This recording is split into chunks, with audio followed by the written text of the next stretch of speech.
indicated that he's been deployed elsewhere by his party. Also, an apology from Mr. Khabo was indicated that he's unwell at the present moment.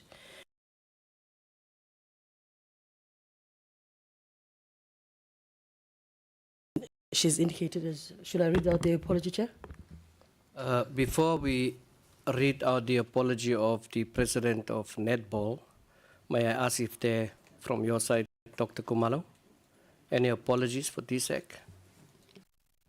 Thank you very much, Chairperson. Good morning to you. Good morning to the members, Deputy Minister, colleagues, and the leadership of Netball and SASCOC. Minister, it's just to indicate that the Chief Financial Officer is not available today. We would like to table an apology for him. That's on the side of the department. The Minister's apology has already been indicated. Thank you. SASCOC is present, LOC. Good morning, Chair. On the side of the board, we've got an apology from JP Smith. So the whole contingent is here. Yes, thank you. Wonderful. Members? Honourable members, I have requested the portfolio secretary to read out, due to the national interest of this particular case and the person involved, I have requested the portfolio secretary to read out the apology of the President of South Africa, and I wish to respond as the chairperson on behalf of the portfolio committee. I wish to respond on that apology.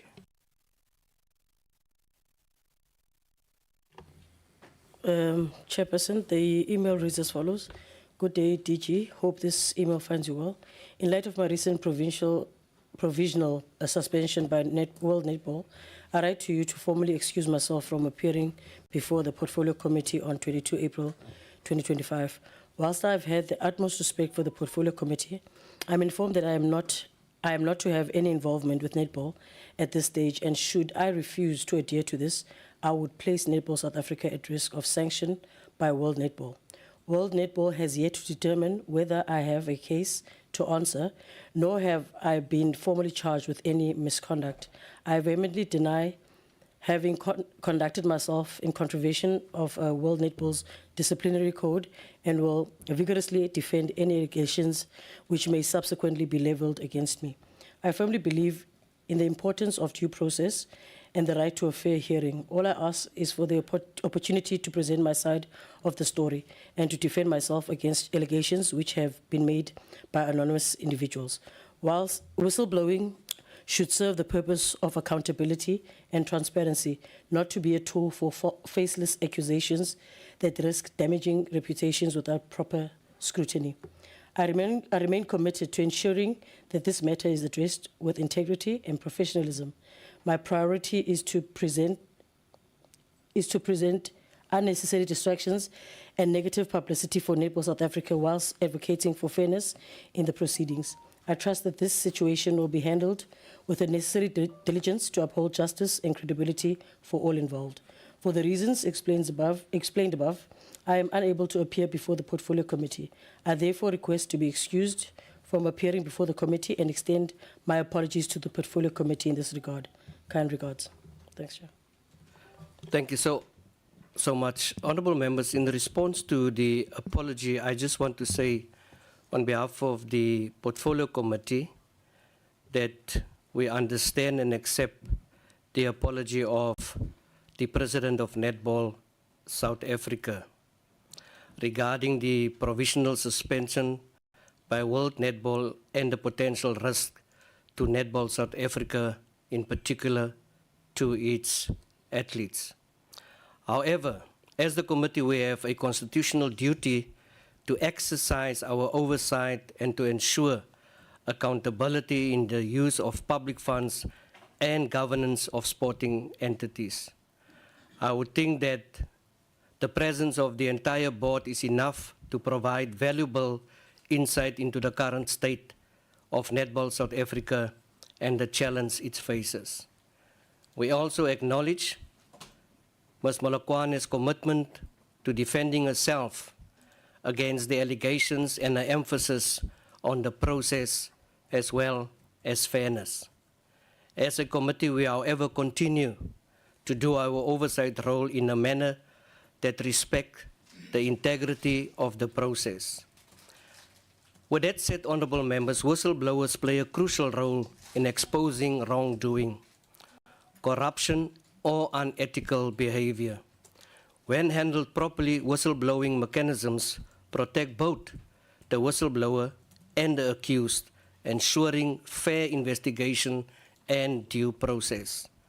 However, if not managed correctly, anonymous or poorly investigated claims can pose a risk. To mitigate this risk, it is essential that in this case, World Netball, we believe, will verify allegations through evidence and will conduct a thorough impartial investigation, also to provide the accused individuals with the process and opportunities to respond. When done correctly, whistleblowing promotes accountability and transparency and integrity. Honourable members and guests, my name is Joe McGlua. I am the chairperson of the Sport, Arts and Culture Portfolio Committee. I would now call upon members to introduce themselves, following staff members, following Department Sports, Arts and Culture, including SASCOC, as well as the LOC. Honourable Molatan.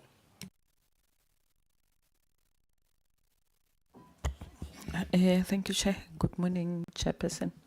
Good morning, honourable members, the DSEC staff, and members from entities.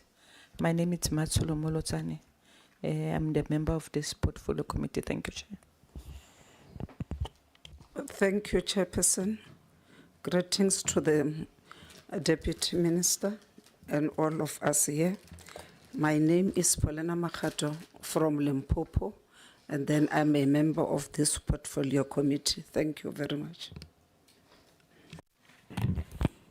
Abshen Inquero, Kensani Ivitoramina, Nuwani wa member ya committee, ya Arts, Sports and Culture, na Kensa Shne. Thank you very much. Greetings to your good self, Chair, my colleagues, and all members present in the meeting, as well as the DM. My name is Ethel Nkosi. I'm the member of this portfolio committee deployed by the African National Congress from Mpumalanga. Thank you. Thank you, Honourable Chair. Assalamu alaikum. Good morning to all. I'm Advocate Shami Masali from the Al Jamaa Political Party, and I form part of the Sports, Art and Culture portfolio. Thank you. Thank you, Chair. Grace and peace. Let me greet you by saying grace and peace. I think we're going to need too much grace today. Good morning to Chair, colleagues, the staff members, DM, DDG, interim DDG, the members of the Department of Arts and Culture, Sports, Arts and Culture, SASCOC, and Netball SA. My name is Eugene Mtetwa. I'm a member of the Portfolio Committee, Sports, Arts and Culture, and I'm deployed here by the economic freedom fighters. It's obvious, I'm sure. Thanks. Good morning, everyone. My name is Kukulethu Mchunu. I'm a member of this portfolio committee deployed by Umkhonto Wesizwe Party. Thank you.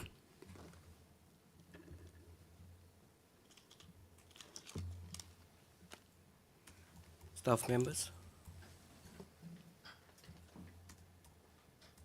Good morning, through Chair. It's Michelle Boeta, the Parliamentary Officer for the Minister.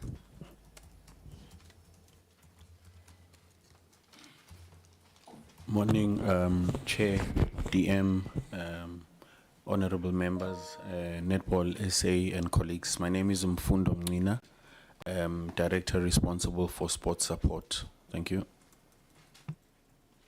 Good morning, Chair, honorable members, DM, ADJ colleagues. I'm Sposiso Tsanyane, acting DDG Corporate Services.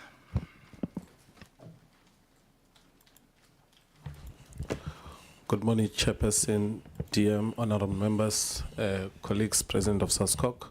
My name is Tebo Tebehai, currently the acting DDG for Recreation Development and Sports Promotion. Thank you.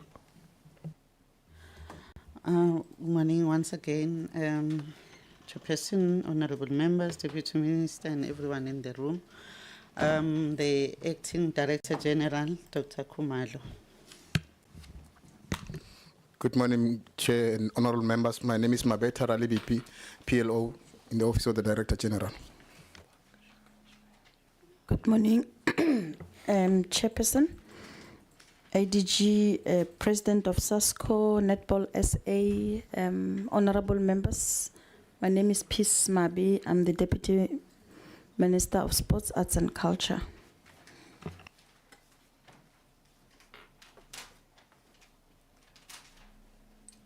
We start here from LOC. Good morning, Chair. And good morning to our Honorable DM, to the Honorable members, President of SASCOC, ADG, NSA Executive. My name is Patience Shikwambana. I'm the Chairperson of the Organizing Committee for Netball World Cup 2023. Thank you.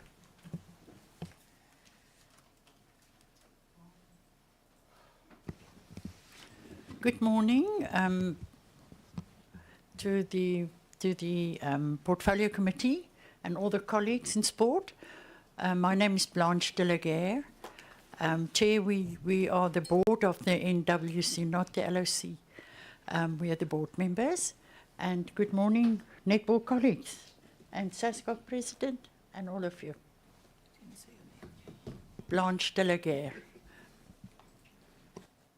Good morning, Chairperson and members of the Portfolio Committee, Honorable Deputy Minister, ADG, President of SASCOC, colleagues from Netball, and all protocol observed. My name is Sumaya Khan. I'm a member of the board of Netball World Cup 2023. Good morning, Chair, and all the honourable members, to the DM, SASCOC, NSA, as well as DSAC. My name is Lyndon Bauer, and I'm a member of the Netball World Cup board. Thank you. My humble apologies. I just want the positions as well on NWC members, if that is possible. The chairperson, the board member, board member, board member. May I proceed? Good morning, DM. Good morning, Chair. Good morning, President of SASCOC and honorable members. My name is Mami Diale. I am the Vice President of Netball South Africa, currently stepping in as the acting president. I'm with the executive. Before they introduce themselves, I just would like to apologize for one member who is the director umpires. She couldn't get leave from work. That's why she's not present. Members?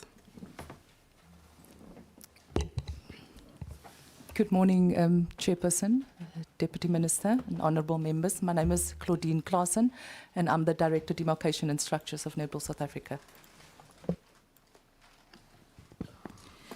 Good morning, Chair, DM, President of SASCOC, honourable members. I am Annelie Lucas, and I am Director of Coaching for Netball South Africa. Good morning, Chair, DM. My name is Ivy Kumalo, Director Selections, Netball South Africa. Good morning, Honourable Chairperson, Honourable Deputy Minister, Honourable members, the Executive of Netball South Africa, the 2023 Netball World Cup Board, the President of SASCOC, colleagues. I'm Mutiere Komani. I'm the Chief Executive Officer of Netball South Africa. Thank you. Good morning, Chair, Deputy Minister, honourable members. I'm Barry Hendricks, the President of SASCOC. I'm deployed here by the 85 members of SASCOC, Sport Federations and Provincial Sports Confederations. It's good to see you in person finally, and it will definitely not be the last. Thank you. Thank you. Other staff members of the Portfolio Committee? Good morning, Chair, honorable members. My name is Ntati Hlongwane. I'm the study group secretary. Thank you, Chair. Good morning, Chair.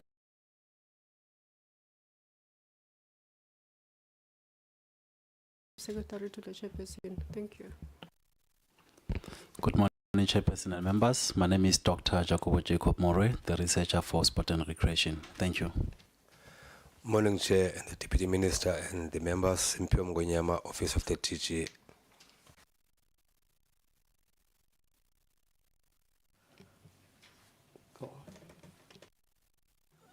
Good morning, all. Dingu Achabulile to Miss Amtia, the Secretary of Arts and Culture. Good morning. My name is Fiona Clayton. I'm the Committee Content Advisor. Thank you. Honorable Jacobs. Good morning, all. My name is Liam Jacobs. I'm a member of this Portfolio Committee and I'm a member of the Democratic Alliance. Thank you very much, Chairperson. Cool, thank you. Question to NWC. Is the tournament director present? No, she's not. Has there been apology? No, we don't have tournament director anymore. It's only the board that is left, sir. Or at the time? Yes. The CFO? The whole staff of Netball World Cup. Yes. Yes, we don't have it anymore. The contracts end at end of January. But the ones present will be in a position to respond to, yes, to questions. Yes. Honourable members, as members of the 7th Parliament, we have consistently demonstrated our commitment to address concerns within the Department of Sports, Arts and Culture. This includes issues of various entities. We have identified critical issues such as financial mismanagement, abuse of power, and fruitless expenditure. Notably, we have also worked tirelessly to address sexual abuse cases involving sporting stars and predatory coaches. While we acknowledge the growth and achievement of netball in our country, we also emphasize the importance of good governance, principles, and values. Unfortunately, netball is currently embroiled in controversy with its president suspended pending a disciplinary hearing. In short, Netball South Africa is in a mess. Our engagement today is not interference, but rather our constitutional duty to exercise oversight and hold entities accountable for governance spending trends as mandated by the National Sport and Recreation Act. We are stewards of public funds, and it's our responsibility to ensure judicious use thereof. The Department of Sports, Arts and Culture has allocated 90 million rand over 3 financial years to support the Netball World Cup. We seek transparency today. We seek accountability on how these funds were utilized. Our athletes and the public at large deserves nothing less. As a committee, we are inundated with concerns from various sporting codes. It is imperative that we take full responsibility to protect our athletes and public funds. We must address inequalities in sport. We must transform our sport and create opportunities for South Africans, thereby enhancing social cohesion. There is this notion that we are now drawing in SASCOC. Yes, we do, honourable members. SASCOC could have played a pivotal role in the current situation with Netball South Africa in several ways. When it comes to governance, SASCOC has previously met with NSA to discuss allegations of poor governance within the organization, indicating that they have some level of oversight responsibility. This suggests that SASCOC could have taken a more proactive role in addressing these issues earlier. SASCOC has experience in suspending national federations such as Chess South Africa. When issues arise, they could have considered a similar action with Netball South Africa if governance concerns were severe enough. SASCOC focus on Olympic sport might have led to different priorities and expectations compared to NSA, potentially contributing to the current situation. However, this doesn't directly imply SASCOC involvement in NSA's government's issues. SASCOC could have offered guidance or support to NSA to help address internal conflicts and government challenges, potentially preventing the current situation. It is worth noting that SASCOC's role is to prepare and to present and support South African teams in multi-coded events. While they may not have direct control over NSA's internal affairs, their oversight and guidance could have potentially mitigated the current issues. I urge committee members today to remain vigilant, unafraid, to hold entities accountable, and commit yourself in ensuring that sport serves the greater good. With that said, honorable members, I'm going to invite the Deputy Minister of Sport, Arts and Culture to have introductory remarks. Thereafter, also the Department Sports, Arts and Culture to have opening remarks pertaining to Netball South Africa following SASCOC.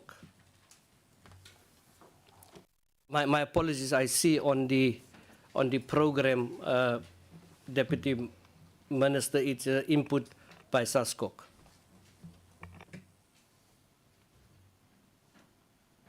Thank you, Chair. Your comments are, of course, noted and appreciated. And SASCOC follows its own constitution as well as the Sports and Recreation Act, as well as the National Sports and Recreation Plan that was adopted by Cabinet. The first 4 years of SASCOC was about correcting our own ship, which had sunk to the tune of 13 million in debt. And over a period of 4 years, we've built up our brand in such a manner that we were able to bring in sponsorships such as Bidvest, 60 million over 4 years, Mr. Price Sports, and others, as well as funding from the Department of Sports, Arts and Culture, the IOC, as well as the National Lotteries Commission. In each of the cases that comes to our table, our first question that we ask ourselves, and especially with netball, is have they broken any governance processes? And does it warrant an investigation? And what we've discovered with most of our federations is that it is not their members who write to us of complaints. The only issue that we had in netball was one of KwaZulu-Natal complaining about Netball South Africa not following the constitutional process. We then engaged with both parties. We brought them together to discuss the issue, and in so doing, we played our oversight role in that regard as well. And I can elaborate further on that. With regards to the current issue with netball, when this letter crossed my desk of suspension, it was the second letter, and it was last week, I think.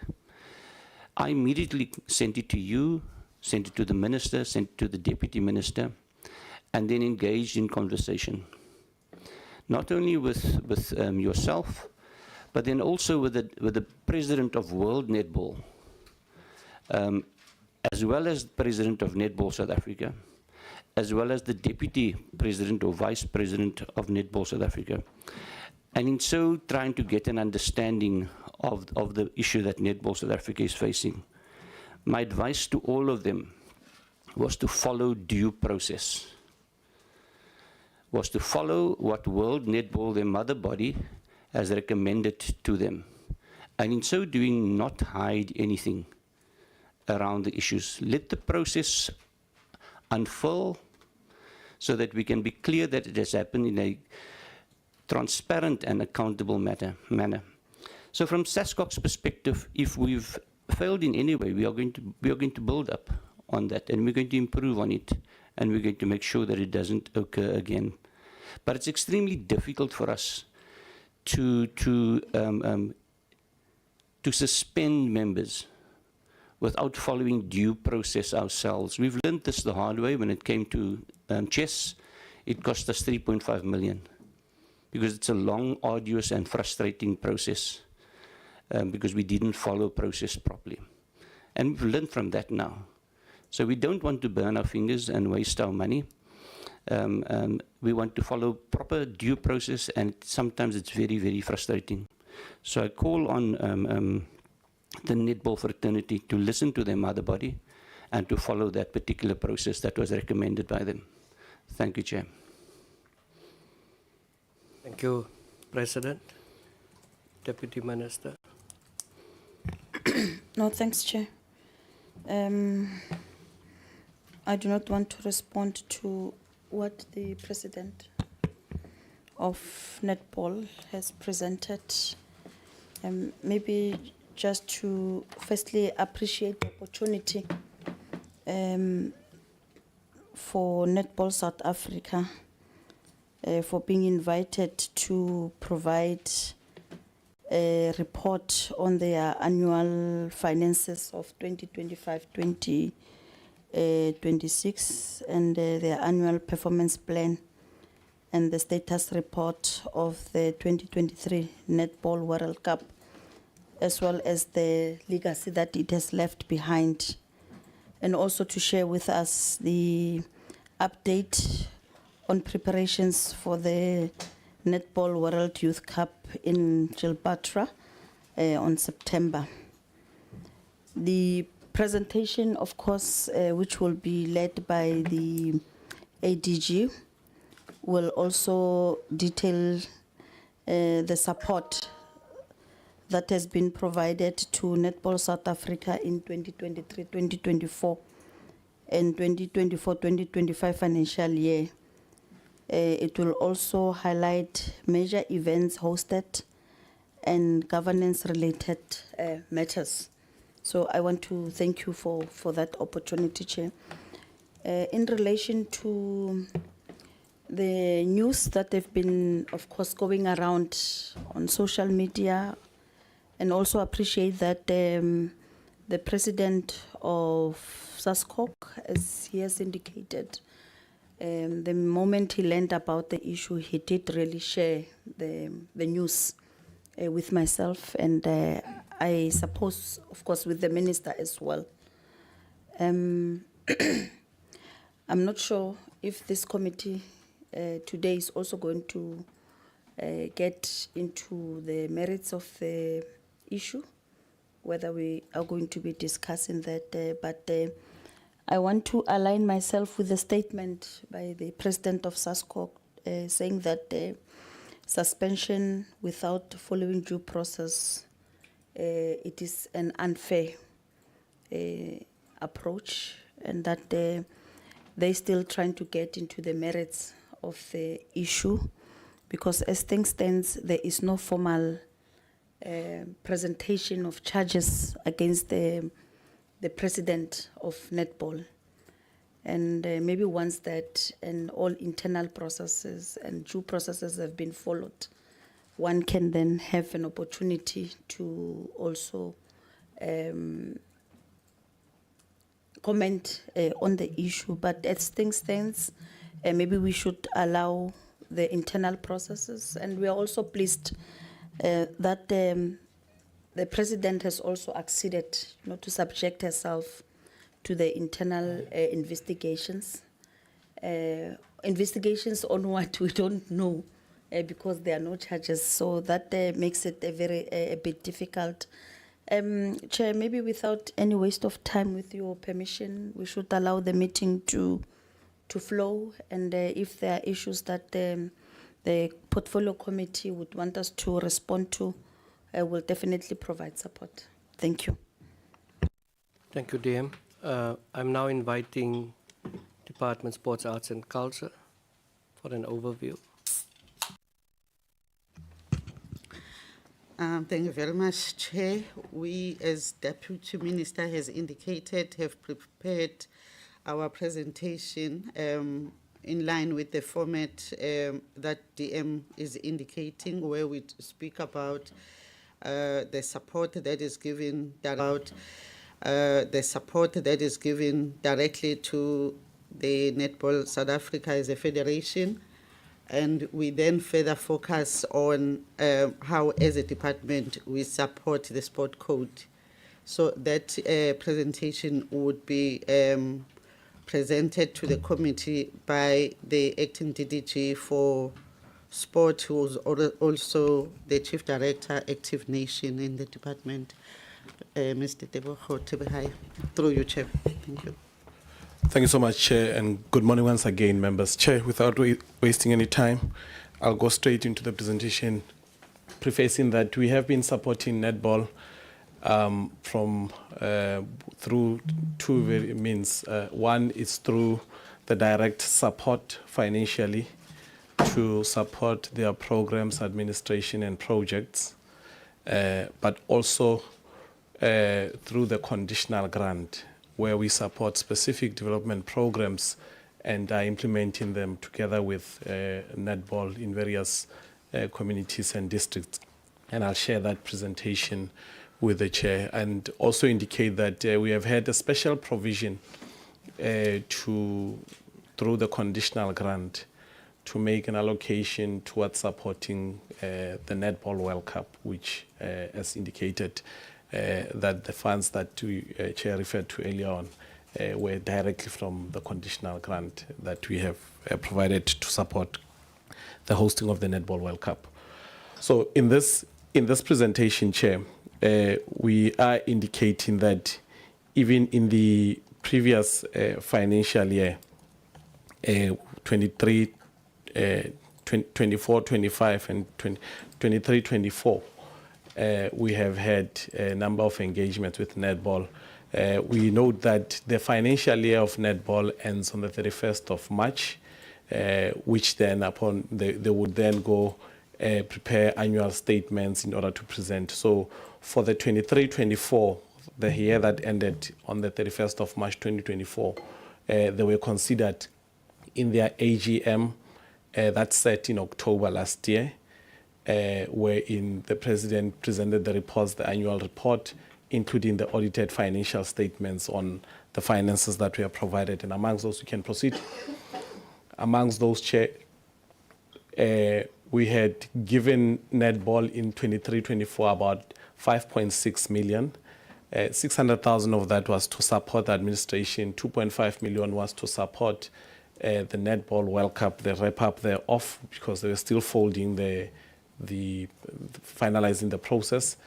And also 2.5 was for projects and programs. On programs, the 2.5 million assisted in the England Test Series, the Australian Test Series, the SPA Test Series, the SPA Championships, the Males Fast Five, and also the 2023 Netball World Cup advisory.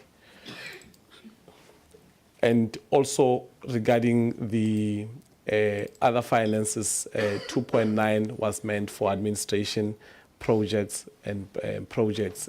So there was a slight decrease from that 5.6 to 2.9 the following financial year, which just ended now in March 2025, wherein we gave them 2.9 million for all administration projects and programs, And also again, 600,000 was for administration and 2.3 was for the projects and programs. And in that financial year, Chair, what was supported is the SPA Test Series, the championships, part of the EPG, the New Zealand Test Series, and Males Africa Championships. These are all are put in their business plan that they provide when they give us their business when they seek for funding, and so we approve it at that time. But also on the other side, through the conditional grant, we make an allocation overall, not only for netball, of about 122 million for club development. Now, club development supports the 16 sporting codes, and in that, netball is one of those 16 sporting codes, and it has a footprint in about 51 out of the 52 districts in the country. And during that financial year, we were able to support, during 24-25 financial year, we were able to support 105 netball leagues at a local level. And also within that, it was about 436 clubs of netball that were benefiting from the conditional grant allocation. The support was also meant to ensure that the clubs and the leagues are active at a district level, at a local level, both local and district level, and also hosting those inter-district competitions within a province. We also supported the netball grassroots development programs. Part of the support that we provide is not only directly to leagues, but is to ensure that we also capacitate the sports through providing training for umpiring and coaching to the local coaches in clubs and teachers also within the schools. But also provide the coordinating mechanism from the school sport coordinators. We also did provide a number of sports equipment and attire to the schools and the clubs at the local level. Netball has been will be part of the upcoming 2025 National School Sport Winter Championships, which starts on the 11th to the 15th of July. It's taking place in KZN, and we are looking at having the under-16s and under-19 deaf and MID. These are all the disability categories and severe intellectual disabled. So this group, especially on the under-19, focuses more on disability groups, and the under-16 focuses more on able-bodied players. And together with schools netball, we are intending to ensure that we increase the number of active participants through ensuring that we have leagues in rural areas and in all areas, especially for schools. Now, one of the most important things to note here is that, especially in rural areas, leagues are not possible to organize, but we look more for festivals because of the distances between one village to the other. So these are staged in a form of festivals. And the means of intervention there that we provide is that we enable for provision of transport and all the means to ensure that the fields are prepared for those festivals to take place. This is the only #1 girl-child sporting code, and therefore we intend to ensure that we provide it with the necessary maximum support that we are able to do, to ensure also that learners that are disabled are also participating in this program. We have also adopted within the schools league program a PEP mini netball competition, which has been taking place in 6 provinces, and we are intending that it should also be rolled out in all other provinces. We're training coaches and managers and technical officials.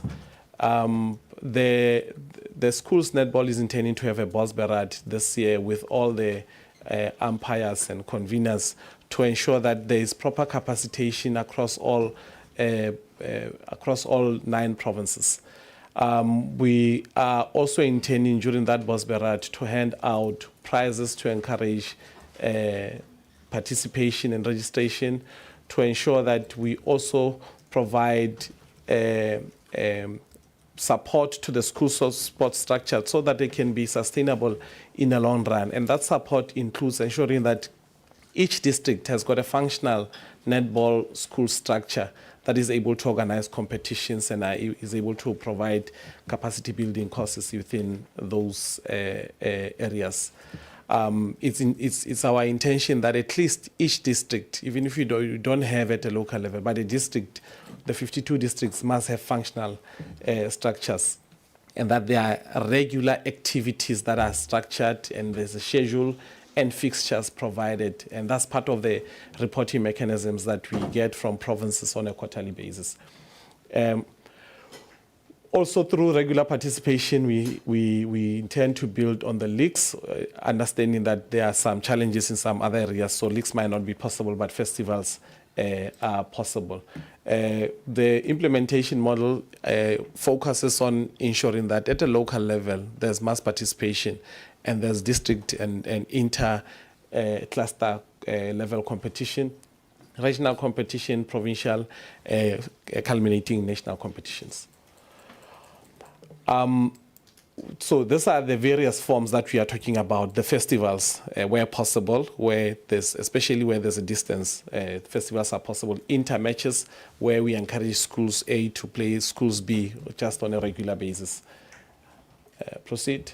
So what we have seen, Chair, is that with the support that we've had last year with netball, we've had an all-ages championships which took place in Waterkloof. This year it's coming to Cape Town at DF Malan High School. We are also going to be having those national championships that we intending to take to E.G. Jansen High School and together with Concordia. Those are close schools that are in close proximity, and they have about 16 courts to can stage all the under 16 and under 19 teams that are coming from all 9 provinces.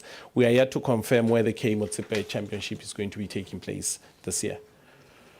There are a number of initiatives, Chair, that we are through with schools netball are undertaking, especially in ensuring that there is a proper sustainable structure at the local level that is supported by a program that is sustainable at a local level. We still have a challenge in some of the provinces where in Limpopo and we have one district structure that is functional, but all other districts don't have functional schools netball structures. We provide playing attire to all schools. Most provinces do have the structures that are actually enabling netball to be active at a local level.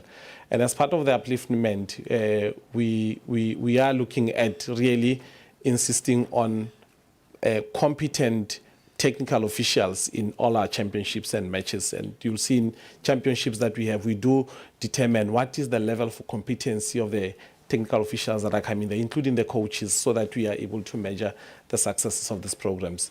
Through with netball, schools netball, we intend to visit at least per quarter 2 provinces to monitor the status of these provinces and to provide the support. There's this number of initiatives that we are taking for schools. One of them is that we intend to take a team to the Africa Championships next year. We are doing so already with football, so netball should be the next sporting cause that we do elevate beyond the borders of the country to seek competition outside the borders. Proceed.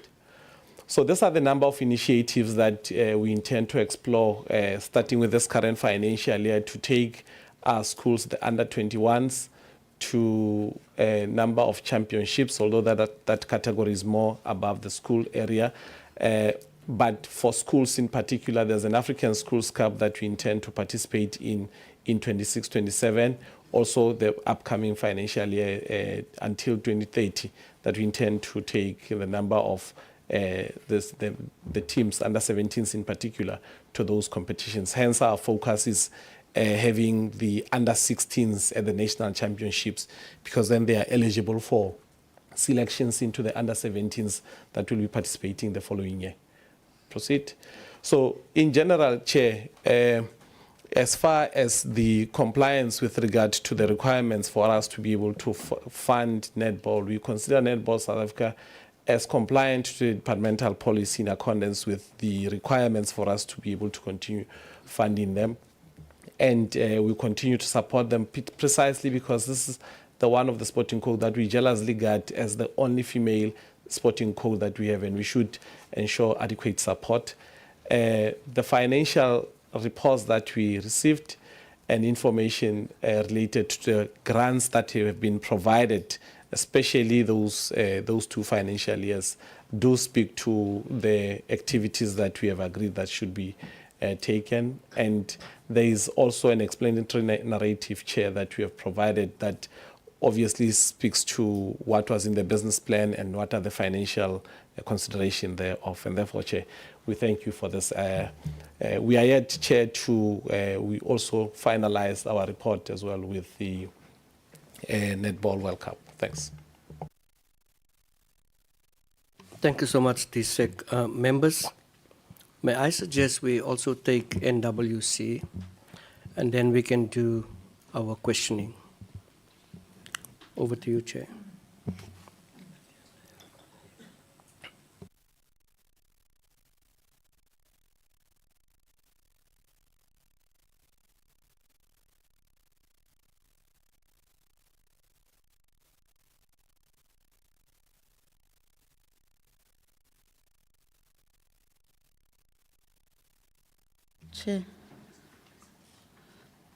Chair, can we just take some clarity? You're saying we're not taking the Netball South Africa presentation. We're starting with the Netball World Cup. My apologies. Netball will take it. My apologies.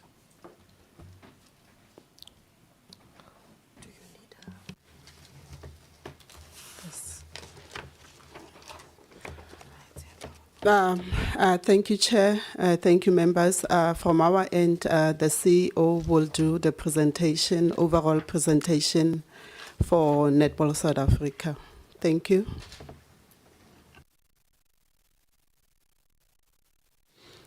Thank you, Honorable Chair and members, DM. There is a presentation we submitted on PowerPoint, which was a summary of the one that I just saw being flighted now.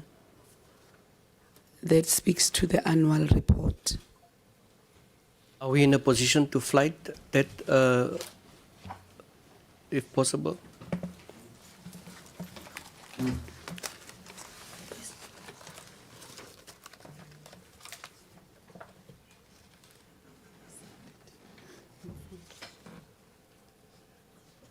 Chair, we have submitted through the department and the committee secretary. Yes, I am aware. I just want us to flight it so that members can see our printed documents has been removed last night. So members are not in possession of it now. Are we winning?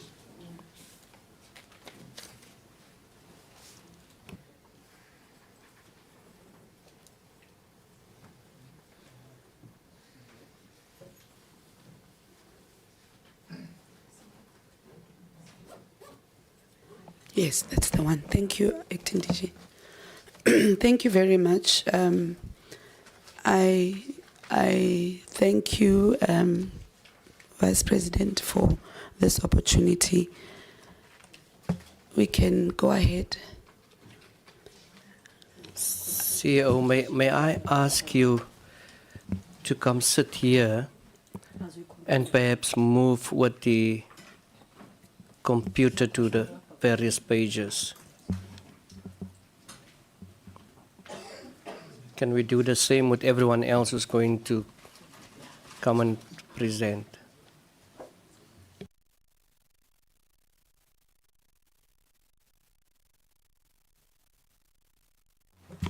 Thank you very much, Honorable Chair.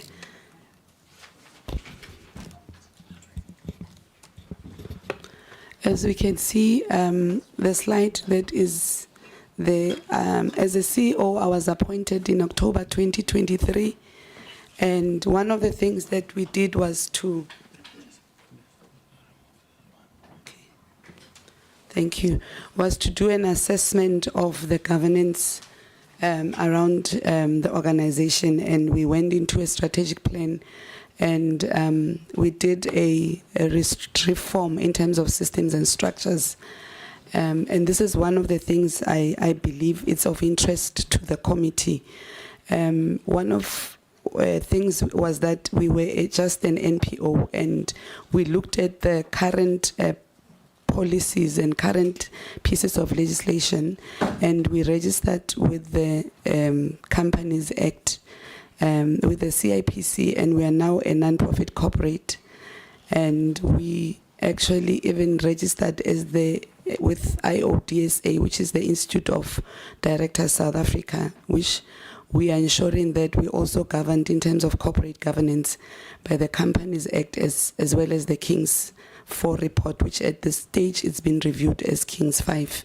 And we came out with the 10 game changers, and there is the vision that we came out with. And I'm not going to go through the objectives, Honorable Chair, because it's quite lengthy. It will take 30 minutes for me to, but I will speak to this. We've made sure that as Netball South Africa, we are actually responding to the 7th administration priorities, sustainable development goals, the National Development Plan, the Department of Sports, Arts and Culture's strategic objectives, as you can see, to ensure sustainability of excellence in netball and its imperatives as a tool for social transformation and change. And number 2, to create and increase employment and business opportunities. Number 3, to increase capacity building and innovation initiatives. Number 4, to provide all members with netball opportunities at national and international level. Number 5, to foster a culture of sound governance, ethics and compliance. Number 6, to foster strategic, operational and financial sustainability of the organization. Number 7, to identify talented players, team managers and technical officials. Number 8, to create vibrancy, visibility and reactivate enthusiasm for the sport for mass participation at grassroots level. Number 9, to provide world-class facilities and economic infrastructure for sports excellence and sustainability. And finally, to review and reform policies, structures, systems, processes and procedures in order to achieve functional optimal performance. And the game changers in summary, number 1, professionalization of netball. The second one, sound corporate governance. The third one, financial sustainability and commercialization. Number 4, capacity building and skills development and innovation. 5, organizational excellence. 6, transformation and empowerment. 7, effective tournament management. 8, infrastructure development. 9, stakeholder management and international relations. And finally, communications, marketing and brand management. I'm just showing in that slide the different programs, because as we were reforming the systems and structures, we had to come up with a structure of the organization, and we established new structure and support. Like you can see in Program 1, Administration, Program 2, Corporate Services, Program 3, Netball Business, because in fact, that was more of what was existing at the time. And finally, Program 4, which speaks to communications, marketing, merchandise and commercial, infrastructure development, and fence. Under administration, as you can see, honorable members of the committee, you may find that in some of the slides, we do not have a base, in terms of our annual performance plan, because as I was explaining, from October 2023 until October 2024, we've been working on, establishing proper systems and structures, as well as follow the monitoring and evaluation framework that is used by government. In terms of the sub-program of policy planning, research, monitoring and evaluation, we have a newly established unit and all compliance has been met. The governance reports and business plans that are being submitted quarterly to the Department of Sports, Arts and Culture, to the National Lotteries Commission, as well as SASCOC. And we are compliant as Netball South Africa, and we are proud that we are compliant. The monthly, quarterly and annual planning and reporting has been done. We have undertaken 3 research projects conducted, including, with the institutions of higher learning. And we've had an independent assessment report done by a contractor that was sent by a National Lottery Commission, and Netball South Africa has been cleared and has been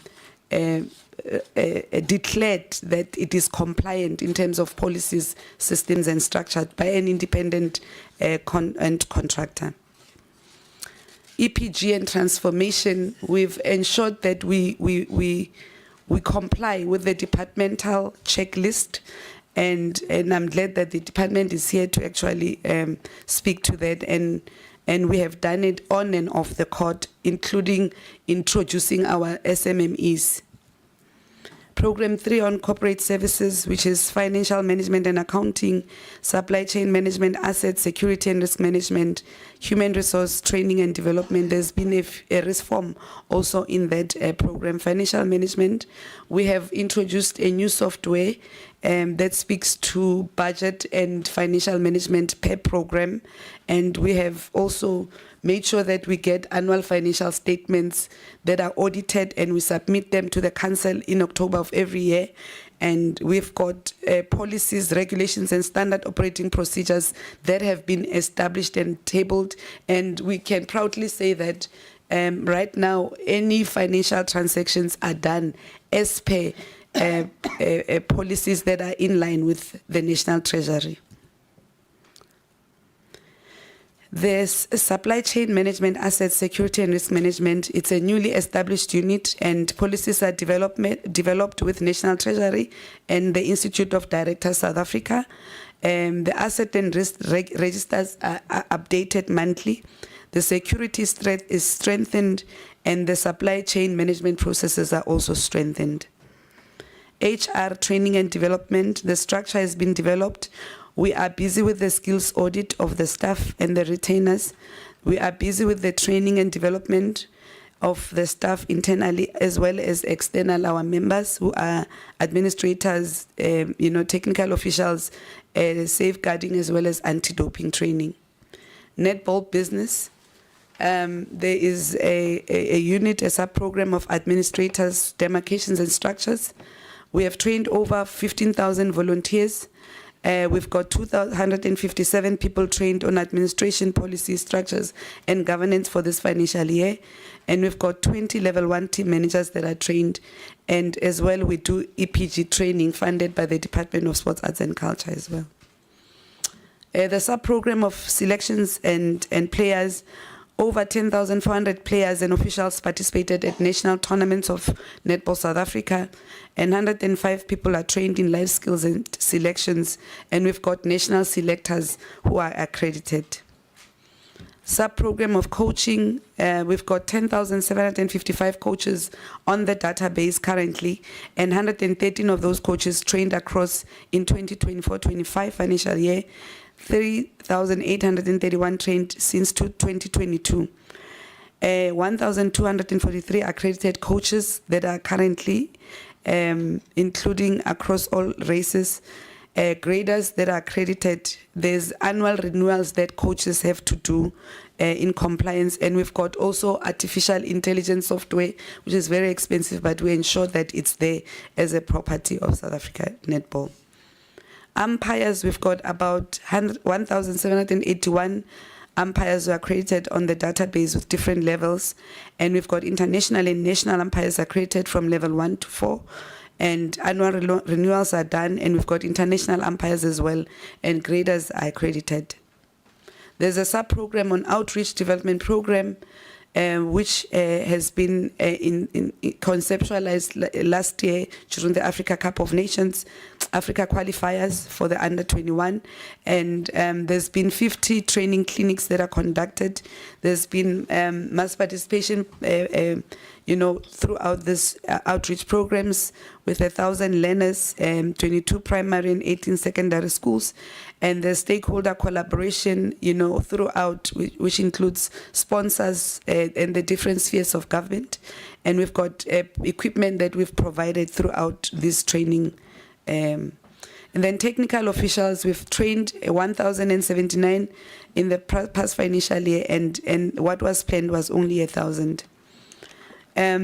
With the program that we've done, we have ensured that we present all the programs, at national level, but obviously it comes from the lower levels, of our structures, members at the clubs, at the districts, and then the province. We've had a number of international tests with our national team, as well as the first 5, both male and female. Currently, Netball South Africa's male and female national teams rank #1 in Africa, and with the female #5 in the world. We've had successful tests, including the under 21 that beat Jamaica in the 3-test series. High performance program is being reviewed currently, but we are doing well. The only challenge is obviously financially, to ensure that we have biokinetic sports science practitioners, physios, strengthening coaches, and all of that. But there is a benchmark with other countries that are top ranking. And finally, sub-program 4 with merchandising and infrastructure, we are sponsored by Puma, so all the national training clothing is provided by Puma, including with the Telkom Netball League. And we have also launched a podcast and a TV program, as well as had media conferences. So we've been doing well, and even with the current crisis, we've been communicating and being proactive with media around managing the same public relations. All our programs have been broadcasted on SuperSport as our broadcast partner. We've been doing well to manage the brand, and like I say, we are still continuing to do that. Some of the things I would not even speak to, but we have a report in terms of social media handles on how Netball South Africa has grown in terms of that. I think I've spoken. Finally, the fandom. One of the things that we realized, for us to grow our assets, we need fans, and we are working on a fan program, Honourable Chair, and I will pause on that. Thank you. Thank you so much, NSA. I'm now going to give an opportunity to NWC.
while we're waiting for NWC, I also just want clarity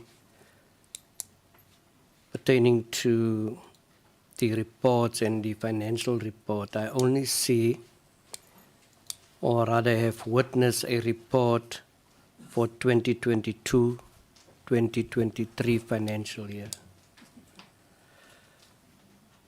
And perhaps during the presentation, indicate whether there has been a submission been made for 2021-2022, and what are the reasons that we don't have a financial report for 2023-2024. I'm asking this with particular reference for all these 3 financial years. An amount of 30 million rand was allocated per year. So I think it is important to have that financial report for those respective years. Also, during the presentation, just give to members indication as to whether the Parliament has received a comprehensive report that justifies how money has been spent. And perhaps, seeing that the World Cup was in 2023, as to whether there was an interim report by NWC. If you're ready, you may proceed. Are we winning?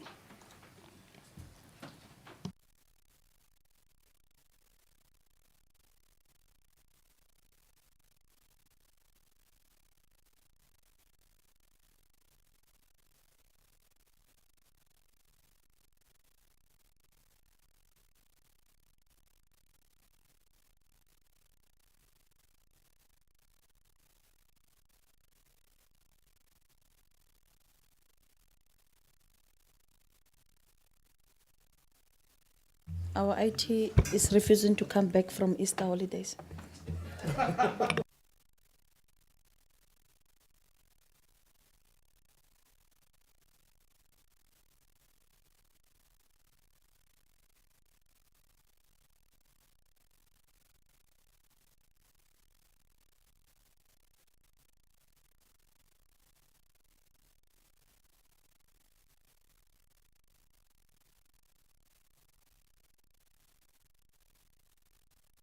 There we go. Maybe you must stay here for us. Great stuff. No problem. You can sit in front as well. Proceed, Chair.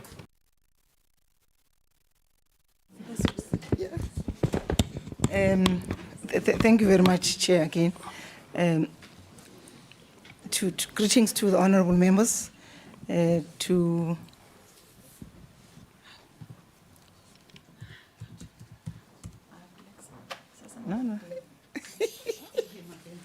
No, I think it's...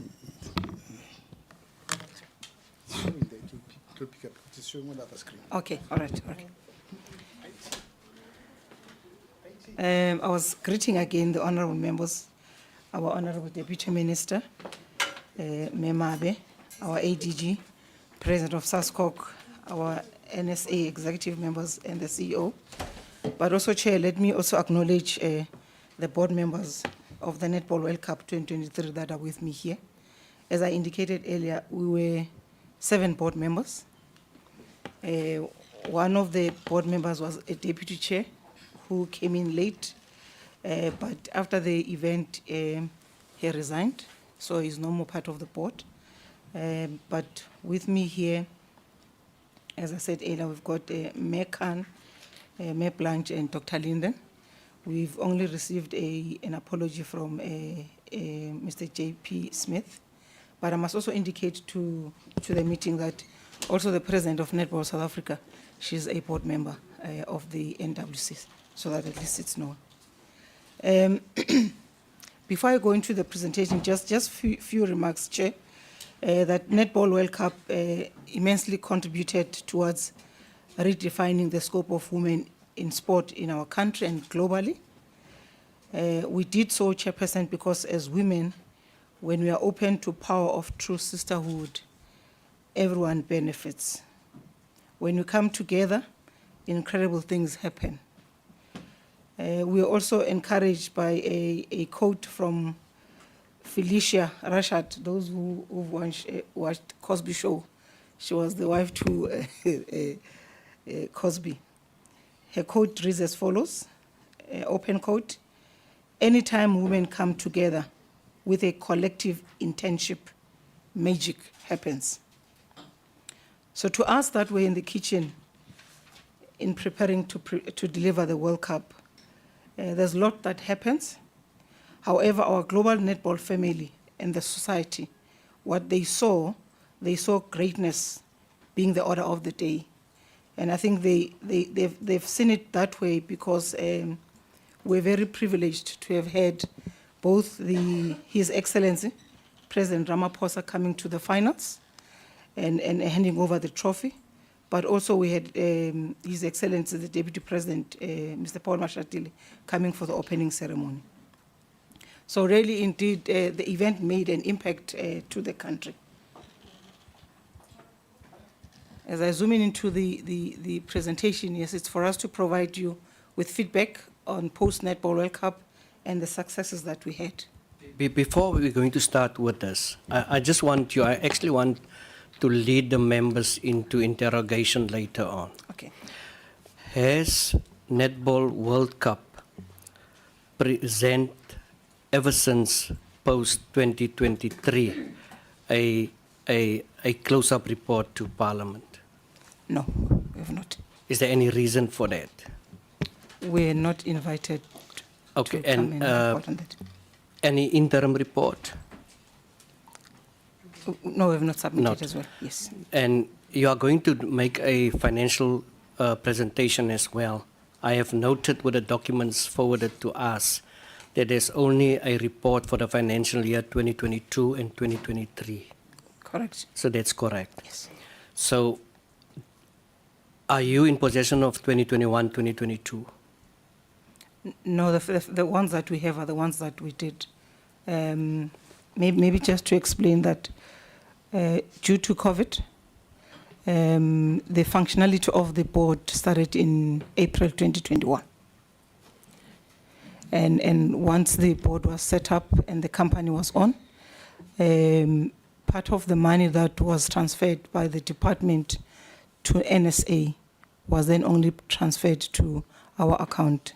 That is where we want to follow the money. Okay, So we want to find out, has there been a report for 2021, 2022? Because since then, money has been paid to start off with the World Cup. Is there a report? Yes. Okay, members take note.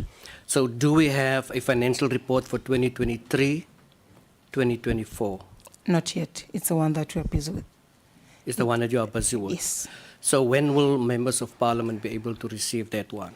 In engaging with our audit firm, tentatively end of May, we'll have the final audit signed off. Okay, I'm asking, pardon me, I'm asking these kind of questions because there was some kite flying with monies paid by the department. Monies has been paid to the Department of Sports provincial level. It has been paid to NSA, and at the time there were no LOC. Okay. And I have noted throughout what I've seen, and in terms of my own research, that it came across that monies did not reach a particular destination. Okay. So, but we will have that interrogation now. I just want clarity. So members take note, we are going to receive a report for 2023, 2024, and we are also going to receive a report for 2021, 2022. I'm saying this because these 3 financial years, Parliament, us, have given a 30 million rand a year for that particular World Cup, be as it may. And this Parliament, today, has not received an interim report, and this Parliament did not receive audited financial statements of those. So that is what we as parliamentarians have to interrogate. Please just take note of that. You may proceed. Thank you so much. Thank you very much.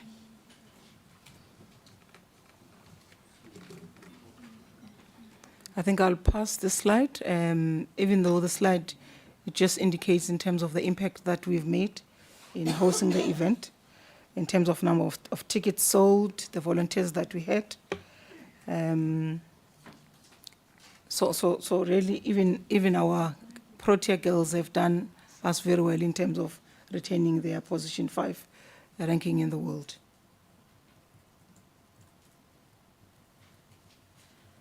The World Cup, obvious, Chair, just as a background, was that NSA had a dream in 2017, and they planted a seed that they must bid to host the event for the first time in Africa, and they put the bid, and in 2019, then Netball South Africa was then awarded to host the event, which was held from the 28th of July, which is Madiba's month, up to the 6th of August 2023, which was the Women's Month.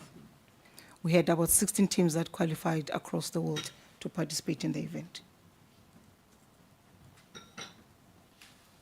We had a clear roadmap.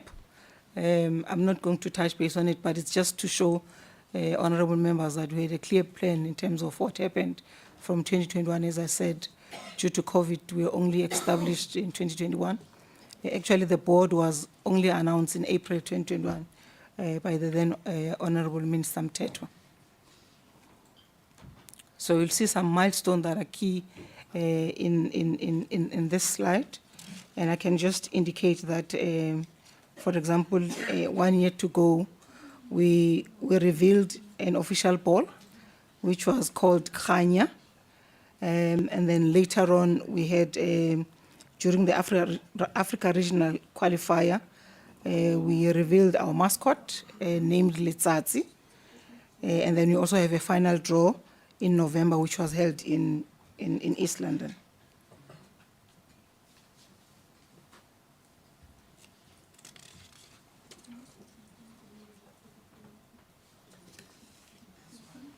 Obviously, in 2023, there were digital campaigns, Chair, and then the big one was the arrival of the trophy in May, and there was a trophy tour around the country, and I must really applaud our Department of Sports, Arts and Culture, together with the 9 provinces who really played a key role in making sure that the trophy tour become a great success. And then obviously the teams arriving, the World Netball had its own Congress, and then obviously the event then started and it ended on the 7th of August. So this was the mascot. I've spoken about it earlier. This is the one that was revealed. And also you can see the ball Khanya, which was also revealed in Sun City.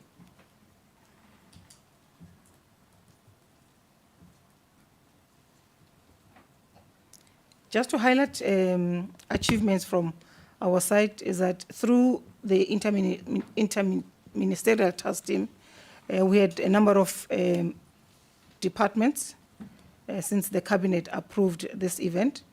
So the Department of Trade and Industry and Competition declared Netball World Cup 2023 as a protected event under the Merchandise Marks Act of 1941.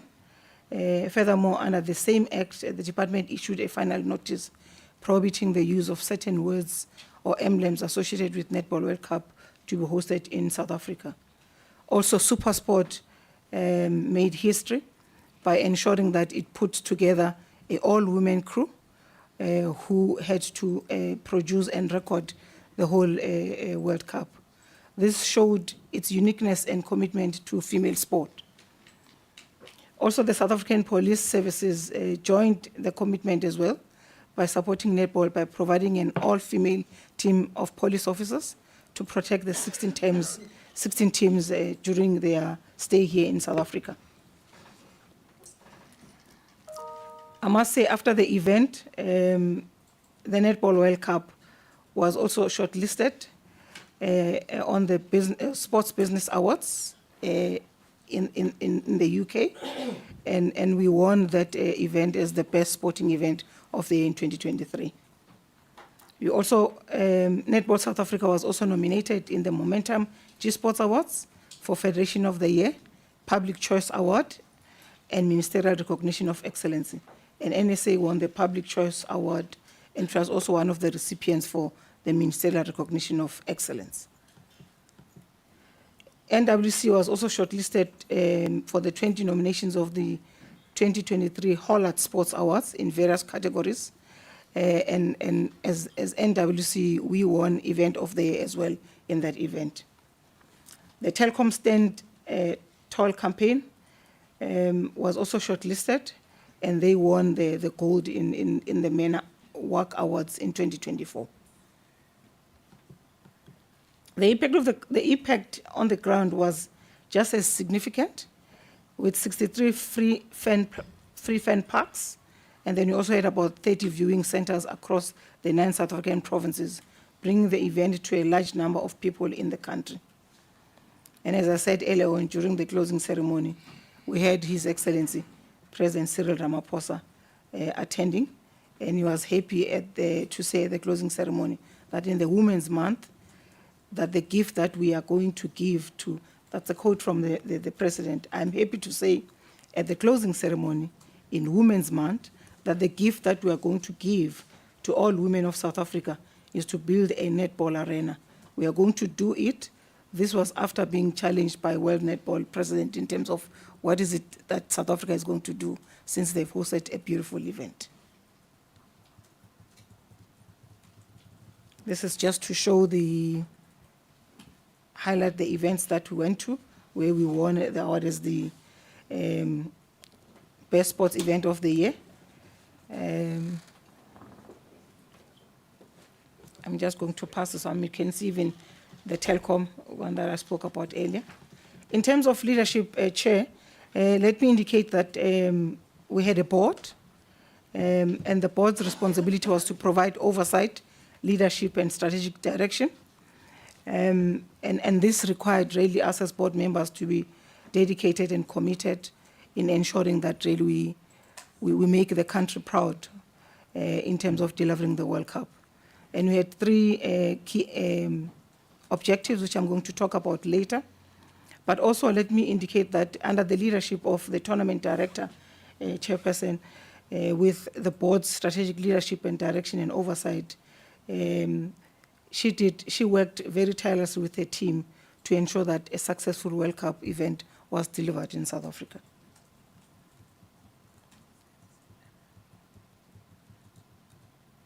This is just to highlight that we had an interministerial committee, which was led by the former Minister Tetwa.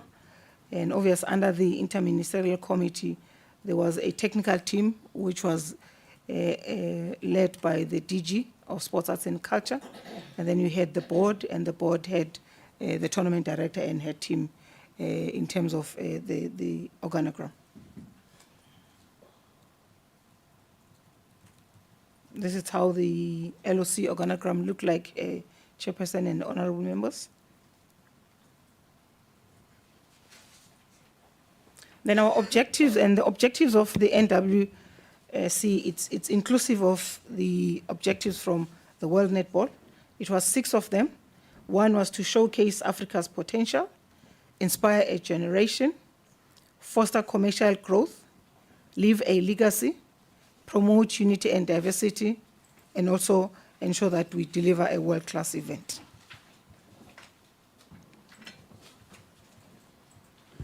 We also had to then break them down in terms of understanding what do we mean from our side. Showcase Africa's potential. We need to deliver a world-class tournament highlighting South Africa's ability to host premier international event with flair, precision, and innovation.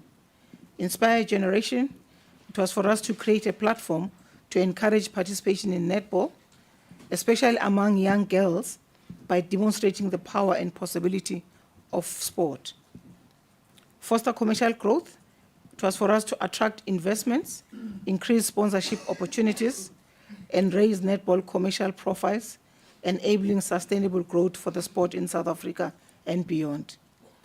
To leave a legacy, for us it was to develop technical expertise, infrastructure, and community programs that will benefit the sport for generations, including the commitment to build Africa's first dedicated netball arena. The fifth one, promote unity and diversity. For us was this event to reflect the richness and diversity of Africa by unifying fans, players, stakeholders from across the globe. And the last one was for us to deliver a world-class event experience for all stakeholders that were part of the event. So in terms of the first objective, which was to showcase Africa's potential, deliver a world-class tournament, highlighting South Africa's ability to host premier international events with flair, precision, and innovation. In terms of broadcasting the game locally, SuperSport did a very stunning job. And you can see in terms of the numbers that when you look at the previous Netball World Cup in 2019 in the UK, they only reported 3.7 million, but from our side, we reported plus minus 11 million of people that were viewers of the event.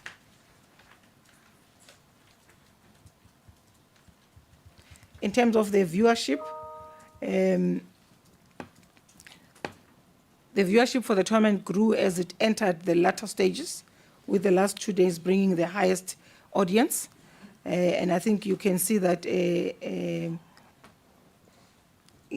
terms of the lower packages of the SuperSport Variety 4, this channel brought in the highest viewership among the audiences.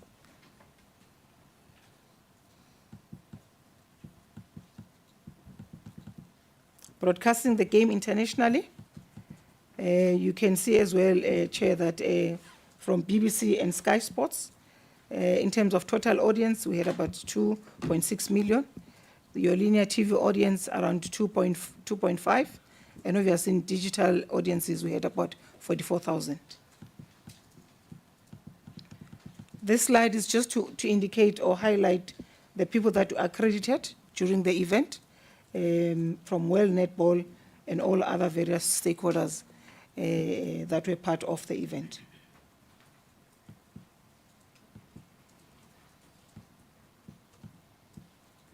We also had a greening event, and in terms of the greening aim of the event, our aim was to host a low-carbon tournament that helps to increase resource efficiency and leave a positive social impact. A low-carbon event is one designed, organized, and executed to reduce greenhouse gas emissions. The carbon footprint needed to be measured, and effort should be made towards offsetting the carbon emissions associated with the event. I must indicate to the meeting that this was one of the first events that was held by us as South Africa in the Netball World Cup, and actually they've asked that they need us to allow them to use even the logo that was designed for this event in relation to the carbon footprint.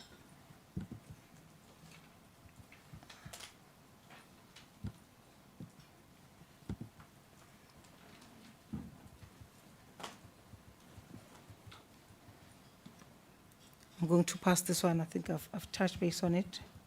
And then in terms of volunteers, Chairperson and honorable members,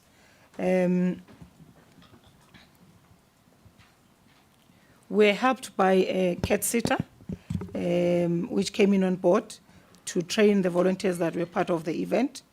In total, for South Africa, we had 268 volunteers that are part of this event. And in terms of the demographics, it indicates that a majority were females, 229. And also in terms of youth, we had 166 from youth. It also attracted outside countries, and I think you can see there that from the US we had 2 volunteers, Trinidad and Tobago we had 1, Ghana we had 1, Sri Lanka had 1, Jamaica had 2, Malawi 1, Sweden 1, Botswana 2, England 4, Lesotho 1, Australia 2, Wales 1, and then Namibia 1 and Scotland 1. So this really, in terms of volunteers, it was well covered in terms of the netball family participating countries.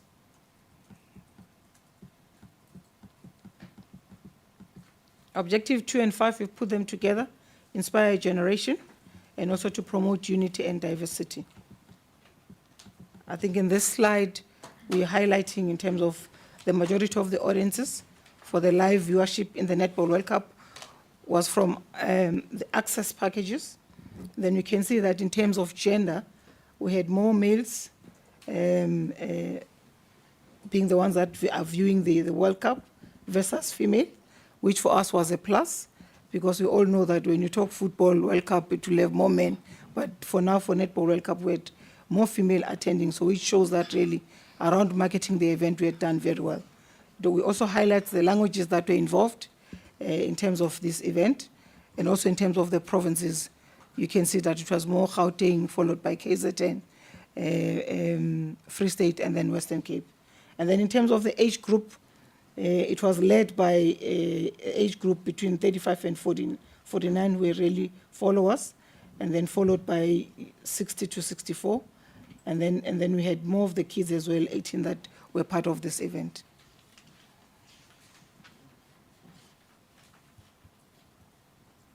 And I think in terms of ethnicity, you can see that we have more black, 17% of white, 11% colored, and then only 1% Indian. I've spoken about the trophy tour. I'm not going to talk about it, but just to indicate that it landed in KwaZulu-Natal, and after KwaZulu-Natal, then it went to all the 9 provinces. In terms of fan parks and viewing access, this is the number of fan parks and viewing centers that we had in all the 9 provinces as listed on the slide.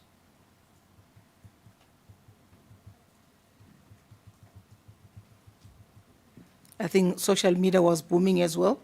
And this slide highlights really that it was hectic during the last month of July and the beginning of August 2023.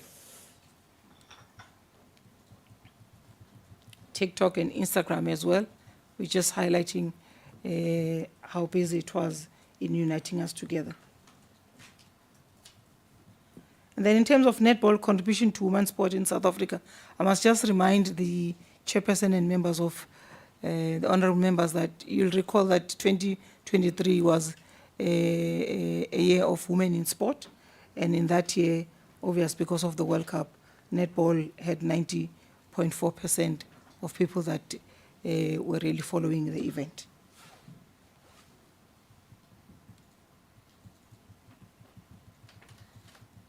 As I said, SPA, Protea Girls also did very well in terms of keeping us happy as a nation, as the host. And then in terms of foster commercial growth, in terms of attracting sponsors, thank you to our premier sponsors, which was Telkom and SPA. I'll just move straight to the slide, where it indicates in terms of the sponsorship were Tier 1, which was Telkom and SPA. And then in terms of Tier 2, we had Hollywood Bets, Red Bull, Supersport and SABC, and Gilbert's official ball. And then in terms of Tier 3, these were the provisions of services that we received during the tournament. And then obviously we had Tier 4 in terms of the support from the 3 spheres of government, including SA Tourism, World Netball, and Netball South Africa. In terms of merchandise, the products were well received at the event, and several items were sold out before the event even ended. E-commerce, the online store was set up in record time and looked great, including the brand guide elements. Sales ran from July until after the event, when the site was sold out. In terms of corporate sales, this also was a very successful one because of the project as Signet engaged with sponsors such as government, Telkom, and SPA, the City of Cape Town as well, some activation partners, and a reseller at the V&A waterfront also supported the program. Patience, may I suggest you wrap up on this? Yes, and then perhaps go to the finances. Okay. Can I touch base on the legacy? Yeah, Because that's I also think a that's critical important. one. On legacy, Chair, we had three things to do as the World Cup. One was issues around legacy on infrastructure. Second one was a provision of wooden sprung floors to Netball South Africa, 2 of them, 9 to the 9 provinces, 1 in each of the provinces. And also we had to give 2 wooden sprung to 2 African countries, which was Malawi and Kenya. And then the third one was education and training. And if I'm allowed, Chair, can I request Aneli, because she was the one who was heading the legacy program, just to touch base in terms of the program that they've done in Botswana and also in Ghana.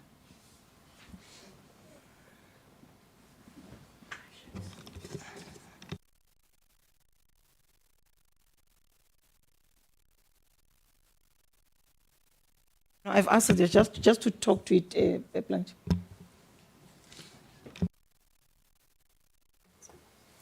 Okay, I was the legacy manager, so I was not part of the World Cup board. So part of Netball World Cup is that there should be a legacy program where each country that hosts should train and educate outside their border. And my role was to do the training and education outside of South African border. Normally, you start working from the closing of the previous World Cup, but due to COVID, we were pushed for time. So the only countries that borders were open for us to work in was Botswana and Ghana. We trained through the legacy program, we trained and empowered, so that was very important for us. And if you go look at the world rankings, you'll see that one of the main objectives that we really did well in was that Ghana was not a member in good standing with World Netball and African Netball. And through our outreach, so when we went there, we assist them with training and education. However, we couldn't do formal courses. So what we did there was to guide and assist them to become a full member again. And beginning of this year, they reached that status. So we felt that the job that we did through the legacy was well done. And then Botswana, we trained and educate coaches. We assist with umpire gradings there and technical officials. They didn't have a system where their coaches or their members paid anything to the organization. So we assisted them with that, and we also assisted them with a national coach to take their team out of the country. Our current head coach was tasked with that, and we all know that at the end of that year, the Botswana team climbed like 7 spaces on the rankings. So due to the training and education that we did in those countries, we really achieved good outcomes. It is important that you know that our main focus was the girl child. With a dream to change, creating a safe environment for them where players can train and officials can be mentored. And that is our role that we played through my program that I had to assist with. Thank you. Thank you very much, Aneli. And then also, Chair, we also had the Department of Sports, Arts and Culture. They built combo courts. And I think May can later, if there's further questions to that, she'll respond to that. But also Western Cape government did a lot of facilities as well for the World Cup to make sure that the province was ready. We also had City of Cape Town doing murals as you land at the airport and you're driving through to Cape Town, you're able to see that whole marketing around the event.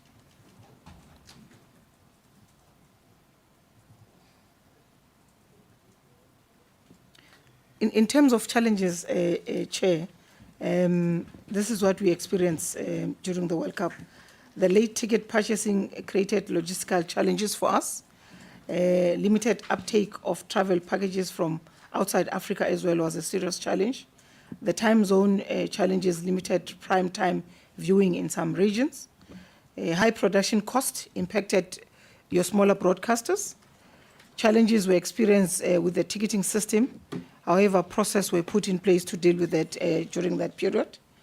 There was a taxi strike as well at the same time during that part, and however, the security company appointed together with SAPS, they managed to really help us on those challenges.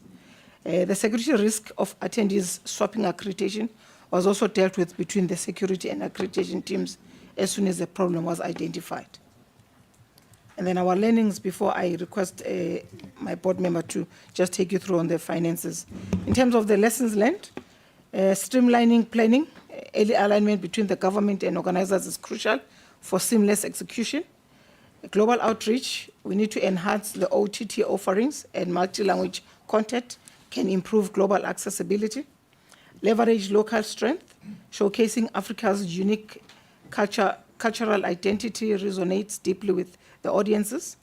Customizing packages to highlight digital and community outreach opportunities can attract more sponsors.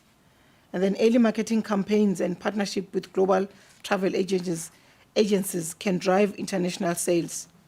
I must also say that we really had a serious challenge around issues of marketing from the beginning of the board, in terms of making sure that we do like what 2010 did. Streamlining coordination and partnership with global e-commerce platforms could mitigate supply chains risk and expand reach. And then long-term vision, legacy programs must be integrated into event planning to ensure sustainability. In terms of community ownership, engage local leaders and stakeholders is essential for successful implementation. And the last one, scalable models. Programs like combi codes and volunteer certifications can serve as a template for future events. In terms of winding down, Chair, I just need to indicate that when you asked the question earlier about is the TD here, the contracts of the tournament director and the team that were under here ended in October 2023. But before it could end, the TD brought it to the board requesting that we extend the contract to January 2024, which the board approved. And then when it came to 2024, January, when we had to do follow-ups, then there was a request that must be done further in terms of having another contract. But I think at that point, Chair, the fact that we did not have an office anymore, it became a challenge. And most of the staff members were based in their own houses. And then we met in February as a board, and we took a decision that instead of bringing back the whole entire team as a board, we'll try and consolidate what is outstanding in terms of the report, because the key one was around the issue of the audit. The closeout report is ready. We're just waiting for the audit. And once the audit is done, then we'll be able to support a full comprehensive report to Parliament. But I'm now going to ask Chair Mr. Lindenbauer, because the money that we receive from government, which is almost around 90 million from the National Department, we got 6 from Western Cape government, and we also got 5 from City of Cape Town.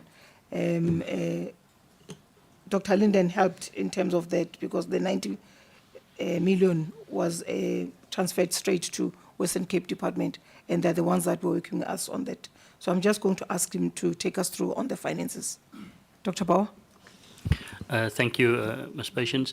So, Chair, it is correct that the National Department transferred 30 million rand over 3 financial years to the Western Cape Provincial Government.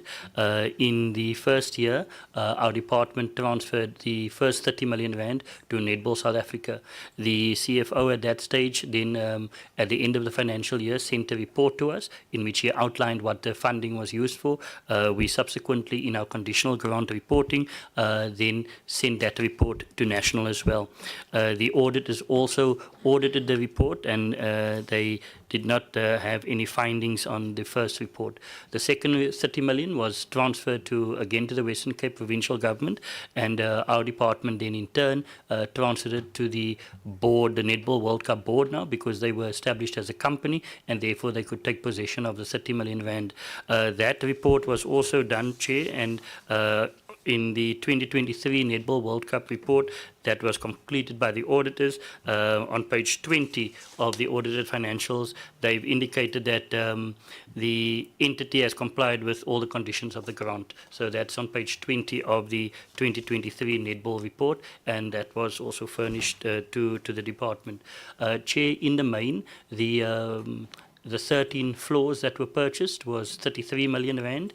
That was used both for training and for the playing surfaces. And then you also had the convention costs at the CTICC. They used CTICC 1 and 2. And then prior to the actual games, there's also the 10 days where you have to build the actual netball arena in both CTICC 1 and 2. And you also need time to strike it down. That entire project to reserve it was 27 million. So 60 million of the 90 million was immediately used for the floors and for the venue costs. The other 30 million was used in the running of the event, and there's a full report of the activities up to 2023. Our auditors are now busy finalizing the last 30 million, but included with that would be things like the launch, the mascot launch, the draw, all of those various things that would then come out with the last 30 million, because the last 30 million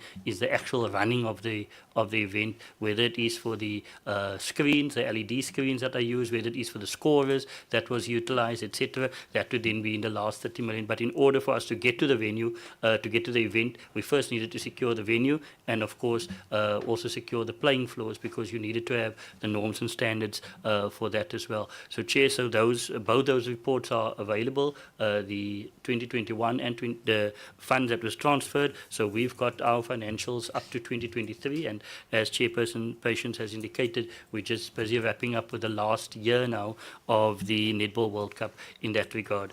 So, Chair, we are available for any questions on that. Thank you. Is there no slides that we're going to see the finances? Not. We did send the audit to the AFs. Or is someone going to take us through that? Members, would you want to recognize it as read so that we can start with our questions? Or would you want them to flight it and in crisp explain? Maybe we should do that, Patience.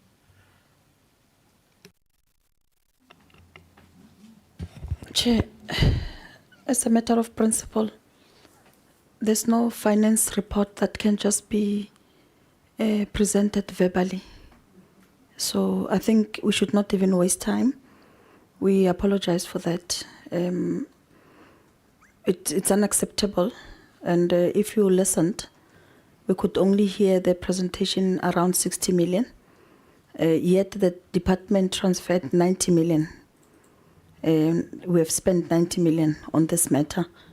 Given the fact that it took the audit committee almost 2 years or 2.5 years to come and present this report, I must also indicate that as the ministry, as the department, we've never had an opportunity to engage on this report.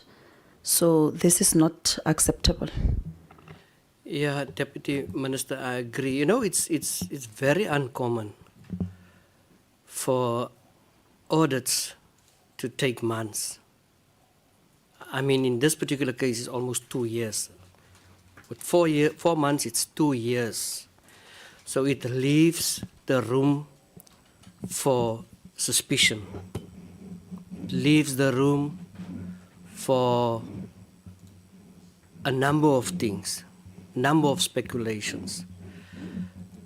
When I recognized NWC, I was politely corrected in saying it's not LOC, it is NWC. It's a big name. Netball World Cup Board, it's a big name. Why did it take chair of the board so long to complete this report? 2 years. Why did it take so long?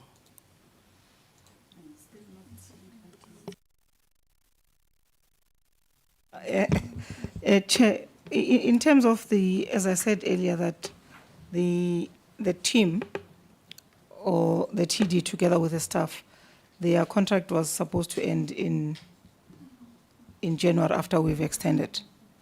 Then we had challenges, and when we had challenges with the Take us TD, through the challenges, please. Can we just have order at the back? So basically what happened, Chair, is that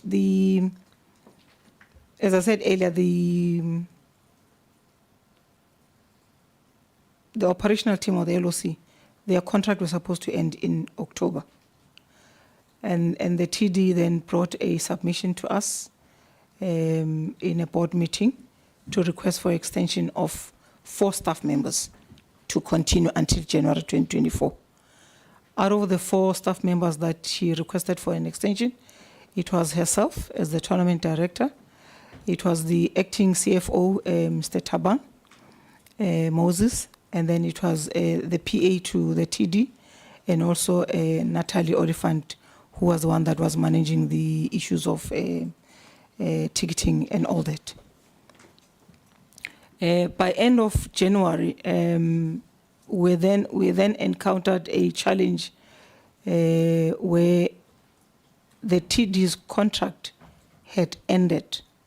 Because what happened, Chair, is that when we started with populating the LOC, we did our due processes guided by our policies to call for, to advertise the position for TD.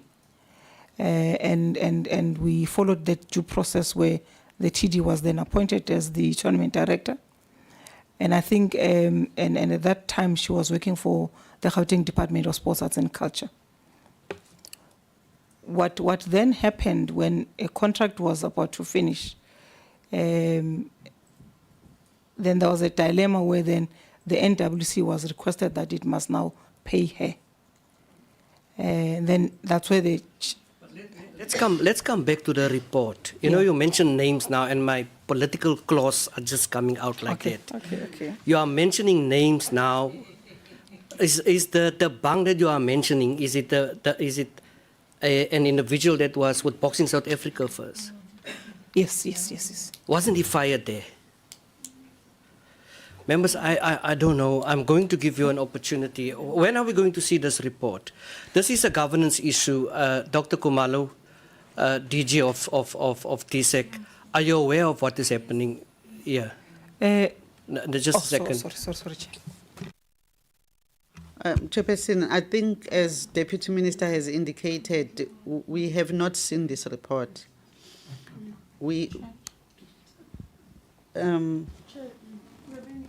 Just a second at the back. Is there a problem? Is there some ends at the back? What's happening there?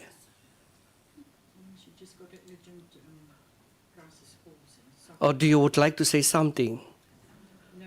Okay. I'll wait my turn. Okay. DG? Chair, I was indicating that as a department we have not seen this report.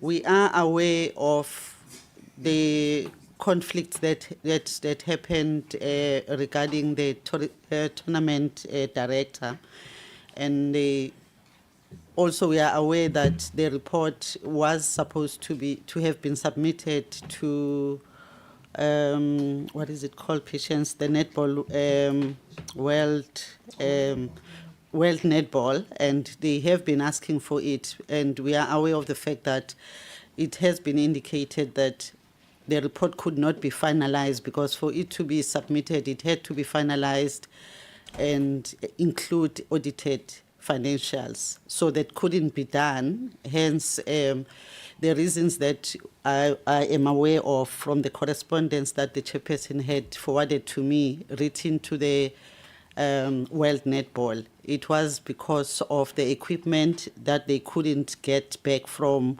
those officials that were on contract at that time. And as a result, the information that they required couldn't be accessed. That's the explanation that we are aware of, Chairperson. Thanks, Gigi. That's why we have requested that SASCOC attend most, if not all, of these meetings. The president of SASCOC, are you aware of these challenges because it stems down to government issues? Governance issues, Chair? Governance issues, No, I don't know these issues at this stage. We've not seen the report either. But there is a question that I wanted to raise, and that was, I was surprised when a board member was responding to a operational matter of the World Cup. And it could be a governance issue if board members received funding from that project as well. I hear you, Honourable Bilankulu. No, thanks, Chair. Mine was simple. I just wanted to check with you as to why are we listening to this since we don't have a audited financial report? Because if they just presented it verbally, so I don't think we need to listen to that. We're not here for that. It's like they are wasting our time, Chair. Can we come back to the meeting and if you are going to give us time to start asking questions, then we'll do so. But that explanation, I don't think we need it now. Thank you. Thanks for the direction. I think we're going to start asking questions, and we are going to put timelines of what we want after this meetings. I'm going to start there by Honourable Mkunu. I'm going to give each member 7 minutes. I'm not going to make a noise today with my alarm. I will stop you. I will put your mic off from this side, Honourable Mkunu. You have the floor for 7 minutes. Thank you, Chair.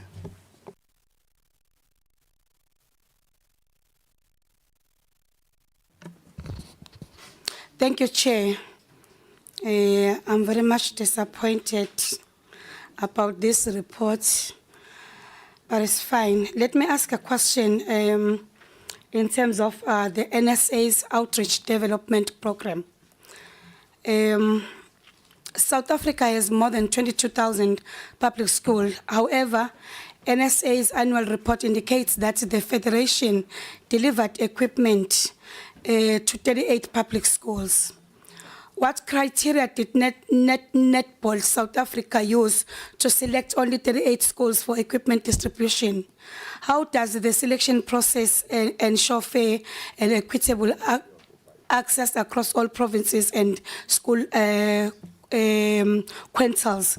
Given that there are over 22,000 public schools in South Africa, what justifies the marginal outreach to only 38 schools, and how does this align with NSA's constitutional mandate to promote and develop the sport nationally? What measurable impact did the delivery of equipment to 38 schools have on netball development in under-resourced areas? Does NSA have evidence that this initiative was sustainable? Then going to finances, what justifies the continued high expenditure on EXCO travel, accommodation and meetings rising to 1.9 million in 2023-2024, especially in light of NSA's grassroots development challenges and limited school outreach? Thank you. Let's do this. I want you to do it the interpellation style. I'm going to give an opportunity to those being affected by those questions to respond. But if members have questions to ask, for any of the entities, including the department or whoever. Ask the question directly, get a response, because I'm afraid in meetings of this nature, if we go through the questions in this fashion, we might lose the gist of that particular question and perhaps not get the answer. Is it possible that we can get a response? And if members have already prepared questions in front of them, can we please just read it slowly so that, because I see the other members, the side is actually can't keep up with the writing. You want the questions again? You want to read it again slowly? Chairperson. Who's that? Is the acting Mr. Ilan. president. May I request that when they ask the questions, at least 2 questions at a time, so as we can be able to I respond. think that's a fair request. Let's do 2 questions at a time. Okay, thank you. My questions it's based on outreach development program. South Africa has more than 22,000 public schools. However, NSA annual report indicates that the Federation delivered equipment to 38 public schools. What criteria did Netball South Africa use to select only 38 schools for equipment distributions? How does the selection process ensure fair and equitable access across all provinces and school quintals? Mr. Yali, you can designate someone if it's on your side, and the department of Dr. Kumalo, you may designate someone. Thank you, Chairperson. I just want to indicate to the officials that we are a team and we believe in collaboration and working together.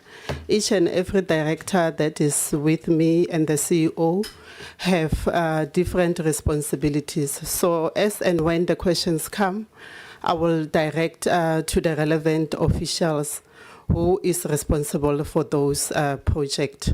So for this question, I will give it over to the CEO to respond on that one. Thank you, Madam VP, Honorable Chair, Honorable Member. When we conceptualized the outreach development program in 2024, last year, we were collaborating with our sponsors, and we set and agreed on their own CSI programs, corporate social responsibility. It was not necessarily money set aside for that. And I'll give an example. Discovery gave us 400 balls and cones. Gilbert would give, Reynolds would then identify the schools where they've built libraries. So it would be a collaboration on what is available and what their core business is and what their focus is, and would come in with expertise as netball, as people who drive the sport, and that's how we do the collaboration. So it's more of a corporate social responsibility program. There is not necessarily a particular budget that is attached to the NSA Outreach Development Program. So last year there were schools that were identified, and this year again there were schools. But for this particular year, it is because we focused on the schools where these youngsters, the under 21, that are linked to the Gibraltar Netball World Cup Netball World Youth Cup that is coming this year in September. So we focused on the schools that are attached to where this 25 youngsters are coming from, because finally the 25 squad will be trimmed down to the 15. That's what we've done. And I'll give an example. We went to Herigwala or Kokstad, where a young lady in Bali comes from, and the entire municipality, the schools, as well as the parents were there, and we got commitment that they would go there. So we are doing a We've got researchers that work on the impact of these programs, and we've got even data that is even given to the sponsors back, your public relations value, your commercial value of these things, of this program, as well as your marketing value. Because for you to be able to sell an asset commercially to corporate, you need to have these data, these numbers that you give back. So we've seen the value of the Outreach Development Program. Thank you, Honourable Chair. You may proceed, if you still have. No, thank you. Honourable Mtetwa. Thank you, Chair. As I did indicate that we might need more grace for this one. Indeed, we need it. Agree with you. Honestly, I concur with the members when they say that we can't be listening to a verbal presentation of financials. And 2 years later, we still are waiting for audited financials. I was part of the 6th Parliament in this committee. We waited and waited for the financials that never came. But I want to draw the attention to Deputy Minister that your department yet again is found wanting to even allow Netball SA to come and present in front of us without you knowing the financials. I don't understand how that happens. I really don't understand how that can happen, that you allow Netball SA and Netball World Cup to come and present without financials that you haven't adopted, you haven't seen, you haven't even seen the audited version of it. It's a wasteful expenditure that we have come for here, Chair. Honestly. That also goes to SASCOC. Again, we are saying SASCOC is sleeping on the job. Because you can hear even the responses from the president of SASCOC. He doesn't know. He's not ashamed to say he doesn't know. Yet it is the governing body that looks after these federations. First point of report must be to SASCOC before it even goes to the department, and department to us. But there's so much disjuncture. Let me not waste the time elaborating on that. The acting chairperson of, or the members, the board members, you indicated that you have gone through the IOD training, Institute of Directors, and you should be quite familiar with the concept that says you are severally and jointly liable. Whatever happens with the president, you might be liable, because some of these things have been happening in your presence. Having said that, would you regard the selection process of coaches and players as independent and without president's interference at Netball SA? Maybe the director of coaches, who's the director of coaches, can respond to that. If you do have that independency in selecting, and if that's so, why you haven't announced the teams that will be playing currently? What is the reason for that? Thank you. Let me indicate we have director selection. We have director coaches. Selection is responsible for the players. Director coaches is responsible for the coaches. And we have director demarcation responsible for policies, constitutions, and everything. And me stepping in for the president, I'm responsible for overall activities in netball, and the CEO is the accounting officer. So in terms of selection, may I request that director selection respond on that, because it's her responsibility, and then director coaches will elaborate on the appointment of coaches. Thank you.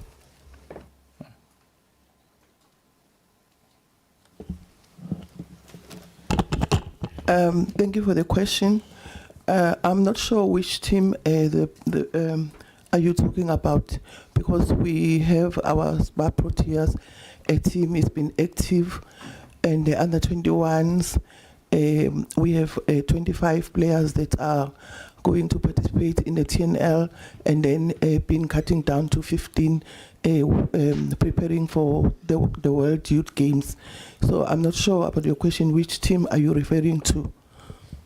I'm talking about the Telecom Netball League squads that will be playing. Why have they not been announced if that process is independent? Okay, now I get you. All the team were approved. You know, the process of the TNL is that all the provinces are given a chance to do their trials as provinces. And then I have to be, guide them and monitor them. And then after that, we take the list. They're selecting 16 players per team. So those provinces with the two teams, sorry. So those provinces with the two teams, they select in the initial stage, they select 16 players, being 12 plus 4 non-travelers. The non-travelers are players that being non-travelers in case in the 12 there's players that get injured or whatever happened during the games, then they go back to the non-travelers. But then the players, once they got selected, we took all the list and then we take it to the office to check their membership, to check that they are good standing with Netball South Africa, as well their district and their provinces. So with all that process, it takes some time sometimes, because when you find that some of the players amongst the team, they are not in good standing, then we have to intervene there and with their provinces. But at this moment, all the teams are being approved, and we already told most of the provinces, and even the kids and the techies and everything is being delivered.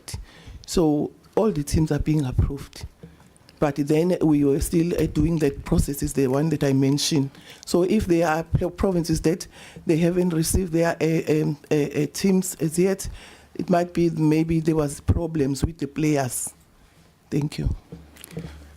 Okay, let me remind you that as members of parliament, we are commissioners of oath. And when you respond to our questions, you like somebody who is under oath. As I indicated, that you are severally and liably responsible.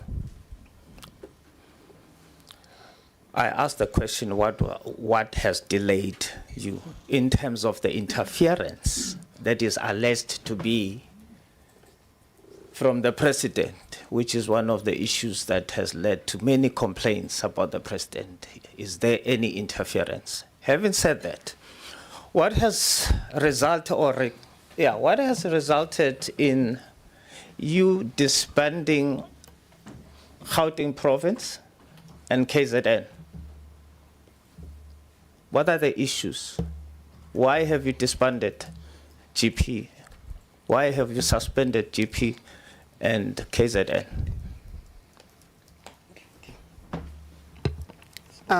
Director demarcation, yes, thank you, sir. Director demarcation, like I indicated, she's dealing with constitution, structures, and policies. She is responsible for that. She will take you through the process that was taken to arrive to that decision. Thank you.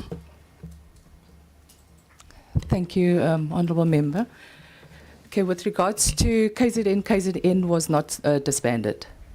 They were not disbanded at all. Gauteng, we called about 4 meetings with them for them to come, and because we wanted to mediate between, because we tried, because there was complaints that came through from the districts within Gauteng that came through to us, and we called a meeting with all the members. The first time they didn't pitch, the second, the third they didn't pitch, the fourth time. When we called them to present their audited financial statements as well as all their structural information, they could not present anything to us. And eventually when they did, we also came across, and there was like some irregularities that we picked up in terms of financial issues, and also with regards to certain complaints that we had, and we, in terms of the finances that came from the department, Gauteng Department of Sport to Gauteng structure. That was also it was given to the CEO to have a look at. To take it to somebody to have a look at in terms of the finances, and it was also reported that there was mismanagement of funds, and we then also tried. Now currently we've been trying to mediate, to have a mediation between them, between Netball South Africa and them as well, and then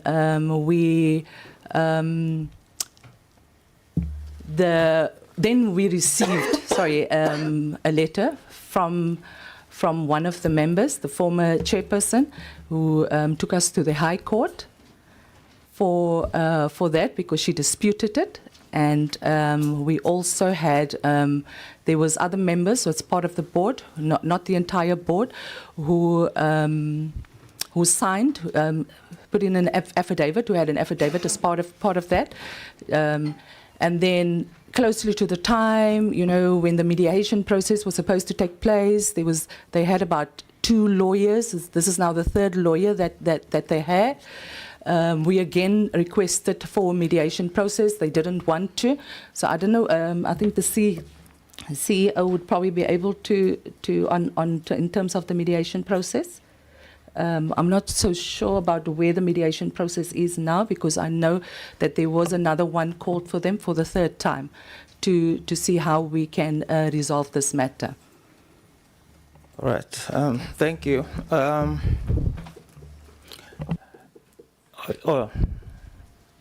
Chair, DG wants to. Oh, Dr. Kumalo, the president of SASCOC indicated he wanted to say, or should I pass you? No. It's important for me to say this. I appreciate what you said, Honourable Member. SASCOC at this stage is not responsible either by the Sports and Recreation Act or its own constitution or the National Sports and Recreation Plan to get involved with international projects run by international bodies.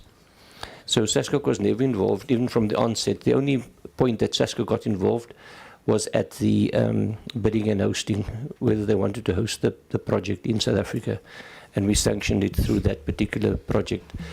So if there's a understanding that we must be part of this in future, I think that is something that we can really take forward with and see how. But it's very difficult because out of 85 federations, each of them wanting to run and host a world event, SASCOC is going to find itself inundated with trying to manage that process. Thank you. Dr. Kumalo? No, thank you very much, Chair. I also wanted just to come in terms of what Honourable Member Mteto was saying regarding the reports. Indeed, perhaps let's separate the report, because there is a Netball SA report that was tabled, as was indicated also in our presentation. We are aware of the use of the monies as per the report that we had tabled through through the Chief Director here. So that part of the report we are fine with. We have indicated, Chair, that in terms of the Netball World Cup report, the closeout report we haven't seen. It's not been presented to us. However, we have received explanation as what caused the delay. And we had to allow that particular process, which was first disputes around the issues of the staff and later the unavailable equipment that had been taken away, I think, by the staff, the same staff that the Netball World Cup committee was actually talking about. However, Chair, I also wanted just to indicate to the members that in terms of what the Chief Director, and I know he didn't make a presentation, Mr. Linden sat in the committee by virtue of him being a Chief Director in the Provincial Sport, Arts and Culture Department, because as indicated also by our own Chief Director sitting next to me, the money came from us to Western Cape, the Department of Sport, Arts and Culture, as part of the conditional grant. And as he has indicated, the first and the second tranche reports were received by the department in line with the conditional grant reporting. But what we were saying we have not received is a closeout report that talks to the utilization of the entire 90 million. So you will also note, Chairperson, that in the email or the documents that the Netball World Cup Committee had forwarded to yourselves, they had included these annual financial statements, but going up to 2023, as has been indicated. And it doesn't cover the period when the actual World Cup took place, which was July 2023, because of the 23-24 audit not having been finalized. So that's just the clarity. I do note the fact that we perhaps, Chairperson, should have indicated that the presentation that comes to yourselves should not talk to the closeout report, having not gone through the department. However, I just wanted to explain how and what we have been receiving in the interim. Hence, I was saying we do not have the comprehensive report because we don't have full audited reports, only 1 and 2, or first and second tranches as part of the conditional grant. Thank you, Doc. That is our concern. But I'm having a solution for this. And that's why I ask, where is the LOC members? To a greater extent, people are sitting here and it seems to me that people are lying under oath. To a greater extent, we are going to interrogate this issue as to whether there was anything from what is she called, who was the tournament director, whether anything has been sent by them. That's why I was asking about the CFO. They must also be gathered into a room to give their part of the story. So we are going to get to the crux of this matter. Proceed, Honourable Mtetwa. Thanks, Chair. I did indicate that in my questioning that it is Gauteng and KZN. And I mentioned suspension and I mentioned disbandment. You only spoke to Gauteng. You didn't speak to KZN. And listening is a skill. Okay. Now, I will leave you. I want to ask, Chair, through you, Chair, that they provide us with the minutes of your board meeting that took those resolutions to disband or to suspend. The process that you followed in terms of your policy, if you can provide us the policy that deals with mediation. How do you do your mediation? Because out there it is alleged that the president decides because she's enjoying a majority support of the board members. The 3 board members who are forever dressed up in the same attire that she wears when she goes out to indicate. There's only 1 member who's forever outvoted on issues. And it can be, when you speak of transformation, I still want to find out again. When you decided to take somebody who was lesser qualified than Dumisani Chauke as the head coach. What was the reason for that? Because as far as I know, Dumisani Chauke is one of the best candidates this country has, and a black person for that matter. When you speak transformation to us, you speak black, African, and now that you are even running a sport that is driven by women, it is the greatest failure for you not to be able to transform that sport because you're not dealing with men. You now must showcase that you believe in the true talent and not the race. The issue of her interfering because she wants to promote herself, she wants to garner support for the re-election. Therefore, she will decide which province gets the court, who gets appointed, who gets to be the part of the team that is playing. And those are the serious allegations. And if you're hiding this, that's why I was saying to you, remember that you are severally enlightened. Now I'm putting you together to account and be honest to us. If you fail to be honest with us, we are going to charge you with the same issues that we are faced with when it comes to the president. Having said that, vitality, oh no, maybe I should ask Netball World Cup. Vitality withdrew its sponsorship at 11th hour. You haven't spoken anything. You didn't, in your presentation, you don't even mention Vitality as one of their sponsors. What were the reasons for Vitality to withdraw at 11th hour?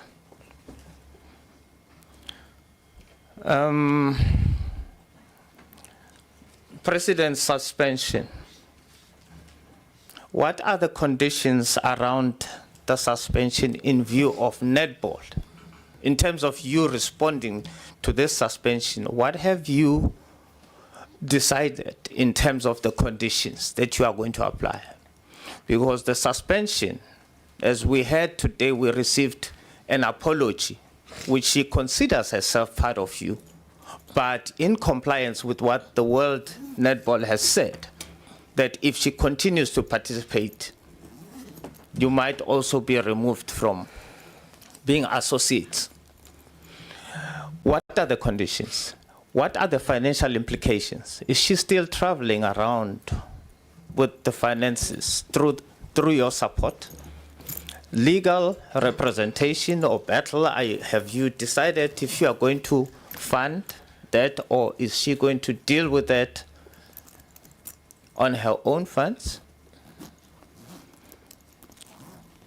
And SASCOC, why it has taken World Netball to suspend the president? Don't you think that shows a sort of vote of no confidence towards you, towards SASCOC? I hear you when you justify the fact that you don't interfere, but all of us were guarding that Netball World Cup with all our hearts. I was part, by the way, you never mentioned that I was part of the people who came to watch, physically came to watch that, because it was something very special for us. So I would have expected SASCOC to have some sort of insight on what is happening, to be vigilant in monitoring what is happening within. There's been articles in the newspapers, the members who have been complaining about Netball SA, especially the president, who is law unto herself, who has formed a cabal within the board where she takes decisions. She has a final word or word in terms of decisions. And everybody who stands against her, like KZN on the 13 million, asking about the 13 million, then they get suspended. We can't have a board like that. We can't have situations like that. We need, as you said, this is only the only sport that is dedicated to women. that is run by women. The support that you are getting from Supersport, giving you production that is run by women. Police giving you support that is run by women. You can't fail us. Thank you. There's three very important questions. I'm going to jump Honorable Mtetwa then to Honorable Jacobs, but I'm going to give Honorable Mtetwa an opportunity to ask clarity if the responses is not to his satisfaction. Three very important questions. In any order. Thank you, Chair. I will respond on the question of the conditions of suspension of the president. What transpired is from Netball South Africa's point of view, I, for myself as the Vice President, received the letter on Thursday in the morning, but the letter was addressed to the President, informing her about the suspension and the condition that if she gets herself involved in Netball South Africa's activities, netball will be suspended. And then I immediately, contacted the President via an email, copying all executive members to say that, we were not aware of this. However, we request her to step back while she allows the process to make sure that the organization is not suspended. But at the same time, we called for an executive meeting where we had to deliberate on the way forward. What do we do? So within our deliberation, obviously, we spoke about legal, we spoke about all aspects, but at the end of the day, because I was chairing that meeting, I had to advise the executive that we don't have anything in our desk as Netball South Africa that inform us as the organization that the president is suspended. The letter is addressed to her. So the executive should allow us, where I, gave the CEO the mandate to communicate with World Netball, to request a letter directed to us so as we can be able to act. We received that letter on, I think it was Saturday night from World Netball. That letter, when we receive it, we had to act on it because our members needed to know. So we needed that letter so as we can inform our members, and that's what we did so far. Thank you. Who's dealing with your bookings, accommodation, and flights? The CEO will respond to that. Has that flights and accommodation been cancelled, or can you assure us that the president of NSA is not in Cape Town? CEO. Thank you, Honourable Chair. Can I please inquire on that, and I will come back to the committee? No. Someone must deal with the bookings. Has that booking been cancelled on Thursday or whenever, on Saturday? Can you assure us she's not in Cape Town? Honourable Chair, yes or a no? I wanted to go and check because there's a person who deals from the office directly. Okay. That's what I was trying to say. Okay, the second question, I think it is NWC. Yeah, I'm going to ask Blanche to talk to the issue of the vitality sponsor. Thank you. Thank you, Madam Chair. Honourable Member, that question, I'm thankful that it came up here. Vitality is a UK sponsor, England Netball sponsor. And Discovery South Africa is a Netball South Africa sponsor. So during the World Cup, Vitality offered World Cup 2023 through World Netball 9 million sponsorship.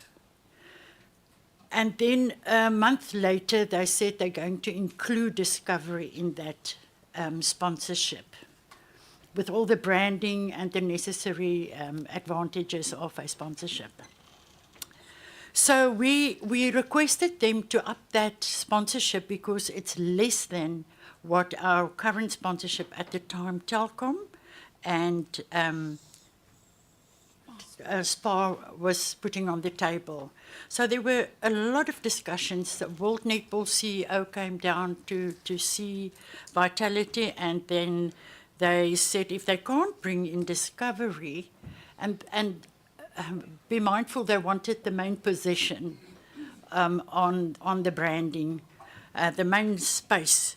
So it was not accepted by the CEO or World Netball at the time, and World Cup 2023, because that would have put our sponsorship, Telkom and SPAR, in jeopardy. So then they withdrew.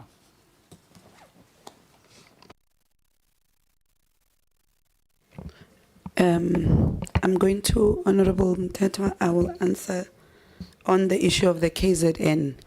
KZN wrote to the executive of Netball South Africa questioning the process of the constitutional amendment. And that was, I think, around 2023, and the matter dragged. And because there was no agreement, the matter was taken to SASCOC. And SASCOC did mediation, as we've heard the SASCOC president earlier on. However, in responding, KZN did not agree to the mediation that was done by SASCOC, and they've requested that the matter, as far as I remember, when I was speaking to the COO in her cap as a CEO, we've agreed that this matter will be taken to the independent judiciary board of SASCOC. So that's where it is now. And I will also speak to the legal assistance to the president. As far as I understand, we are not providing any legal assistance. The legal assistance or the legal counsel that we've requested from our own lawyers has to do with Netball South Africa, so that we make sure, because this is legal interpretation of World Netball articles as well as Netball South Africa Constitution. We have consulted with the legal a person who's on a retainer, because it's part of Labour Council. It's not an additional, there's no additional amount to that to advise us on what to do. Because if you look at it, it is World Netball that has suspended, and they've been very clear that they're not going to disclose anything at this stage. However, as a body as well, here, you are speaking of a president, a head, and I'm not sure. One of the things we were asking, we cannot take a position as we are sitting, as you know, or maybe the board, it's very difficult. And that's where we wanted to check, because also the SASCOC as the mother body needs to also be part of it. So that's why we are seeking legal opinion or counsel on this matter. But we have not provided any legal assistance to defend the disciplinary hearing. Thank you. The President. Just two issues from our side. And I've lost my train of thought to the question that you had there now. But with regards to the netball issue and the timeline, we were informed on the 16th of April by Angela Sanderson, if I look at my communication here. She then informed us and sent a letter to us about the suspension of the president. And that's when we started to hear of it. And then I can answer you. The reason is no one sent us no whistleblower request to SASCOC to take any action with regards to this. And it's very difficult for an organization to get involved without having firm evidence to take action. Obviously, someone has sent information to World Netball.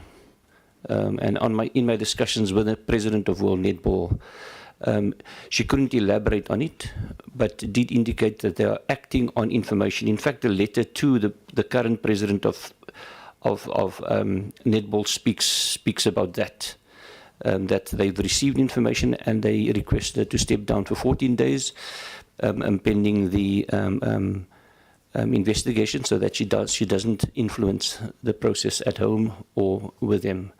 That was the main issue. SASCOC has also gotten involved with a legal opinion on the request from Netball with regards to whether the individuals can stand for the elections, coming elections, especially since the constitution was changed. And the legal opinion that we received also impacted on swimming in this regard, that said that you cannot apply a constitutional change retrospectively. If you change a constitution, you must go forward with that constitution from that point onward. And that is the information that we passed on to Netball as well with regards to that. In other words, everybody can stand. Honourable Jacobs. Thank you very much, Chair. And thank you very much. Sorry, Chair, there was a question that was not answered around Dumisani Chauke. Why was Netball SA preference being a white coach who has lesser, I don't know whether to say credibility than Dumisani? It is given that Dumisani Chauke would have been. And in their presentation, they've spoken about directors. I know that one of the issues was that she must leave her other job, permanent job, in order to be permanent on NSA, Netball South Africa, as a head coach. Yet the president has got her own job, permanent job, still a job. That job, the directors have got jobs somewhere else, but she was. So clearly it was somehow a way of getting rid of her. Why? Why was that?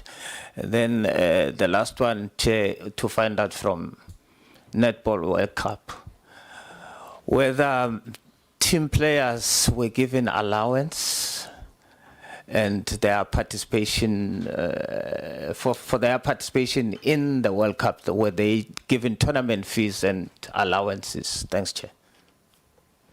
2 crisp responses.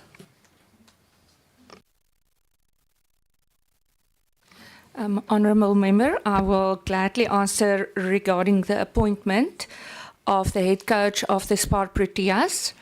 I can tell you that after Norma Plummer resigned, we were adamant that we would have our own coaches in South Africa taking forward our teams and not using international coaches. So we, as the board, advertised the position, Netball South Africa advertised the position. All coaches in this country had the opportunity to apply, because I'm not sure what you're referring to, sir, but I can tell you, yes, Dumisani Chauke have a lot of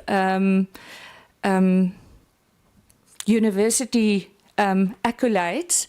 However, when it comes to coaching, it's not always your CV that talks to you. You have to know that a person can do the job.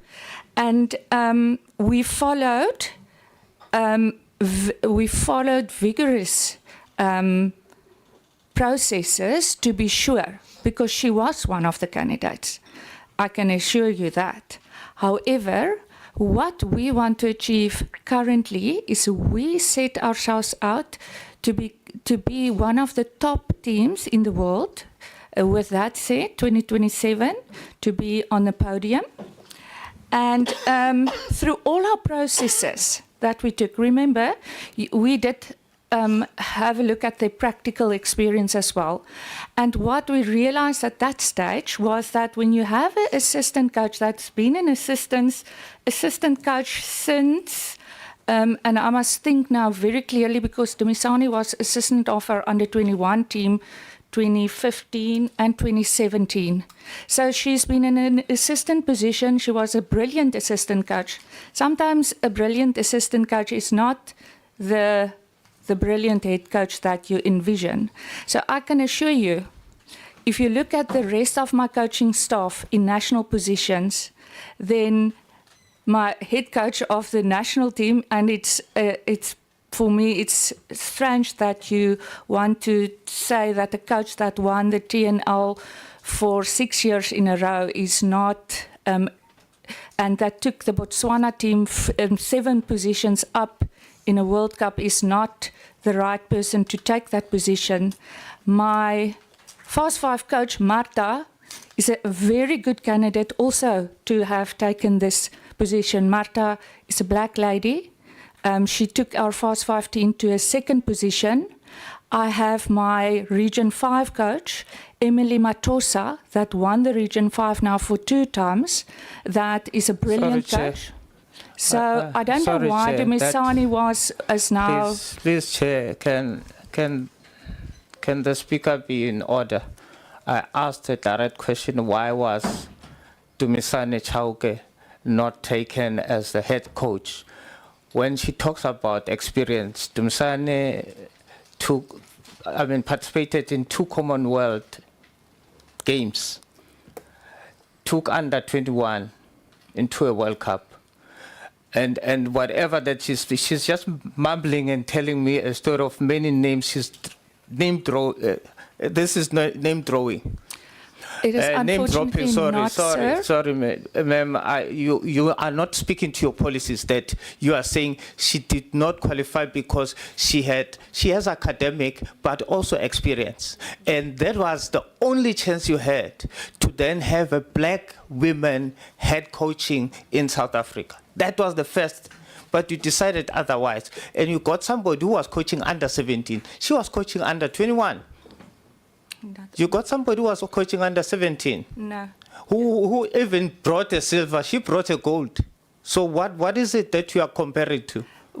Sir, to which competition do you are you saying that Dumisani brought a gold? I'll tell you now. Let me go back to my notes. Your point is noted. Yes. All right, thanks. We still have 6. Yes, we have still I just want to say that, sorry, sir, that we had a very good panel. The board decided it was not only my decision, and it was not only the president's decision, but we laid it in front of the board, and the board decided on who would be the coach. Thank you. We still have 6 members, 7 members to go. Okay, am I fine now, Chair? Can I go? You can go. It's okay. It's okay. Numbers. Yeah, numbers. Chairperson, thank you very much. Look, the matter is as follows. I don't think that this is something that we can take lightly. When you hear all of these things, you hear numbers and you hear finances that sound very willy-nilly, like they were sucked out of thumbs. And that's what I want to clarify now. What I want to clarify is that I'm not going to be asking you questions nicely. I'm going to be asking you questions and I want responses immediately. So please be ready to respond. And I don't want political answers. I don't want answers where you are explaining and giving examples. I want yes, no, I want factuals, I want full stops. That's what I want. So I'm going to start with Netball World Cup. I want to know, did board members get funding from the Netball World Cup? No. You didn't. Okay. So I want then to know, if they are seeing it with us now, it implies that there might have been a deadline and you missed your deadline. So did you miss a deadline? Was there a deadline given to you for audited financials? What happened? Yes, we did miss the deadline, sir. When was the deadline? It was supposed to be last year, March 20. Last year, March. Who's responsible for missing the deadline? It's us as a board. Who's in the board? The 4 of us that are here. Who's the 4 of us that are here? Okay, it's myself as a chair. Name, surname? Patience Shikwambana. Okay, next. Blanche de la Guerre. Excuse me? Blanche de la Guerre. Thank you. Samaya Khan. Uh-huh. 4th? Lyndon Bauer. Thank you very much. So you're the 4 that missed the deadline. Why did you miss the deadline? I indicated earlier that we had challenges with our staff. You had challenges with your staff? Yes. So you acknowledge responsibility for the fact that you missed the deadline? Yes, we do. Thank you very much. Then I want to know, how much did it cost you to measure your carbon footprint? I understand you don't have audited financials and you boasted about having a lower carbon footprint, but what we don't talk about is reporting. Reporting often costs a lot of money. How much did it cost you to measure your carbon footprint? For 80,000. 480,000. Okay. Then I want to know your fan parks and the attendance. I want to know how much did your fan parks and your viewing sites cost, and what was the attendance across the country? Each province hosted their own fan parks. So the City of Cape Town hosted their one, Western Cape Government hosted fan parks across the districts, and each province, wherever they found themselves, so they carried those costs of the fan parks. So you don't know the cost of the fan parks? No, because we were not responsible for it. The provinces carried those costs. I know I'm responsible for the Western Cape one, but we were not responsible as a board for the whole country. So the board has no idea how much the fan parks cost? Because if you are saying it comes from then provinces and districts, you are then saying that this goes to municipal levels, you are saying that it goes to district levels and provincial levels, and you are saying that you don't know how much of taxpayer money or whatever went to these fan parks. No, we wouldn't know, as I'm saying, because it was a partnership with the provinces. So you don't know? No. Okay, thank you for accepting that you don't know. Then I want to move to Netball South Africa. Now, you heard me talking about money, and I'm very clear on what I want to know. I want to touch on a lot of things here, and the first thing I want to touch on is that your financials reflect 41,041 Rand across 2 years for NSA condolences. What is that?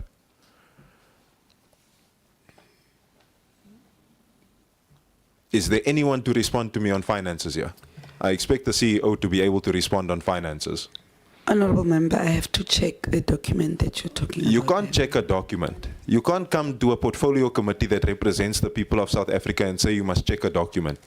You are a CEO and you are supposed to know what is inside of your document. So please explain to me and the 250 South Africans watching now and the hundreds of thousands that are going to watch, what is NSA condolences? You spent 41,000, you ought to know.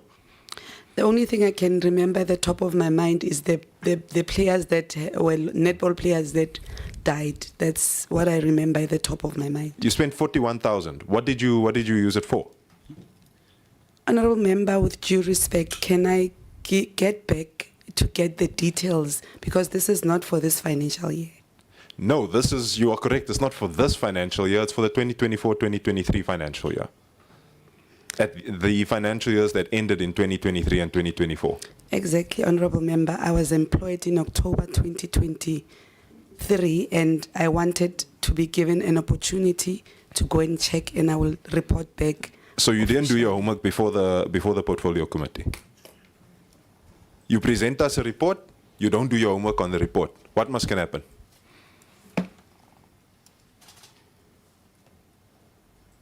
Yes? I did my homework. Now you don't know what the 41,041 Rand was for.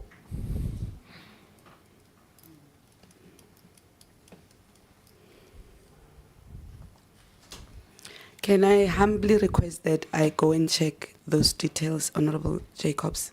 You cannot humbly request that you go and check details. It doesn't matter how you change the wording of your request. I want the answer now. I don't have the answer now. So you don't have the answer? Yes. Thank you very much. Then I want to move to correctional services. 53,091 Rand was spent to a line item called correctional services. What was that for? And what is your name, CEO? I want the South Africans to just hear your name and surname. My name is Mudiege Komani. Yaleboa.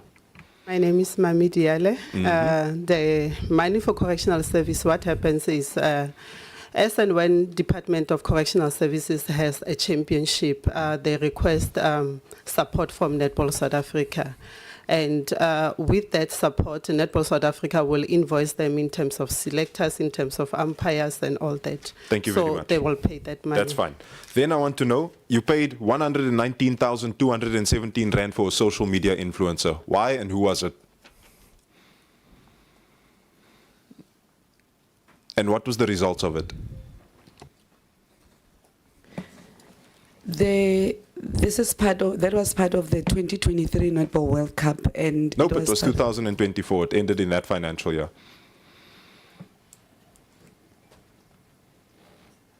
Say that again. The statement ends for the 31st of March 2024. So who was the social media influencer? What did they do? How much did they cost? And what was the person? What was the outcomes?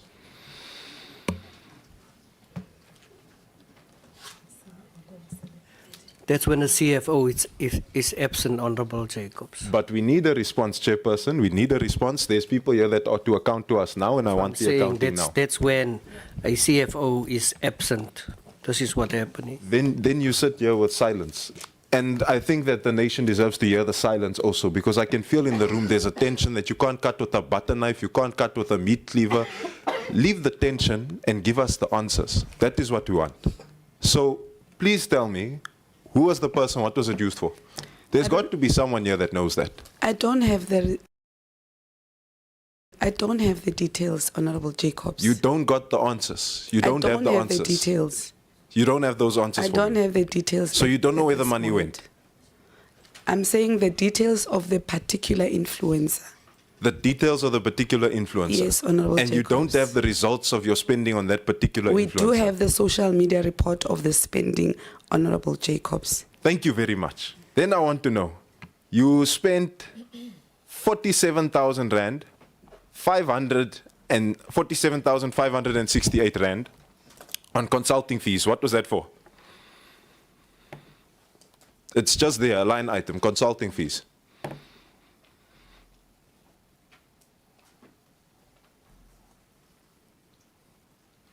Now the homework is being done, Chairperson. This is what happens when you study inside of the lecture. Proceed.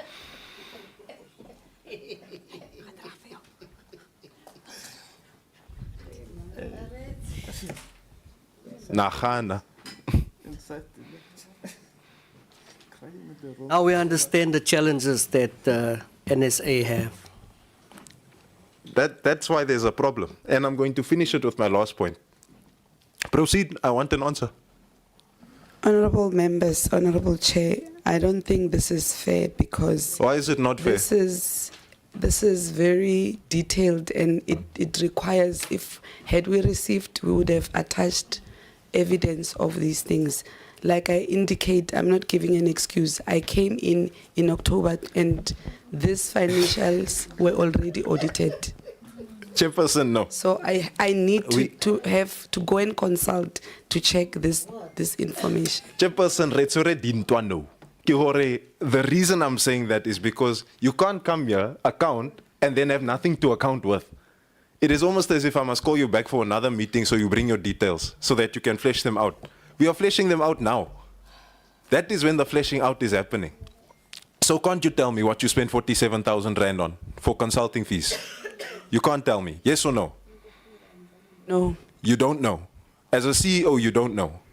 Okay. Then, on the Spa Proteas, in 2023, you spent 1,440,000 Rand. In 2024, you spent 622,757 Rand. I think we know what I'm going to ask. What was the consulting fees for? It's over 2 million Rand in consulting fees. What were the consulting fees for? 2 million. There's netball players and coaches that are watching this now, wondering what happened to that 2 million. Couldn't my players get balls? Couldn't my players get kits? Couldn't my players get tackies? Couldn't my players get a court? But there's 2 million on consulting fees. What was the consulting fees for?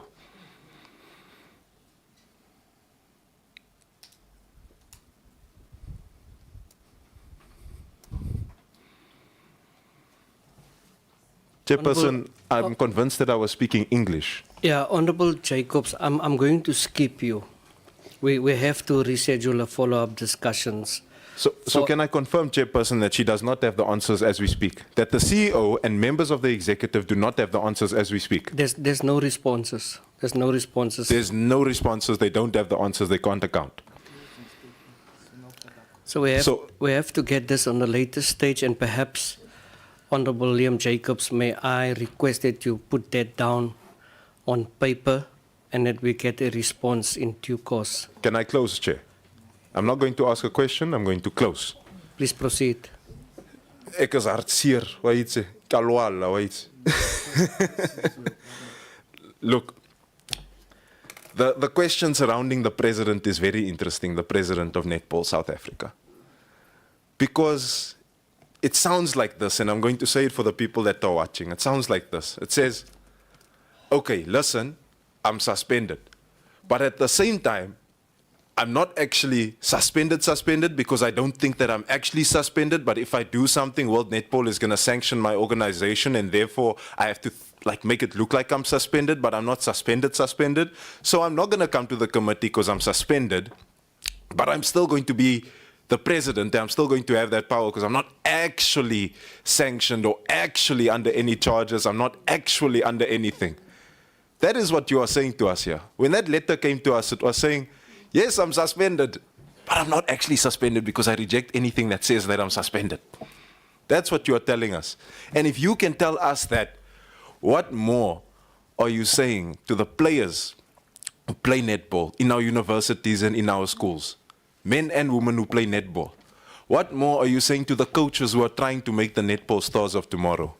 What more are you saying to the schools who are putting the resources in place and hard hours in the sun to make netball successful in South Africa if you have a president that is running roughshod over netball like this? Chairperson, my case isn't even tired. My case wants to go to a coffin because this is a funeral now, Chairperson. I rest my coffin. Thank you. Thank you, Honorable Jacobs.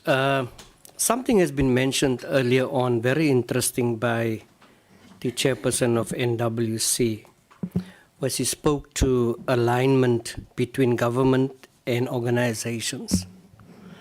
And I hope that DSEC and SASCOC take note of this alignment between organizations. And I wrote it down, it says, for seamless exercise. Now, financial transparency, and that is where we have adopted the hashtag "We followed the money," and it comes from someone there in red. Is going out and going to brag again in Parliament, but as a collective, we as adopters hashtag "We follow the money," and this is us. So financial transparency is crucial for our understanding, and in the absence of understanding the financial transparency, we can't do anything.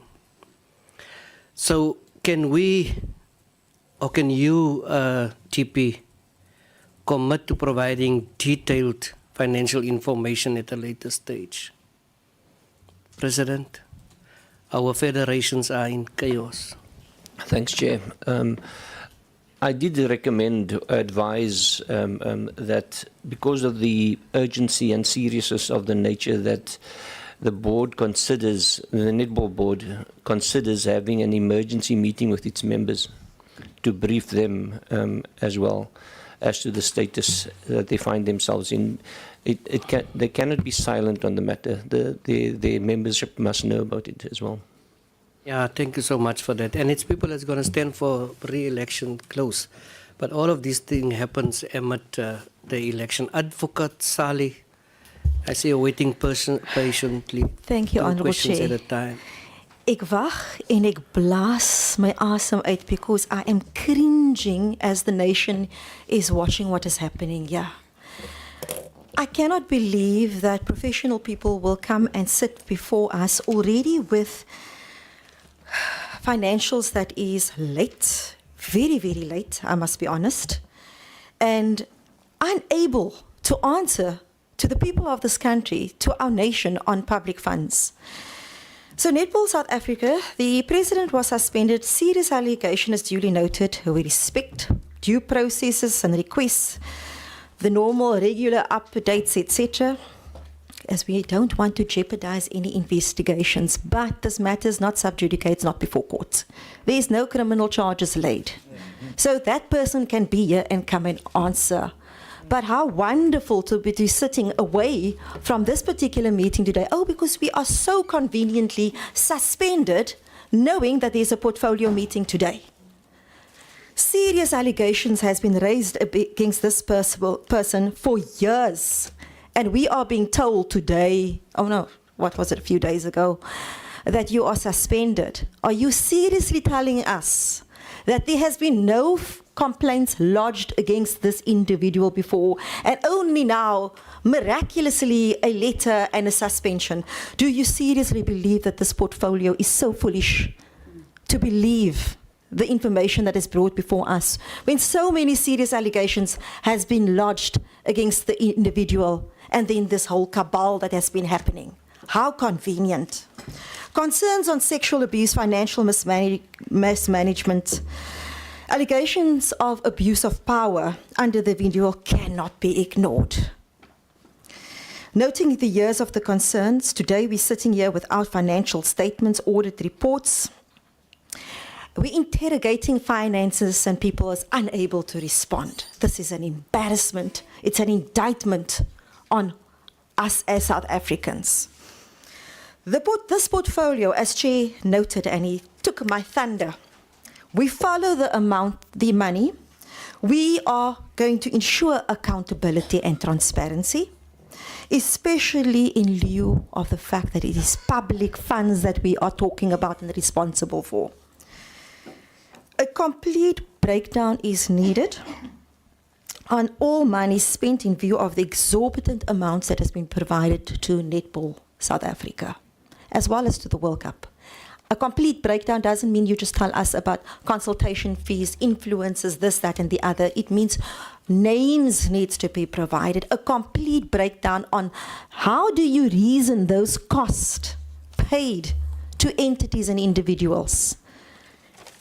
A beautiful, I can't even say a beautiful presentation.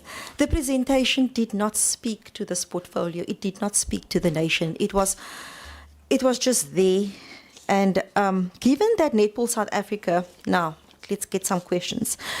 Given that Netball South Africa is dealing with public funds, does Netball executive get a monthly salary? What is the specific amount allocated to each recipient? Furthermore, can a detailed breakdown of management expenses be provided for accountability purposes for the 2023-24 and 2024-25 financial year? I also want to know, in the past 5 years, how many people have been trained in the National Coaching Development, the NSD? How many black coaches has been trained and has level 3 to 4 experience over the past 5 years? We've spoken to schools, and obviously some issues has already been raised with regard to the amount of schools and how many schools are benefiting, etc. But there is silence with regard to Netball South Africa and the support to universities. What is the current support that is actually going to universities? That is one of the things I want to know. We've got high school sports with regard to netball, wonderful, but we still have women playing netball on university levels. What is our support to the universities? I'm going to come back to the story of the Dumisani Chauka because I have major issues, and I got issues with regard to the responses received because it was exceptionally defensive. Dumisani Chauka, she was not selected as the sparse coach despite being ex-protea, former assistant coach, having all the relevant qualifications. There's been major allegations of interference which brings to questions policies and procedures on selections of coaches. The current SPAR assistant coach, I want to know something. What was the application process? Was there a proper interview process with regard to the current individual in this particular position? And I actually do want to know, your constitution has been changed. I'd like to see the old constitution versus the new constitution proposed. I also want to see the criteria on how these coaches are actually decided upon. The interview, the application, how does it go out into the public to know that there is actually positions available? So that is the questions that I have for now. Unfortunately, because of the lack of information that has been provided to the portfolio with regard to your audited financials, it makes it very challenging for us to do a comparison and to ask relevant questions and pertinent questions. So in that regard, you have failed the people of this country, and honestly,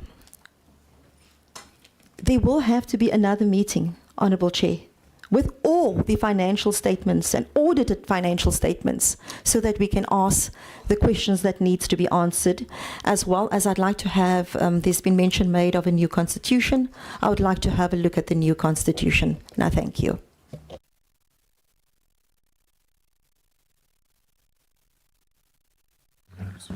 Any responses on what Advocate Saleh has raised? Feel free, in no particular order. Thank you, Honourable And Chair. perhaps, I think, answer the last comment. Do you think there's a need to meet you again? Yes or no? Say that again, Honourable. Do you think there's a need to meet or for you to Yes, appear? there is a need, especially on the financial questions.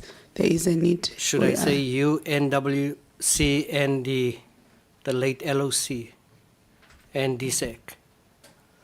If we have all of you in one room, like a mixed biryani, then we can deal with you once and for all and lay all these issues to rest.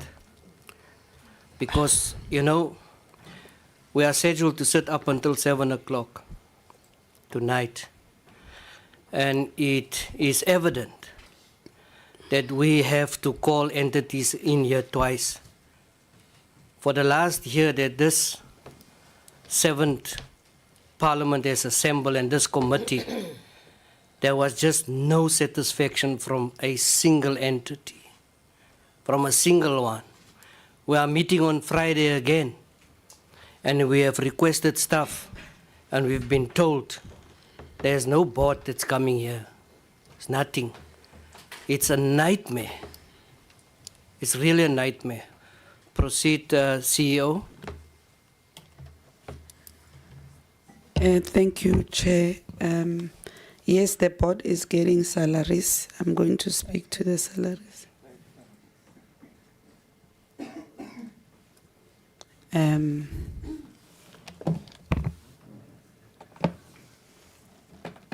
And the amounts I'm going through. Yeah, members take note. I think it's 23,000 Oh, rand.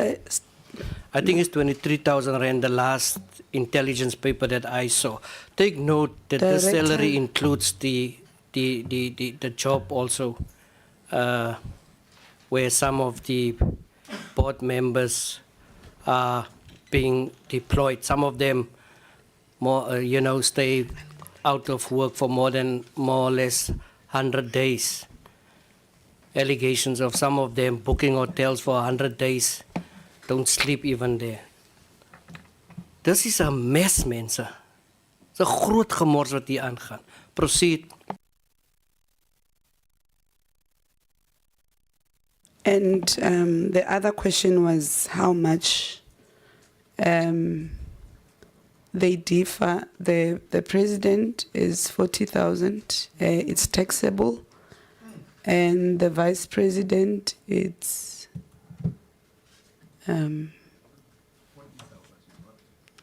then I've got all the three directors is 25,000 taxable.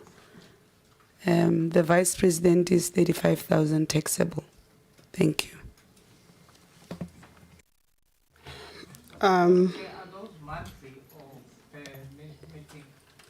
Yes, they are Sounds monthly. That sounds monthly. Let me indicate that what is said is covered in the Constitution as well of Netball South Africa. And I will also answer to the current support that we give to the universities. Universities, schools, correctional services, SANDF and all that, they are our associate members.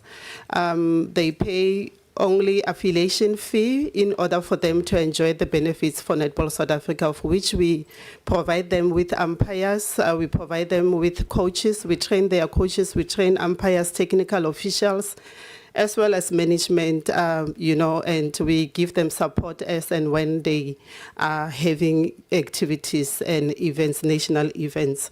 They utilize our members to be able to run that. And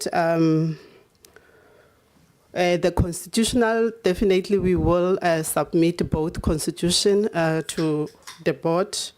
The 2016 constitution and 2023 constitution, we will submit it. I think that's it. That's the questions that I heard. Advocate Sally, Honourable, are you satisfied? Can we proceed to the next member? Or do you want us to proceed for lunch? Chair, just want to ask just one or two questions still. I also want to know, okay, so you said there's a 2016 and 2023 constitution. Has the 2023 constitution been adopted? Yes, ma'am, it has been adopted. Okay, and then you are noting that these are salaries with regard to my question on the payments that is being provided. There's no stipends as well to anybody? In terms of the system that we use, SARS system, it's captured as director remuneration, which is different to what salaries, full-time salaries are. But also what happens is that, like for an example, there's a tournament called Telkom Netball League, which is coming. So part of the contract that we've signed and the benefits is that everybody that participate would then be given a daily allowance. So that's players and officials that are participating in the tournament. So, and then the other allowances that are given, it's obviously reimbursement of travel and subsistence, which part of the reform, honourable member, that I was talking about is that we had to align, that with the National Treasury, and that's what we've been doing in the previous year. And the same as with the travel kilometers, as and when SARS updates National Treasury, that's what we do also. We pay the kilometers based on that to everyone, the executive, the staff, as well as all the other volunteers in Netball South Africa as per Treasury rates. And the last allowance that it's obviously SNT in terms of foreign countries as we go. We also have aligned it with the DECO rates which National Treasury uses, and which is something that was never there before. Thank you, Chair. Then, Chair, just on finances, I want to know the high expenditure on EXCO travel accommodation meetings rising to 1.9 million 2023 to 24, especially in light of Netball South Africa's grassroots development challenges and limited school outreach. How do you explain these expenses? Given the marginal increase from 1.8 million to 1.9 EXCO travel, what specific value outcomes would derive from these expenditures, and how do they align with Netball South Africa's strategic priorities? Okay, that's the one. Can you hold on to that question? Then there's just one more. And then what accounts for the drastic increase of over 500% in personal claims from 145,304 in 2022 to 23 to 723,822 in 2023 to 2024? Thank you. Thank you. The issue on the high expenditure on EXCO travel, that financial year, it's the same financial year of the 2023 World Cup. And that's why the high rate of the travel that is there.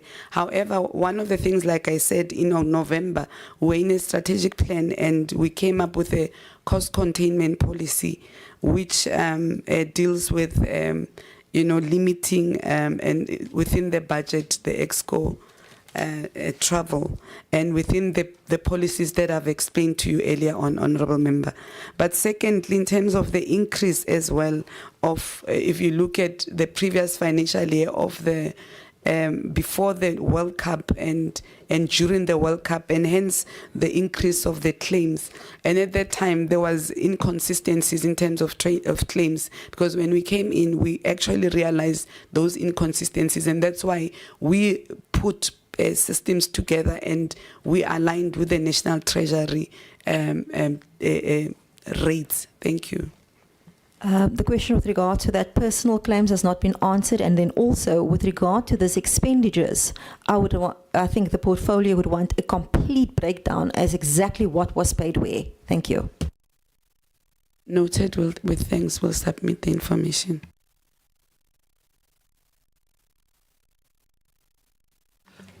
We have to go to the next member. Can we respond to that? And I'm going to give Honorable Nkosi an opportunity.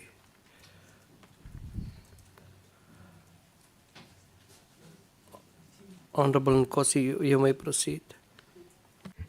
No, thank you very much, Honorable Chair. Chair, I just want to emphasize on the issue of the verbal report tabled here, that it is totally unacceptable by this committee, and we would love to get an audited report as this committee, because being given a verbally report, it looks like we are not taken seriously. So we want to appeal that an audited report be submitted to the portfolio committee. On the club development and mass participation, Chair, I just want to check the metrics that I use to measure the effectiveness of the 122,670 club development grant across the 16 codes, and what proportion specifically benefits netball.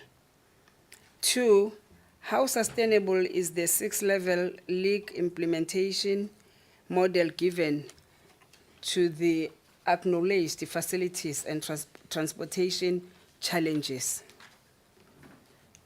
3, does NSA have a policy around travel, accommodation, and subsistence?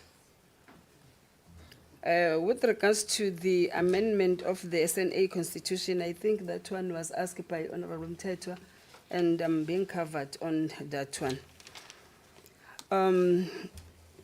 Another thing I just want to check, that does Netball SAA have a credit card? Who keeps it? Does it get audited? Can we have the bank statements of the credit card from 2021 financial year? On the Netball World Cup status, Chair, despite the robust planning, the event faced a budget deficit of 34 million, at one point raising concerns about financial sustainability. The local organizing committee and Department of Sports, Arts and Culture were queried about strategies to address this deficit, including enhanced commercial partnerships and cost management. My question is, how will the 34 million budget deficit be addressed?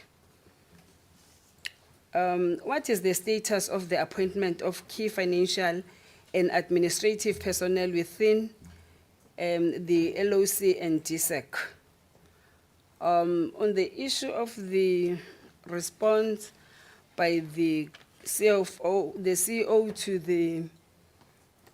to Honorable Mtetwa, Chair, I must say that it's a disappointment, because when you come to the portfolio committee and account, you must make sure that you did your homework. You thoroughly consulted whoever that is supposed to be consulted. We are not taking it good that the CEO, CFO will respond by saying, I'm still going to consult. And she will keep on saying that she came in October. And I don't know what does that concerns us with that, because when you enter the office, in whatever year or whatever a day, you must make sure that you inherit whatever that is there, and you do your own homework to make sure that what has happened even before you came. I think the answer that was given to Honorable Mtetwa is not taken very, very good by us as the members. The we must indicate that we are not happy. And we request that when people comes to this portfolio committee and account, they must make sure that they have done their homework before they come to us. Director selections.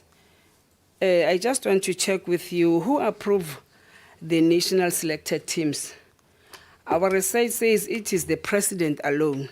What is then your role, or that of the executive or board? Who approves the provincial teams? To the director coaches, what is the process to appoint national coaches?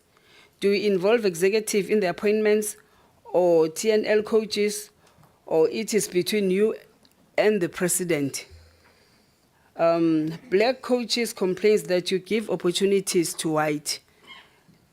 Team blacks don't treat them the same like you are treating the whites. I don't know, but you will tell us how true is that, because that's what you are getting. For example, is white academic or schools running courses? Can you tell us? Lastly, Chair, with regards to the suspension of the president, it's very, very difficult to say or to hear that the president is suspended, but it's not yet charged. What is it that you want to tell us as this portfolio committee? Why the president was not here? Because she's not yet charged. Why she's not here? Because she was supposed to be charged. And if you are suspending a person without charges, to me, it's a problem. Seemingly, there's something that we don't know, that you don't want to tell us here. If I may ask, where is the president now? If I may ask. Because we can tell you something that you don't know. And the person that she was asked about the president, she said she's going to consult. She's going to consult. What is that? I think something is fishy here. And if you suspend a person without following the due processes, it's going to be a problem. But as this portfolio committee, we find it very, very difficult to understand or to accept that the president is suspended, because there are no charges laid against her. Thank you very much, Chair. I submit. Thank you so much. Response in no particular order. Thank you, Honourable Member. The President is in Polokwane as we speak. Number two, there is a policy that we've developed of the subsistence and training, which is available right now as per the question. We don't know of any credit card that is, the only card that is currently is the check card, which is accounted for, which is used for bookings, and there's systems of someone booking, someone approving, but I don't know of a credit card that the Honourable Member is talking about. Thank you. Proceed. Chair. Director, selection process.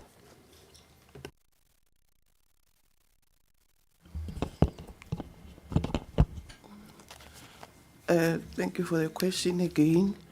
The question say who approved the teams? Is that the question? Okay. You want me to repeat for you? Yes, please. Didn't you listen? You must be able to listen. Answer me. I'm not going to repeat it again. Okay, ma'am. When the team is selected, I approve the team, but I still need the opinion of, because there is a lot of things when you work on the teams, we need to be sure about the things like transformation, you know, like representation. We have 9 provinces, so we cannot form a team out of one province. There is not a team of the country. So we need to look at those things.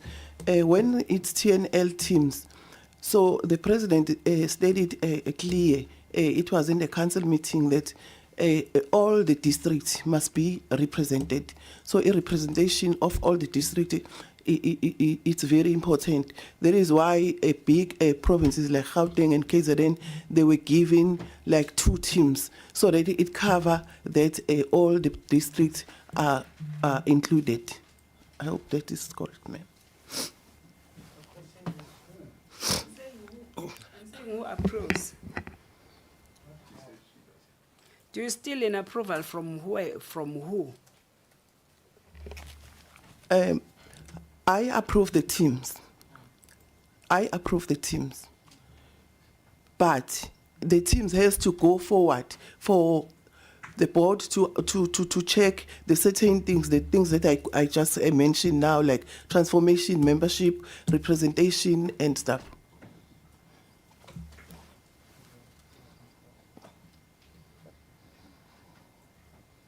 So the NC is we approve the team, Honorable Nkosi. Proceed. Tebogo, you wanted to say something? Yes, Chair, there were 2 questions that the member asked that I directly on the presentation we made related to the allocation of 122 million for club development. This is an allocation from the conditional grant, which is allocated based on the equitable share formula to the provinces. So each province has got an allocation from that 122 million rand. And there are 4 main things that each province is expected to do for club development. Top of it is that it must cover all the 16 priority codes as in the conditional grant. And they should cover the training of coaches and managers for the codes. They should cover the remuneration for the coordinators of the conditional grant. But importantly, 65% of that allocation for each province must cover support to local leagues. So any of the 16 sporting codes, including netball, would have a benefit to cover the leagues.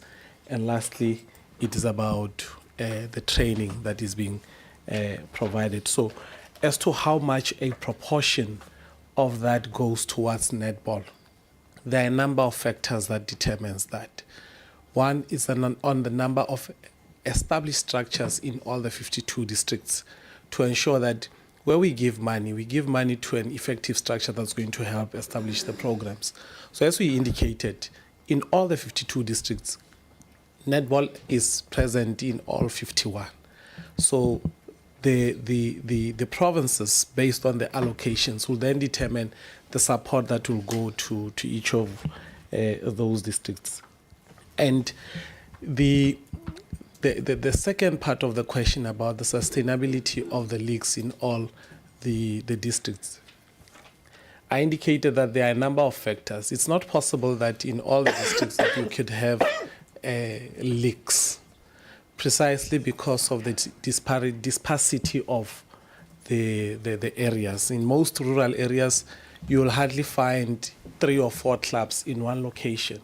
So what we recommend there is a festival type of an approach to ensuring active activities of netball participation, wherein villages will come together on a monthly basis to play any of the particular sporting codes, and we support that particular activity because the commuting of daily commuting or weekly commuting is not possible and is highly expensive if we are to do it that way. Hence, we recommend a model of saying a festival of some sort is possible in many rural areas, and we've made provision for that from that 65% that we make towards supporting local leagues.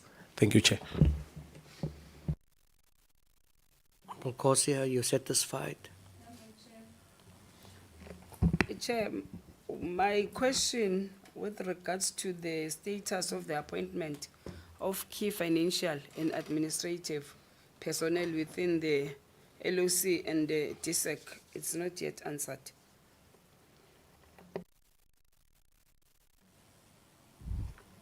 Was responding to that? Okay. Yes, I think we wanted to start with the, thank you, Chair and Honourable Member, the one about the deficit. I know there was projections that we had put for finances, but through sponsorship, that deficit we didn't have anymore. It was covered, ma'am, yes.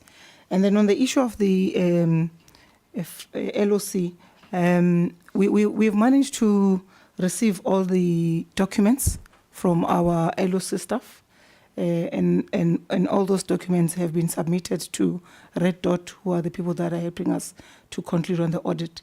So at this point, assisted by both Director Linden and Director Blanche, they are dealing with them day to day in terms of finalizing that audit.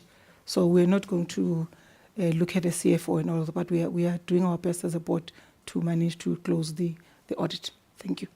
Can I intervene there? I did not understood it earlier that way. When did they receive this information that you are talking about? You mean the Red Dot?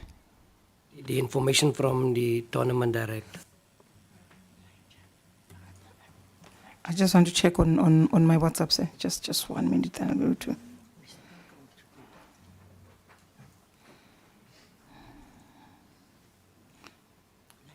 Okay, it's late January 2025. Yes. Yeah. Sure. The director coaches didn't respond to my questions. I've asked questions as well to her. In the appointment of TNL coaches, it is the provinces that will provide me with the names of their coaches that they recommend. So they also follow a procedure where they have to advertise. So they need to follow the same procedure as we do from Netball South Africa side, to give opportunity to coaches to be interviewed and follow the same processes. That's how we grow them. Then they send them through to me to look and verify if those coaches are eligible to attend the TNL. We work according to the TNL tournament rules. When we appoint coaches, and I can provide you with the appointments of the national coaches, I work according to the coaching policy and to the constitution on how to follow the processes to make sure that there's due diligence and that we are not, accused of preferring one over the other. I can tell you that previous year, out of the 2,000 coaches that we have trained, 1,460 were black and coloured coaches. So we do a lot of development. The high performance development is not where we want it, but if you need me to give you the processes, I will gladly share that with you. Thank you, Chair. Can we be provided with that information, Chairperson? Thank you very much, because we need to satisfy ourselves. Thank you. Thank you, Honourable Nkosi. I'm going also to ask that you be provided with the information sent by the tournament director. It has been set 2025 January, and it was really my wish for them to be here, Chair. Because and that was a full-time position, am I right? The tournament director. When you say full-time? At the time. Yes, correct. It was a full-time, and she or her got paid full-time, and a report of such a great magnitude are being sent 2025 January. Didn't you make a mistake? Isn't it 2024? Chair, as I said, when we encountered a challenge with the staff, we had then to ask for assets of the organization. So that's the one that we struggled to get last year. And we then tried again later at the end of 2024, and we were able to get most of the documents and laptops in January. Okay, Honorable Chair, through you, Chair. Logic must apply. When you are managing a particular program, you have monthly reports, you have quarterly report, you have 6-month report. All this time you're waiting for the tournament to finish, and a year later you then start requesting that information. They should have had this information along the way. This is nonsense. We are being taken for a ride here. Sorry, Chair, to say. Noted, Honorable Tetwa. Honorable Bilankulu. She's from Limpopo, honorable members. This one. Limpopian. My name is Kensani Bilankulu.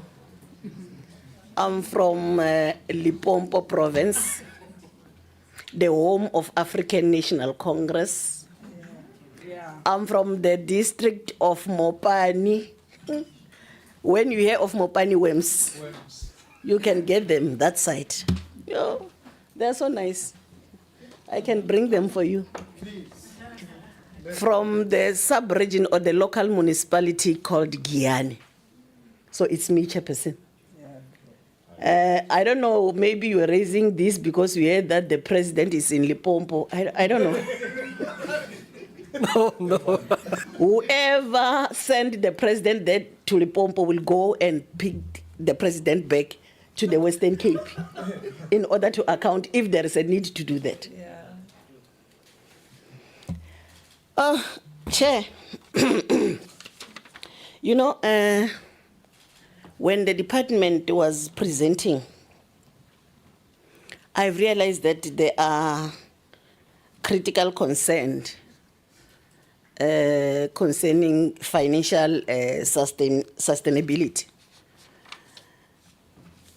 The most pressing concern is the significant reduction in financial allocation, dropping from 5,650,000 in 2023-24 to 2,950,000 in 24-25. Representing a decrease of nearly 48%. Despite this reduction, the NSA is expected to maintain or expand its programs, raising questions about long-term financial sustainability, while administration funding remained constant at 600,000. The reduction has primarily affected projects and programs. Do we really care about South African sport? Again, Chair, there are challenges identified there.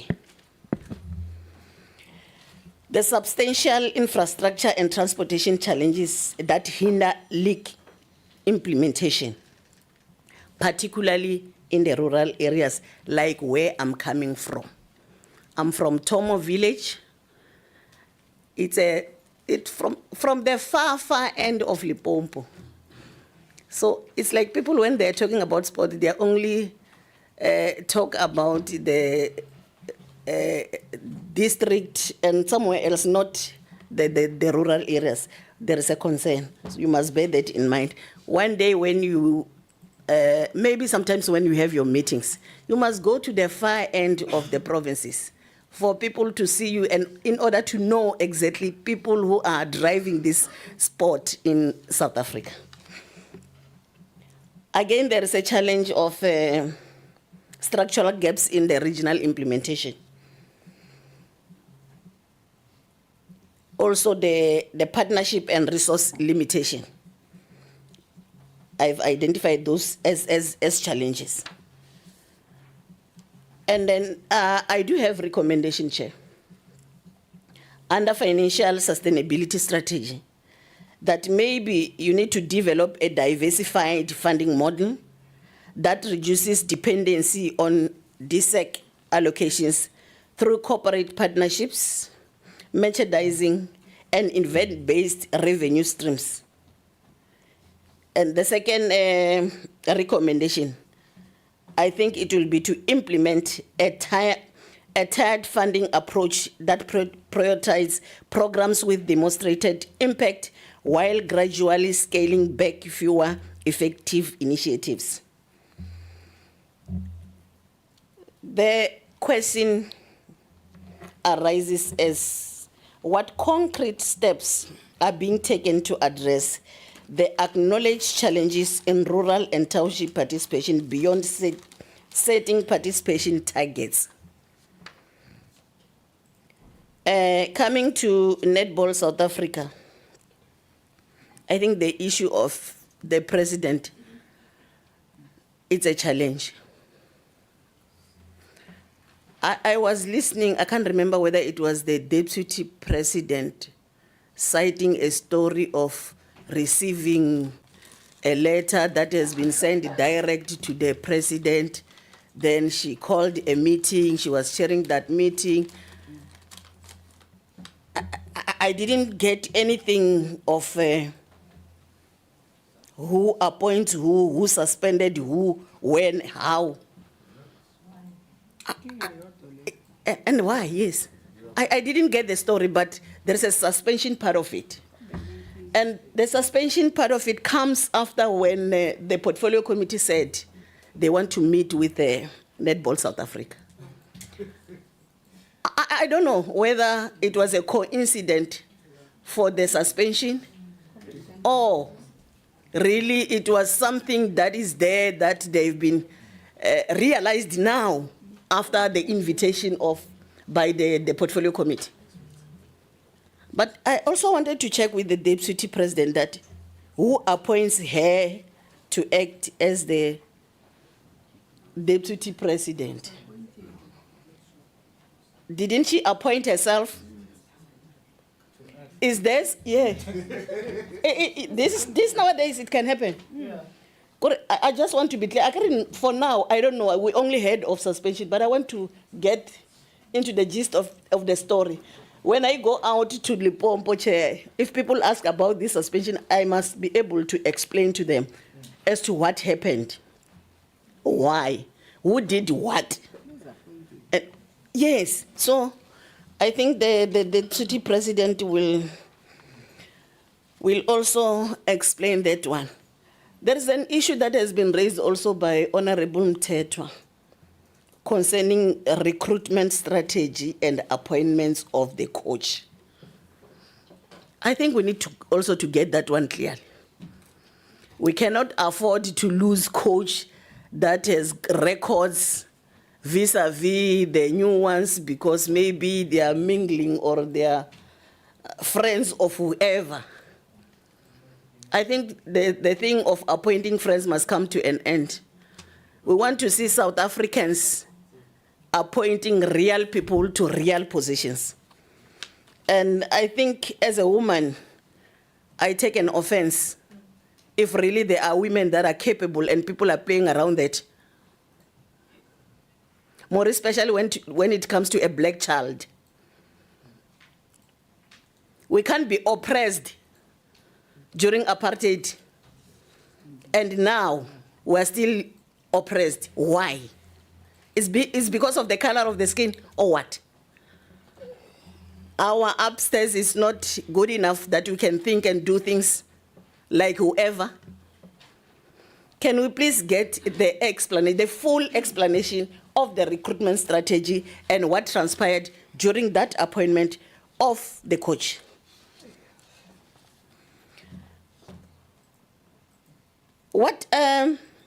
How will the Federation ensure that operations and logical challenges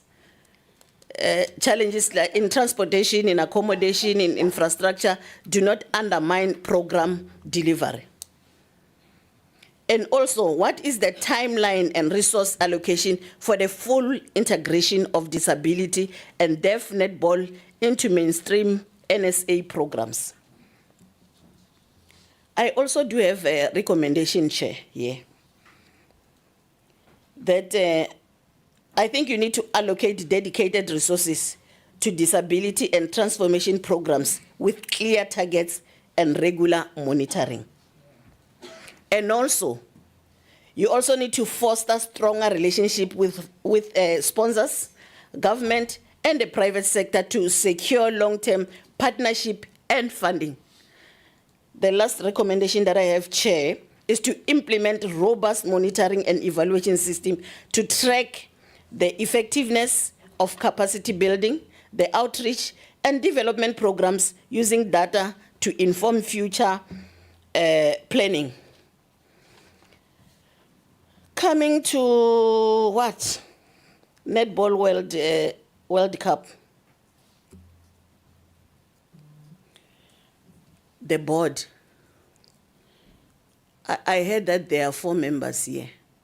I just want to know or to get the number, the total number of a board. Is there 4 the total number, or there are other members to complement that number that are not here with you? And if you are 4, what does that mean? And since when you are operating being 4?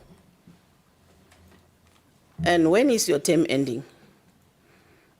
It's like there are a lot of things that is happening around the 4 guys. The 3 against 1. Maybe you need to be released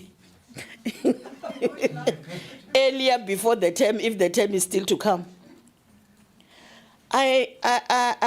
While presenting, you cited something like the DSEC have built a combo courts. Yes, so yeah, I saw combo courts. I wanted to check, is it 1 or is many? If it's 1, where is that combo court? If it's many, where are they? Are they in all the 9 provinces, or they are only in, because there are those provinces that are not equal than the others. It's like the animal farm. And who are those? You may find that Lipompo here, they are talking about it. There's nothing like combo courts. So please, can you mention it for us? And it's good when you present that, you say, you know, this happened in KZN, or this happened at Tomo Village. So people will know that, oh, there is a combo courts at Tomo Village. Or when we want to do this, we have to go that side. But you were just saying, oh, and you are excited that DSEC have built a combo. So please, let us know where this combo is. Chair, I think, no. I do have recommendation also here. That as this Netball World Cup, I think you need to maintain transparent and regular financial reporting to all stakeholders, including us as this committee and the public. My neighbor here, or my colleague, said, we are not closing an eye. We want that audited financial report. I think the acting AG said something about the report that they received as the department. But we want the comprehensive one. We want to see what happened with the finance, whether there was COVID or non-COVID, but money, it's like money was being used even during that COVID era. So I want to know how, or to see how were you using that money. So please, we want to see that as this portfolio committee. Again, my recommendation is to strengthen the grassroots and community engagement to ensure the long-term impact of the event, including support for local netball clubs and youth development. Lastly, Chair, to continue to monitor and optimize operational cost, ensuring value for money and compliance with both local and international standards. I submit, Chair. Thank you. Thank you so much, Honorable Bilankulu. Netball South Africa, the issue of recruitment strategy has been raised by more than one member. Now, it is also brought, we have an under 21 team to Jamaica, and there are talks and allegations of 9 out of the 15 came from Tshwane. But these are the things that members noted. Members do oversight, members are interested, members go, members read. So it's not that we just sit in these offices here. We are on the ground.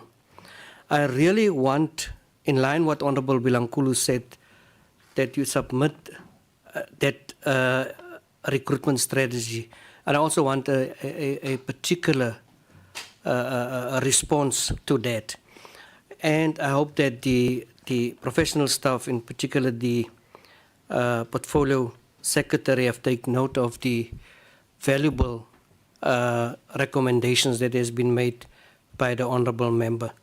Can someone take us of NSA through the recruitment strategy? Because for us, we have to transform sport. We have to enhance and ensure social cohesion. And we have to address the inequality that we have in sport. I think it's a good thing to hear here today that out of the 52 districts, 51 are represented in this particular sport. That's really warm-hearted to hear something of that nature. TP? Thank you very much, Chair. I think I need to take the Parliament through so as they can understand, you know, in terms of structures. We are Netball South Africa, and we are the affiliates to SASCOC and to Africa Netball, as well as to World Netball. Once we become their members, that means we are bound by the rules and regulations of, you know, that entity, those federations. So where we are at this moment, our president is the president of Africa Netball by virtue of being a member in Netball South Africa. And automatically she becomes a board of World Netball.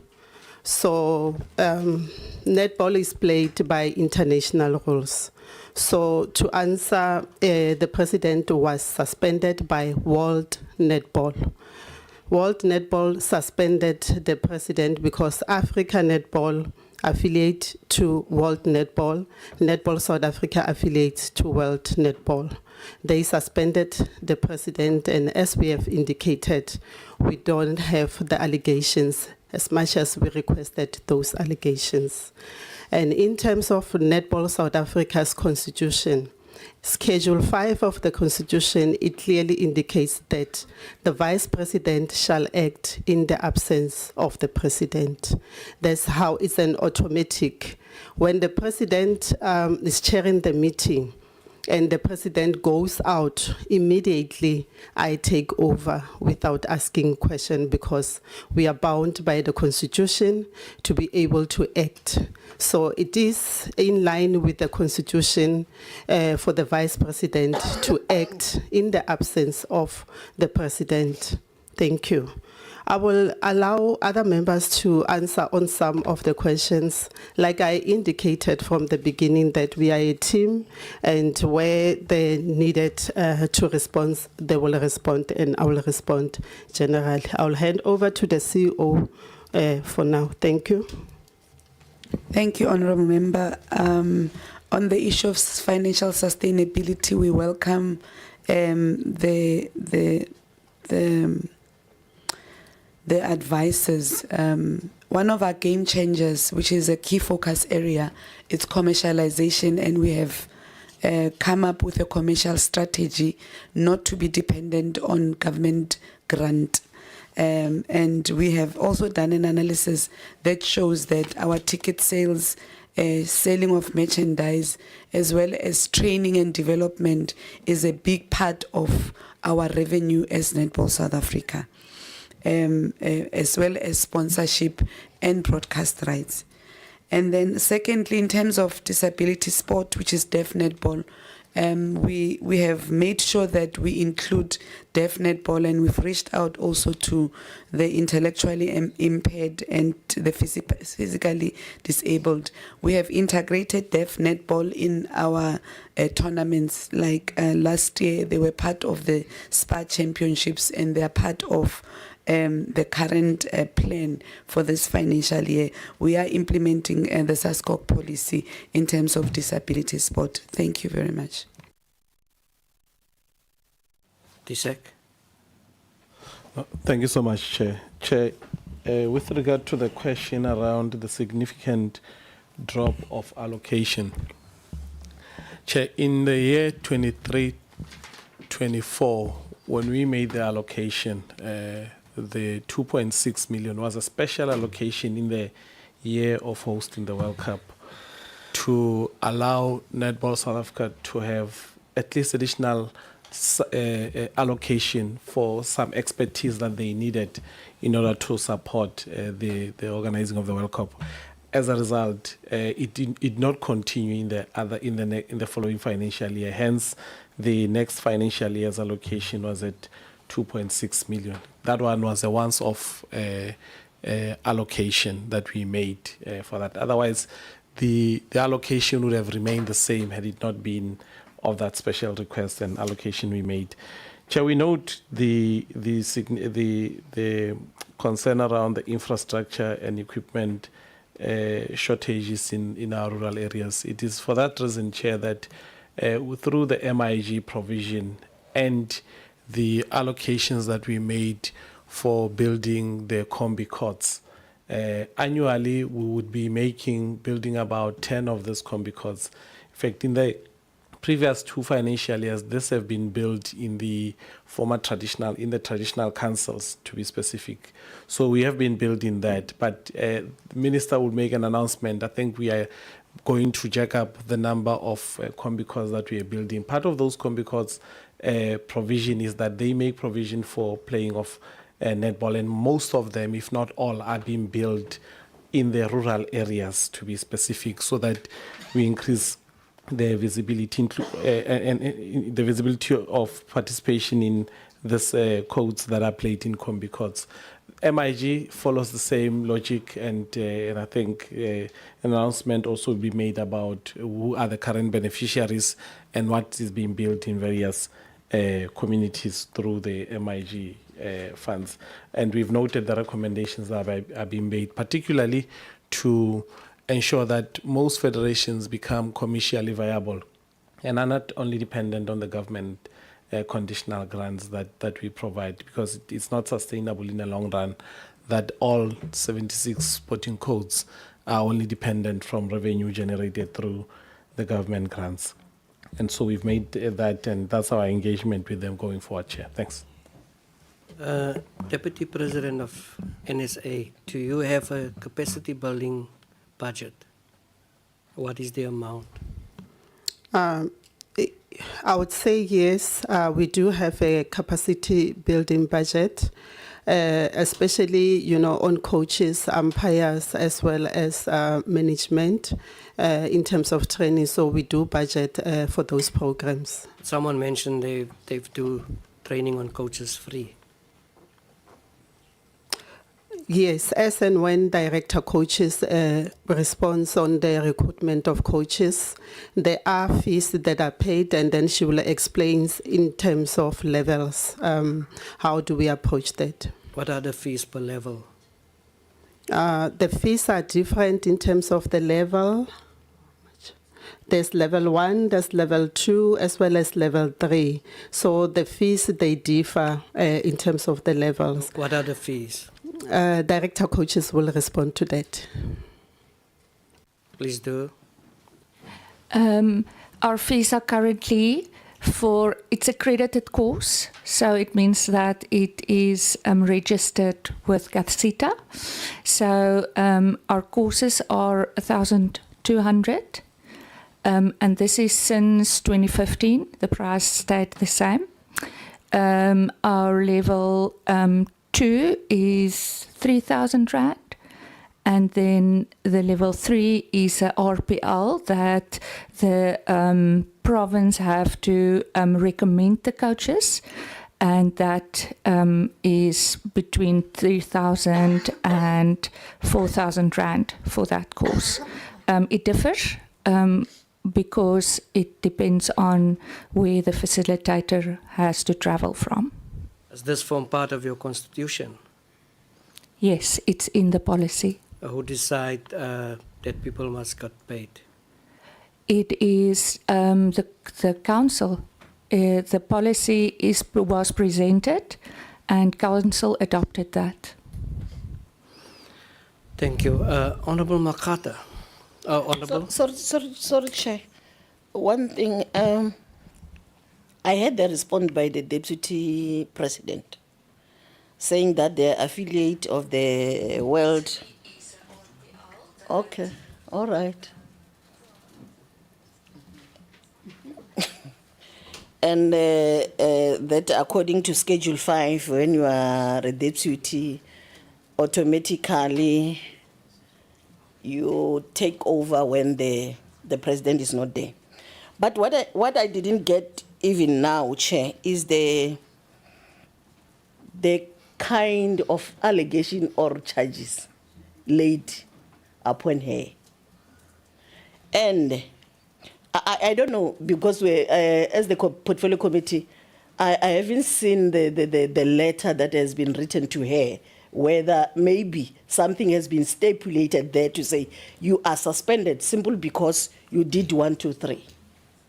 Then maybe I'll be having something in mind, thinking along those lines, that maybe the charges or whatever is like this. I don't know whether those charges are there or she has been told that you are suspended, then she stay away from participating like it has been indicated when we started with our meeting. But if there is a letter, I think we need to be privileged at this portfolio committee to know. Again, how long does it take for somebody who is suspended to be given a hearing? Because for now, it's quiet, whether it's in 6 months' time when she will come and maybe to respond or to clear her name, or it's forever. So we'll be having an acting until that other some time. Coming to the departments, the courts, I'm interested. Do we have one in Limpopo? I want to go and see the type of the courts that you're building. Thank you. Let me just make the following comment. And I want to say thank you to Honorable Bilankulu for raising this, and maybe DSEC must also take note of what I'm going to say now. We as Parliament are a very important stakeholder. And it is therefore important to inform us on developments of this nature, especially where someone in this position are being suspended. But the regulations of World Netball state, it states that if a member can be placed on precautionary suspension while the disciplinary committee investigate and to determine whether charges can be laid. So I think that is the procedure. I've also seen, things are going around. I have also seen these communications. But we have also learned that there was a first letter, a friendly letter for the president to recuse herself, and which she did not see her way through. Following that was a second letter, is the one that we may discuss now. And whatever happened in and between, Dr. Kumalo has also emailed me last night the letter of the apology. That's why I said,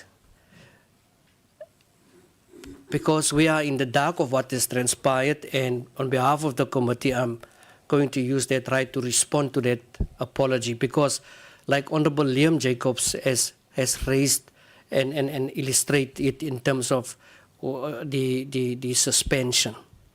So I also read between the lines when I saw the letter, and I see now, oh, okay, now our whistleblowers are now being arrogantly attacked in that letter. That's why I said we need a response. And there's a need in this society where we are in this portfolio that we must have. We must open up our doors for whistleblowers. That's the only way. When Honorable Mtetwa came here, that we could address through and via the Department of Sports, Arts and Culture to find out that there's a 500,000 rand or 400,000 rand that no one can explain. So we are getting all this intelligence and complaints and all of that, and we are dealing with it. Like I've said, there are so many of these entities in this problem, and people are writing to us. They are taking us into our trust, and they have the right to do so because we are elected members of parliament. We have the right to represent them, even if we decide tomorrow, or the minister or this portfolio decide tomorrow we are not going to give money to which entity. We're still going to go out there because we are elected representatives of this country. Honorable Makata. Thank you very much, Chairperson. Let me also welcome the report. Some of the things today we are not happy, but we need to talk. On the issue of the president, I think it was a mouthful from the previous speakers. When the NSA is traveling, I just want to ask something. Local and international, does the executive sleep at the same hotel or separate hotels? If separate hotels, why? So I just want to check where are you sleeping, whether you are sleeping in the same hotel, what's happening there. Because if the finance cannot move in the right direction, so we have different things. And then when they were calculating the money and everything, you can see that these people, they have got some difficulties. So I think here they must just bring the audited financial statement. If they can just bring that one, I think all the difficulties will come to an end. I think they are listening at me. So we don't want to bargain to discuss the difficulties every time. Again, what concrete steps are being taken to diversity and SA revenue streams beyond sponsorship and broadcasting rights? So here we just want to know the concrete steps. And again, what concentrate steps are being taken to diversity and SA revenue streams beyond sponsorship, and or is the same answer? So these ones, they falls under netball. I think you will answer. Under the boxing, what concrete step will boxing SA take to address? Honourable Member. Sorry? Yeah, we're not yet here. They're at the door outside. Okay. Boxing is at the door outside. They're coming in. Okay. Yeah. They're coming. Okay. I can see you very angry. Oh, Yeah. because I've got, I've got all those. Okay. Okay, no problem. Let me have the last one. So boxing, yeah. I read it. That is Okay. why. Okay. What specific strategies has NSA implemented to mitigate the substantial funding reduction from 2023 to 2024 to 2024 to 2025? I think this one will be the last one. Although I've got the last one, which is the recommendation on. The recommendation is it goes to Netball to foster the stronger relationship with sponsors, government, and also the private sector to secure the long term. So I think we try by all means to try to give you the recommendation so that even in future you must just to get 1, 2, 3 so that we can to be one thing, so that we can build the netball a crisis. Thank you very much, Chairperson. Thank you. NWC, I'm going to give you an opportunity to respond to the earlier question. Then I would like NSA to respond to the questions raised now, and particular with the sleeping of the hotels, and also add to that the question whether the president of NSA is in Cape Town or not. Has she been booked in?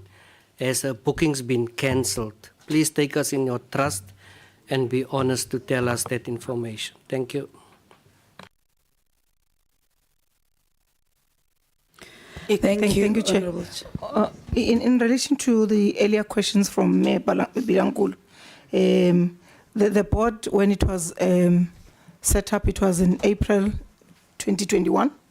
It was 6 board members that were appointed, myself as a chair, independent, and then we had a representative from the National Department of Sports, Arts and Culture, who is Ms. Sumaya Khan, and then we also had Dr. Lyndon Bauer representing the Western Cape government. Then we had J.P. Smith representing City of Cape Town. And then we had 2 representatives from Netball South Africa, being the president and the CEO, President Cecilia Mlukwane and Blanche Delage. And then later on in 2022, if I'm correct, Deputy Chairperson was then appointed, Mr. Max Fuzane, is the one that I spoke about earlier, that after delivering the team, he then resigned. In terms of how long, we are all looking forward to also winding down because it's too long. The target was that last year, March, we should have wrapped up the audit, and then after wrapping up the audit and the closeout report, then we're going to wind down the company. But unfortunately, due to circumstances, we couldn't do that. So that's basically that on the issue of the board. And then on areas of the courts, may I request, Chair, with your permit, that can I ask Sumaya and also Lyndon just to share of the legacy infrastructure that was built for the Netball World Cup 2023? Thank you. Thank you. Thank you very much, Chairperson.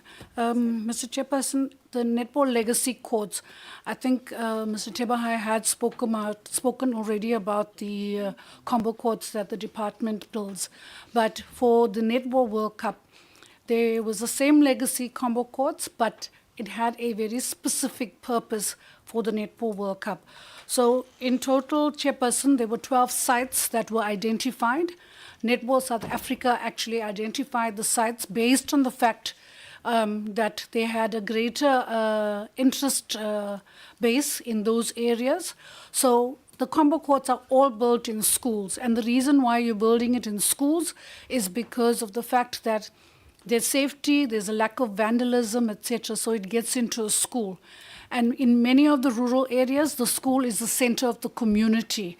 So in addition to servicing one school, it also services many other schools, and it services the clubs that are around it. So, Chairperson, with regard to the Netball World Cup, the combo courts took a different format. There were 12 sites that were identified by Netball South Africa, and those sites got 2 courts, not only one. One court was a dedicated court for netball, and the other court was a multi-purpose court. So those 5 codes of sport like netball, football, five-a-side, volleyball, tennis, and basketball were the 5 codes that could be played. So those schools and netball, because of the fact it was a Netball World Cup, and a lot of the times when there's a multi-purpose court, there's a demand, and you'll always find that netball gets the short end of the stick. So hence there was a dedicated Netball World Cup, a netball court there. On the 12 sites, so in total there were 23 courts on the that were built. 12 of them were multi-purpose courts. 11 were dedicated netball courts. This was a multi-year project, so it started in 2022 and it continued. I think all of the courts are now complete. All 12 sites have their courts. And Chairperson, these are courts that have a very special surface. The surface has a 20-year lifespan, and the markings are renewed every 5 years. 5 of the sites have already been handed over by the Department of Sport, Arts and Culture between Minister, Deputy Minister, and 7 sites are all ready and they're ready to be handed over. Chairperson, also the department through their community outreach programs, when the courts are being handed over, they also provide equipment and attire to the community clubs and also to schools in the surrounding area. So just to give you an idea, Chairperson, all 9 provinces have benefited from those 12 sites. There were 3 in KZN, 2 in the Eastern Cape, and 1 in each of the provinces. And for the honourable member from Limpopo, yes, there was a court that was handed over in Limpopo. It was Shikutula Secondary School in Makado. But besides the legacy courts, there are other courts that the department has been building. Okay, Honourable Bilankulu, this is not the only court, this is the legacy court. They got 2 courts at the school in Makado. It's beautiful, and I'm so glad that you said you must go and see that. And we urge you, Honourable Member, to go and visit that site. Each of the sites cost about 1.3 million rands, Chairperson, because of the fact that it is high quality and it is less maintenance. The Sports Trust is the delivery agent on behalf of the department to deliver on these courts. And as I said, Chairperson, these are not the only courts. These were a special legacy project.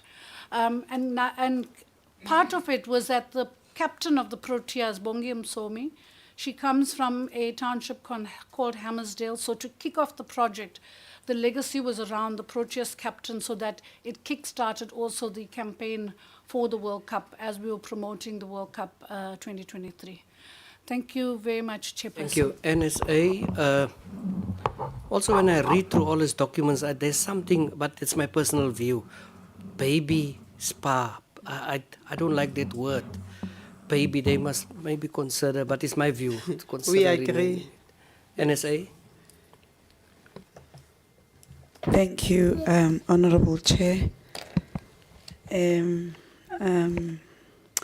There's a question that speaks to when NSA travels, ExCo travels, do they sleep at the same hotel? The answer is it depends. Sometimes yes, the ExCo would sleep at the same hotel, sometimes not, depending on availability at that particular time. And there's a question that speaks to the concrete steps that are taken to diversify, to add revenue streams, except for sponsorship and broadcast rights. Yes, Honourable Member, like we said, one of the key focus areas that we are focusing on is commercialization and financial sustainability. And we've demonstrated, in fact, I was part of the class that was paid by SuperSports and Gibbs that put together industry leaders. And one of the assessments that was done was with rugby, cricket and netball is that they depend on sponsorship and revenue broadcast as for revenue for sponsorship and broadcast, but NSA does not. We depend more on our training, on selling our training manuals, on ticketing, on merchandising, and those are other revenue streams that we diversify. And we have actually come up with another way of trying to have netball be a business, that runs every day. But we have a team, a panel of the investment group that is business people that are looking at how best that vehicle can operate. And then there's a question that was asked regarding the mitigating factors around funding reduction for every financial year. And I think this is also one of the questions that was asked by one member. Yes, we have indicated that we have developed a cost containment policy that is aligned to the National Treasury, that speaks to program-specific budgets and managing those budgets. Thank you, Honorable Chair. Thank you, CEO. You leave me to my own devices and speculation on my question. Sorry, Honorable Chair. We have considered the national team is called the SPA Proteas because the Protea is a national symbol. However, SPA has bought naming rights to the national team and to the under 21, and that's why the SPA Baby Proteas, because we call them Baby Proteas. However, there is a discussion that we have entered into with SuperSport as part of our official broadcast partner, where they are assisting with research to check if we come up with our own name. For an example, the Springboks, they have a national symbol as a Protea. However, they have their own name. Our name is the same as cricket, but we want to do the research first because it is about commercial value of an asset, which is a national asset. So that research is continuing. Thank you, Honorable Chair. Yeah, I was actually referred to something else, the whereabouts of the president, but it's fine. You don't have to answer that one. Ladies and gentlemen, honorable members and guests, I am going to give an opportunity now to our one and only activist within the netball fraternity, Honorable Molatane. You have the floor. Thank you very much, Chair. Before I can even start with anything, Chair, I think we need another chairperson. My apologies, I was just distracted aside. I think, Chairperson, we still need another round of a meeting with Netball South Africa. Without any other entities coming, because it seems like the more we ask questions, the more we have more questions, we don't get the answers. Chairperson, let me start first by asking Netball South Africa. In Gauteng, they used to have what we called a Super League. And the Super League it's no more. Can they just explain to this committee what happened to the Super League? Especially that Super League was not even funded by the government. It was funded it was funded privately. If they can just explain to the portfolio committee what happened to the Super League, then I will follow up, Chairperson.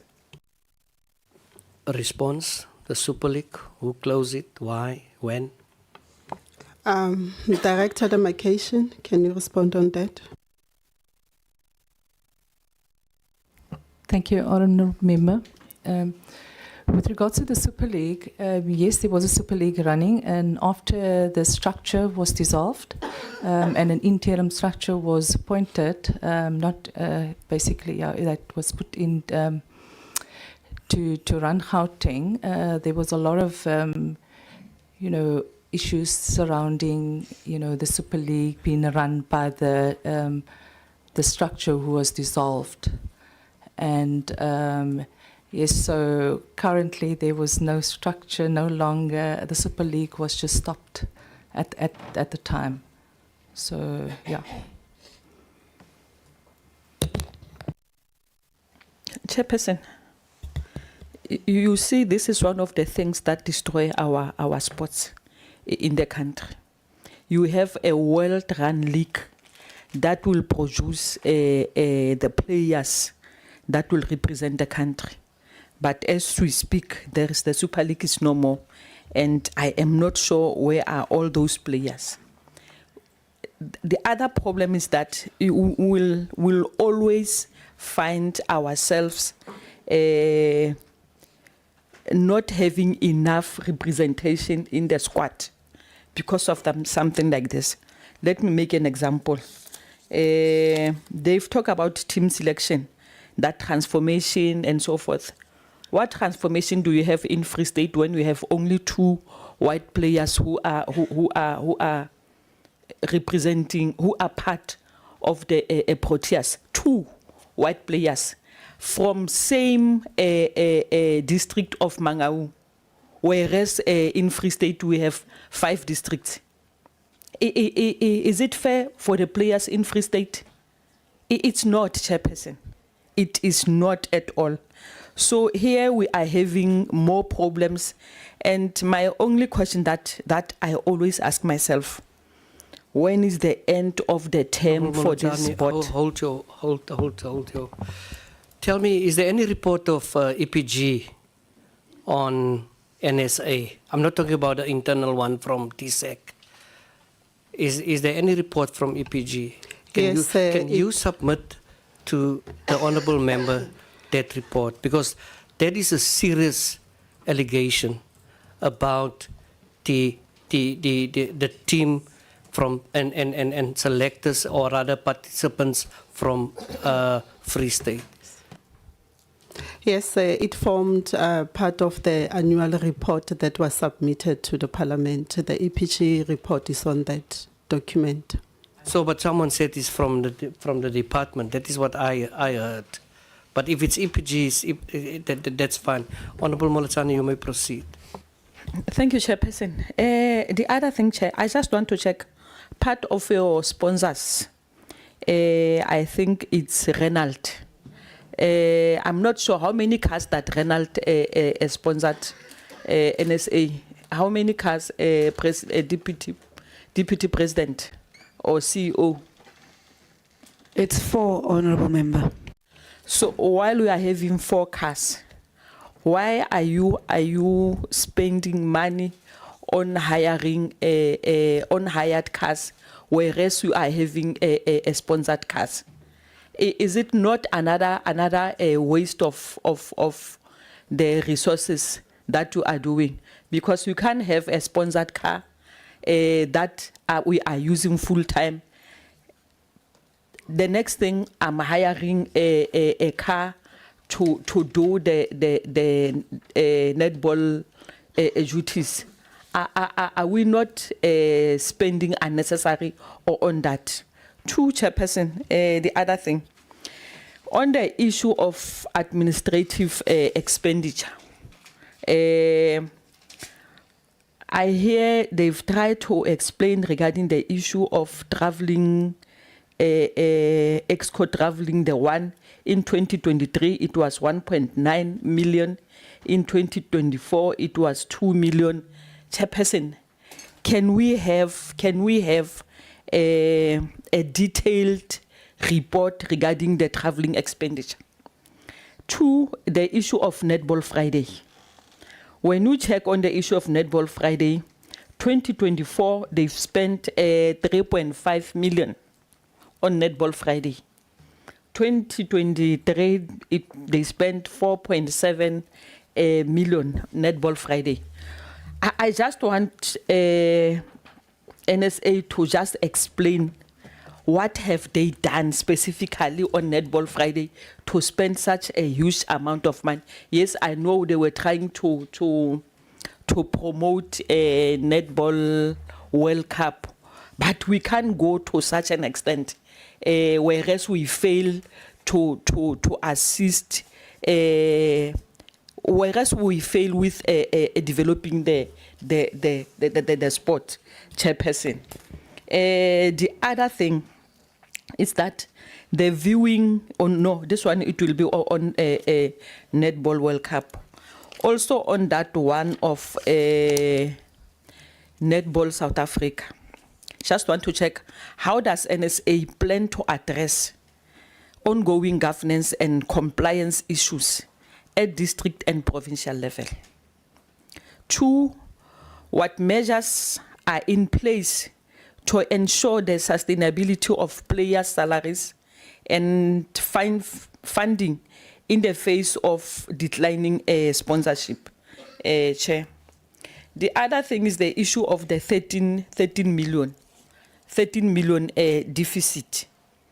that 13 million deficit that happened before the CEO was appointed. To executive, what are the primary cost drivers that led to the reported 13 million deficit? And how does the Federation justify this expenditure in relation to its approved budget and planned activities for the financial year? What remedial financial strategies has Netball South Africa implemented to address the 13 million shortfall, and how will these measures ensure long-term sustainability and prevent future deficit? What was the 13 million deficit disclosed transparently and timeously to relevant oversight structures such as Department of Sports, Arts and Culture and the Portfolio Committee? What engagements have taken place since the discovery of this 13 million deficit, Chairperson? I think, Chairperson, on Netball World Cup, I just want to check, after Netball World Cup, how many small business how many small business how many did they benefit from the World Cup? We can't just host the World Cup. At the end of the day, it doesn't touch our SMMEs. I just want to check how many small business did they get benefited from this World Cup, and then the viewing area when the presentation was made. You know, Chairperson, sometimes other things they make me to get angry. Not angry because I think what Honorable Bilankulo has just said, it makes sense. At some stage, we just thought that some things are better when they are done in Gauteng. Some things are better when they are done in Western Cape. Your Limpopo, your Eastern Cape, because they are more rural, there is no use for us to take some things there. I'm checking this thing of the viewing. In Limpopo, when you check Gauteng, it has more than 5. Go to Limpopo.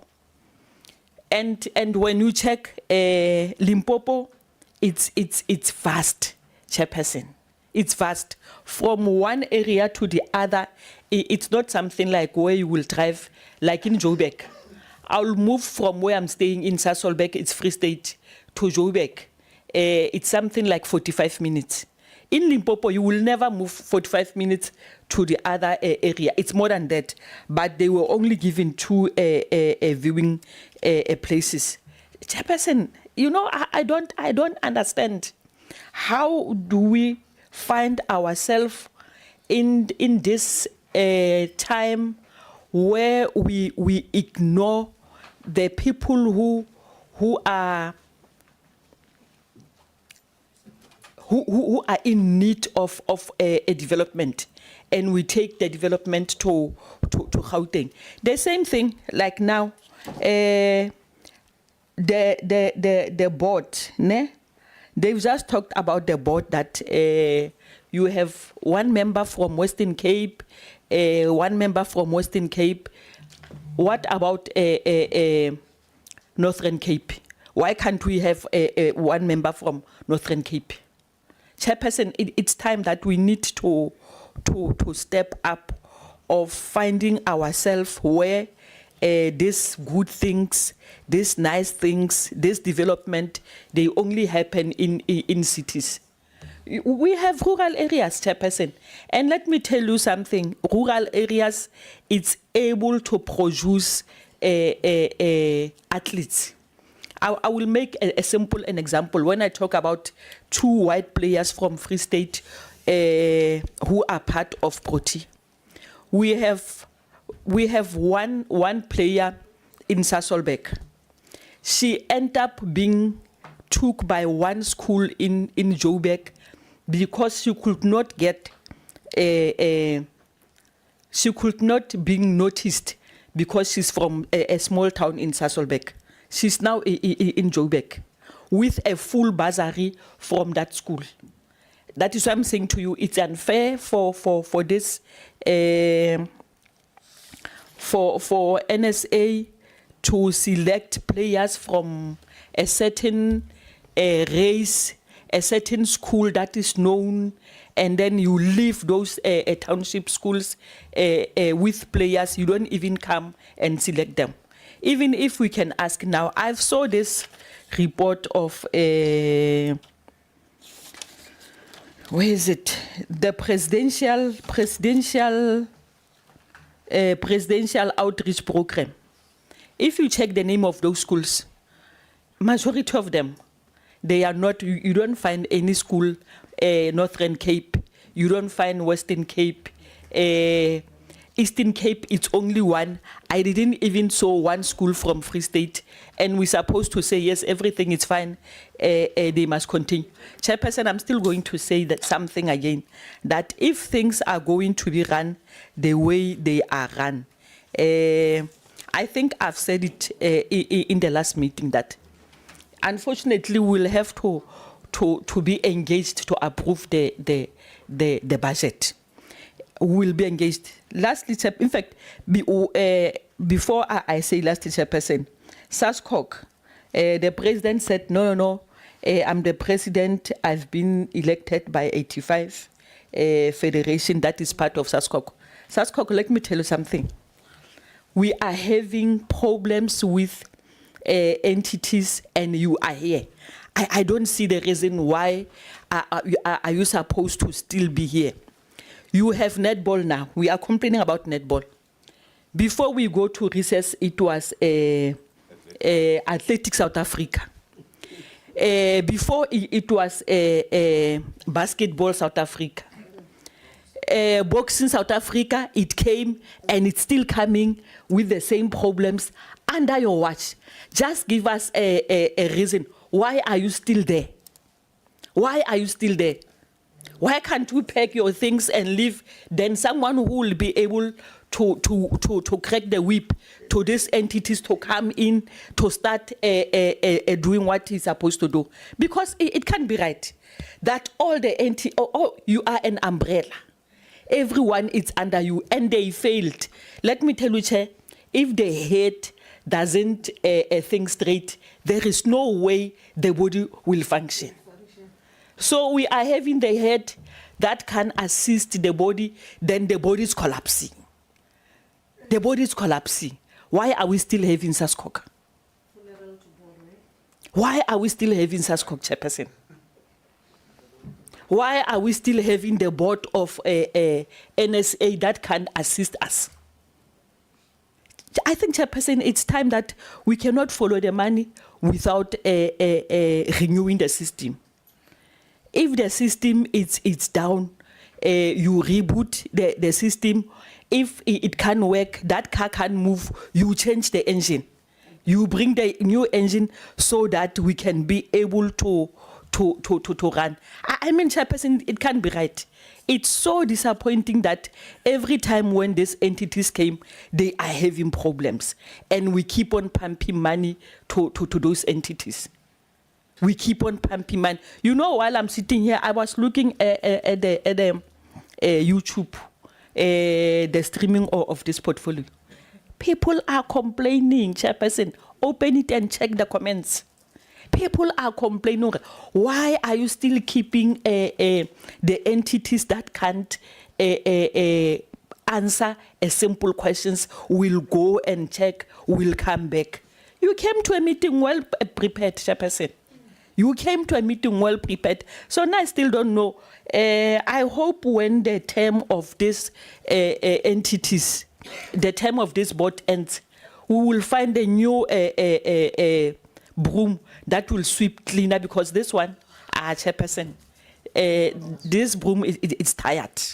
Really, it's tired. And on the issue of the SASCOC, I'm dead serious, Chairperson. All our entities are dying under SASCOC. They are dying under SASCOC. The president cannot come here and boost that I'm having 85 federations. Out of that 85 federations, how many are well-oiled machine? How many? It's not even 50%. You'll find that it's only 5%. And if I was the president of SASCOC, I could not even mention that I have 85 entities. Because presently we are only dealing with 2 entities.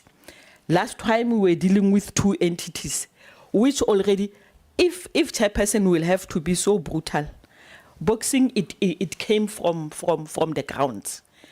Under SASCOC. Under SASCOC. BSA is worse, basketball, it's worse under SASCOC. ASA, Athletics South Africa, it's worse under SASCOC. Swimming South Africa, we are dealing with the cases of GBV under SASCOC. Why are we having SASCOC? If the head is not functioning well, the body will collapse. Thank you, Chairperson. Okay, we're going to do this quick. Any response on the Super League? I'm going to stop you if I'm satisfied with the answer. Super League, any response? Quick. It's NSA Super League, eh? NSA. I think there was a response on the Super League. That was the Gauteng League. Okay, Free State, the 5 districts, 2 white players represented, I don't know which team. Response on that? The response on Free State, it's not accurate, Chairperson. Actually, Netball South Africa's national team, the Free State players are dominating, regardless of in which district they are coming from. I can safely tell you that Carla, Pistorius was named the World Gold Defender of the Year. And she is from Free State. At this moment in the national team, we've got Carla, we've got Rolin, Ane, Kanyisa, Fifi. And we also have, on the under-21, we've got Carla, Tando, and Mate. So Free State actually produce players for us. And in terms of the outreach programs, I just want to say that Netball South Africa was targeting on small district. And in Free State, we went to Harib. And then in the Northern Cape, we targeted the district that is called Pixley Kaseme. So we did engage all those districts. And the Northern Cape, all the districts within Northern Cape, they are our members and full members, and they are active. Thank you, as well as that's Free enough. State. Yeah, I've said earlier on, members are taking note. You know, NSA had recently sometime somewhere in 3 provinces in Davos in the same month, where they can get everyone at one point. They had the Indaba in Eastern Cape, they had the Indaba in Gauteng. The issue is raised now by the Honourable Member. And they had the Indaba, where was it? I can't recall. But there were 3 Indabas held. The issue of the Reynolds, where's the Reynolds? Who's driving them? What are the kilometers of those Reynolds? Thank you, Honorable Chair. There's a Renault that is driven by the President. One is driven by myself. Yes. Yes. And that's the contract. And So one there's is 4. driven by the national coach, and the other one is driven by the staff. Who's servicing it? It is, we take them every To year. They Renault. give us new Renault because they take them to, I think, to be sold. So it's part of the contract, and we report to Renault, every month in terms of the kilometers of those Renault. Is it SUV? Is it a big I think the two that is driven by the President and the CEO are SUVs. The others are the small ones.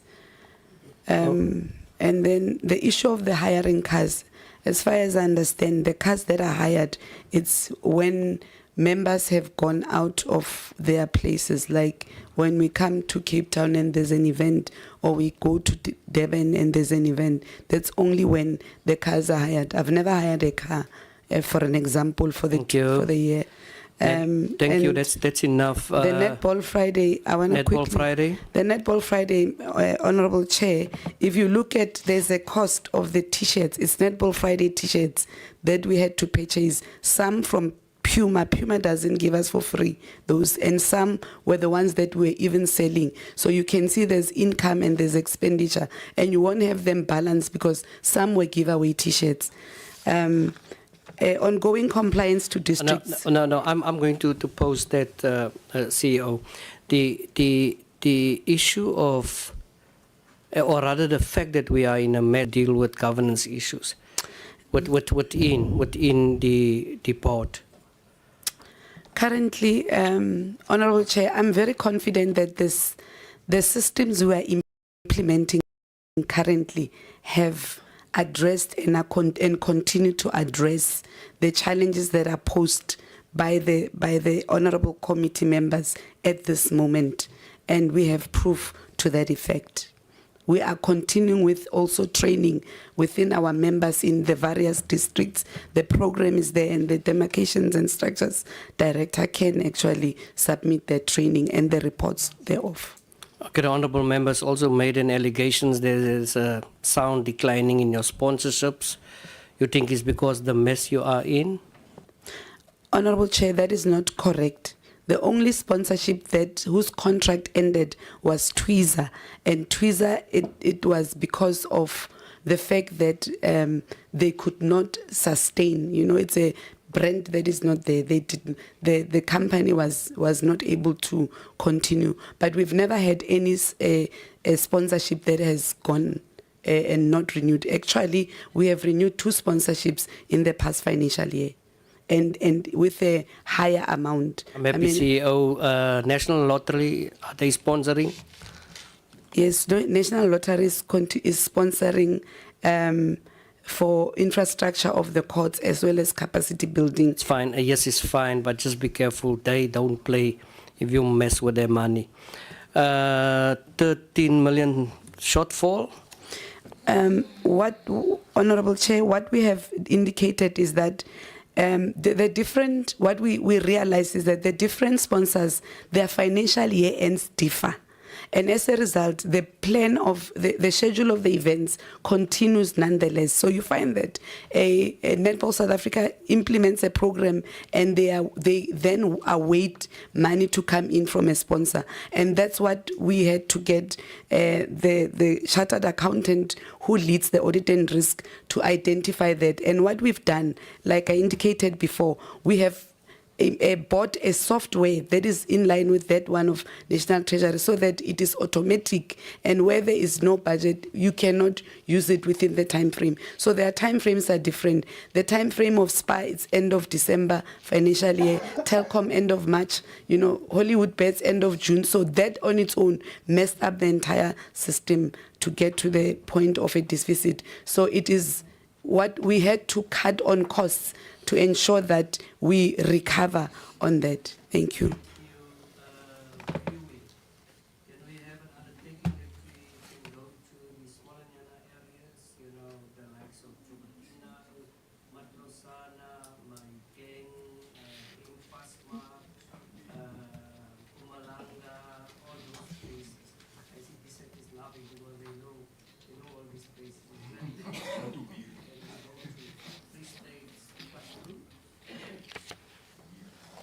Noted, Chairperson. Honourable Member, you may proceed. Chairperson, I just want to check with the Netball South Africa. Where is the cup? The World Cup? Yes. Yeah, the World Cup this year. Is it when? Where is the cup, Chairperson? Yeah, where's the cup? They were talking about a roadshow. Someone talk about a roadshow. Where's the cup? Normally, they take it over. The trophy. It has to go to the next hosting country, which is now Australia in 2027. It's not our asset. No, let me check, Chairperson. After winning the World Cup, I understand it's not the asset of the NSA. You didn't? Okay. Oh, no, it's not. Otherwise, it would have still be with us. Chair, Chair, through you, Chair. I can't hold it when somebody gives an answer to my chair, which is not correct.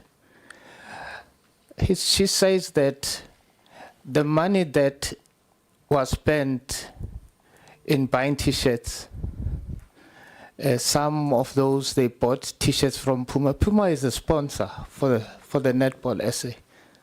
How do you buy from the sponsor? Because when the sponsor gives you money to buy from them, you can't say that's the money from the board. Further to that, I would like to find out about the sprung and the wooden floors that were delivered. Who sponsored them? Who funded them? And where were they delivered to? Because in most provinces, they don't have indoor facilities to put these floors. Where were they put? Thanks. The legacy. We're coming to that. Then there were concerns about the board raised by Honorable Molatane. Can we get a spreadsheet of every single expenditure, flights and accommodation of board members? You know why we're asking it? We are getting letters and complaints of hotels booking for 5 days and 2 weeks, and people are still flying and driving with the Reynolds around. So they came as they wish back, and fruitless expenditure. The president of SASCOC. Chairperson. There are. Sorry, through you. Just on that hotels, I think the committee must request a line-for-line itemized financial report on the hotel expenditure and the travel expenditure. Please, Chairperson. The president of SASCOC, there are allegations and unhappiness. Is there any way that you are in a position to tell us how and where you're going to get more money and more staff members to start, getting your first right and let's act. Let's act the way you act with chess. Chess was the only one. And as rightfully said, as far as I'm concerned, second to chess should have been boxing. We've made strong recommendations. Should have been Athletics South Africa, basketball. I'm so happy they did not get in that guy of basketball into that position in SASCOC. I sat in that meeting and I said, I'm going to be conflicted. Let me leave this meeting. But I've been informed he just don't make it. So we are very happy because we cannot have these individuals in these positions, and at the end of the day, they've been reshuffling around and messing up. So, President, can you give us a surety here today? What are you up to do from what you are listening? It's actually good that you are here today. It's very good. Okay, it's not your first time, but okay, basketball you also attended. You did not attend boxing.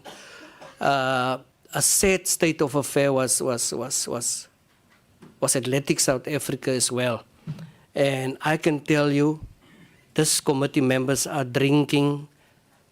If we come to a meeting of this nature with these entities, we get our injections, we drink our high blood pressures, we drink our sugar levels. That's why you see they are still stood the test of time as we are sitting here. We fill ourselves warmly up with all of these residuals. So there is an outcry, a very friendly, strict, firm, and from the heart. The honorable member spoke from the heart. Help us, even go so far to say, what are you doing here in this room? You don't belong here. Now convince us why you should not be fired. Thank you. First of all, Chair, you instructed me to be here, so I'm here. But I really appreciate what the honourable member said about why does SASCOC exist, because it's a very serious question. We are a civil society structure, the biggest civil society structure in South Africa, and we get elected into these positions. I'm not here simply because I suddenly appeared as SASCOC's president. It started from grassroots level, secretary of a tennis club in Galvandale, Port Elizabeth, and then working your way up the ranks, provincial, national, president of Squash South Africa, then Gauteng Sports Confederation, and then president of SASCOC. And then not even president, first, second vice, first vice, and then. So there's a long process of growth in sport. And you know, when it gets onto my desk every week, such as the netball letter, because it happens every week, something is going on that's negative in sport, you do tend to get depressed. Because you've just turned your own organization around, and your organization is not really at fault in terms of its operations. We come from a very successful 2024 Olympics and Paralympics, for example, and the previous year Commonwealth Games. And that is based on what is expected of us from the National Sports and Recreation Act, as well as the white paper, as well as our own constitution, but also the constitutions and founding documents of the IOC, Commonwealth Games, World Games, International Paralympic Committee. So we fulfill all their goals about what this organization must be. And we deliver teams, and we try and structure sport properly in the country. So it becomes really embarrassing and confusing when your major sports find themselves in positions like this. And it's mainly about bad leadership. It's about bad leadership and about bad governance. Now, as I said, we've turned our organization around. For the next 5 years, it's all about growth. We've employed a CEO, a finance manager, a marketing manager, and a host of other junior staff to implement the projects that's required of us from the Sports and Recreation Act, as well as the National Sports and Recreation Plan. The National Sports and Recreation Plan is outdated since 2011. 2013 was its deadlines. We've been crying for years that we need a new sports and recreation plan, as well as the changes to the Sports and Recreation Act. We had a meeting 2 weeks ago, I think, with the Minister, and we're going to start the project, Project 45, Project 90, and Project 120. We're going to do a review of sport in the country. And I think that is something that the Portfolio Committee must be engaged on and briefed on. What are the goals of those engagements over the next 120 days? SASCOC has about 11 international events that it has to go through up till 2028. And the funding is sourced from a variety of funders. So once we get as an organization fulfill that task, changing the organization, making sure that our athletes are covered, because when they travel with us, they don't pay. Now we're finding that we've got to look at and focus on our federations, our national federations. We do have what we call the membership criteria that they have to fulfill every year. Do you have good financials? Do you? But we don't do serious introspection like this panel does, or this committee does. Because that's not our task. We don't go into their finances like a fine-tooth comb. All we ask is for their auditors a letter to say the organization's in good standing, unqualified reports, and we move on. So that has been a task that SASCOC has never really fulfilled as an organization. And perhaps that's something we can look at with your advice as well, and the committee's advice, as to whether that must be one of our pillars as well. Because one of the key pillars of SASCOC now, over the next 4 years, is to turn this organization into a sports movement, where sport is used as a vehicle for social change, because that's where I came from. I came from the old SACOS days, where we knew that what we do every weekend and every week, we're turning our communities around. And that is why one of SASCOC's key pillars now is this sports movement. And it ties in with Olympic values, disability values, and a host of other values. And it ties in with South Africa's social cohesion policies as well, and political goals as well. And that is why, over the next 4 years, in order to transform SASCOC and South African sport, we're moving to this next pillar, which is the sports movement. But Chair, funding is not increasing from government. Funding is, in fact, decreasing. And that is why we, as an organization, have also said, let's form a sports foundation. Let's get civil society, even if it's a gardener somewhere who wants to give 20 Rand or 10 Rand a month, let them contribute to this foundation so that we can support our athletes further, because they are also crying with the expenses that they have to pay. I'm going to close, Chair, by saying about a month ago, 3 weeks ago, because I travel South Africa when I'm invited by the federations, in Mossel Bay, there were 400 schools in tug of war doing their sport in the driving rain. It was raining cats and dogs, but the kids were out there in the mud doing tug of war. And the next day, the Mossel Bay municipality had a sports festival on the beach. And there were about 10 different federations. So what does that tell me? It says, yes, we've got all these negative things happening, but out of the other 85, well, let's say 70 sports, those volunteers are still working day in, day out to provide a pathway for their athletes as well. And if one looks at every week when we receive what's happening overseas as well, we see canoeing is doing well, we see surfing is doing well, and there's a whole host of other, even hockey have now qualified, the juniors have qualified for the Junior World Cup, men and women. So there are some good stories out there. And it's a pity that the federations, the major federations in particular, that we see in front of you are letting us down. But it's something we need to focus on.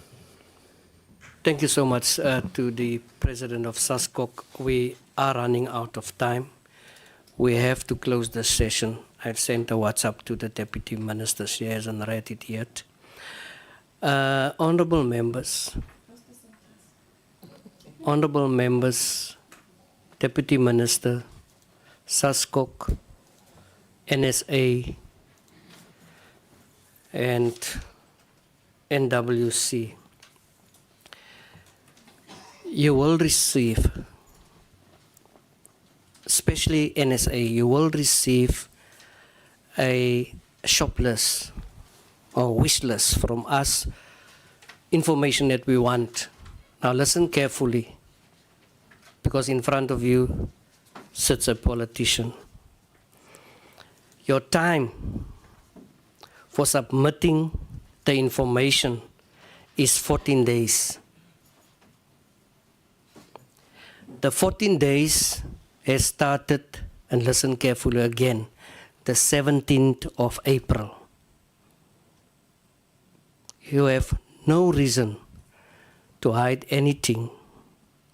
If you read between the lines, your time has started 17 April, last week, Thursday, with one big announcement.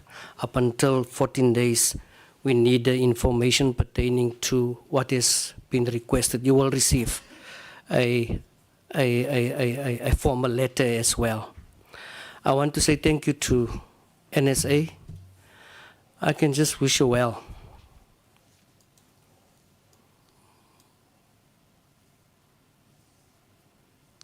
Don't look so sad. I can just wish you well. I don't know what more to say. I don't have an Easter egg to donate to you. But thank you for coming. This is Parliament. This is how we interrogate. This is how we deal, especially in cases where people don't respect the public purse. TM, I want you to wrap up this session for us. We're going to have, and I have no intention to increase any tariff. I'm going to give us 0.5 minutes for lunch break. Thank you very much, Chairperson. We want to also thank you for the opportunity once more, Chairperson. I think one thing that we have observed is that in their next round, they should come up with strategies that will start redressing that, spending more money where it's supposed to be spent, not on themselves. And also the issue of sponsorship, I think it is also misunderstood. You know, when they mobilize for sponsorship, it's not for them, but it's for the players. So part of the report should also maybe reflect that. We all agree that the Parliament is a very strategic partner.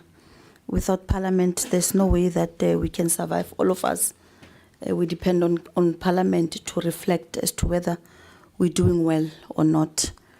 I want to touch a bit on whistleblowers because they are a very important component of good governance, and that they need to be protected, faceless or not, because they say that there is no smoke without fire.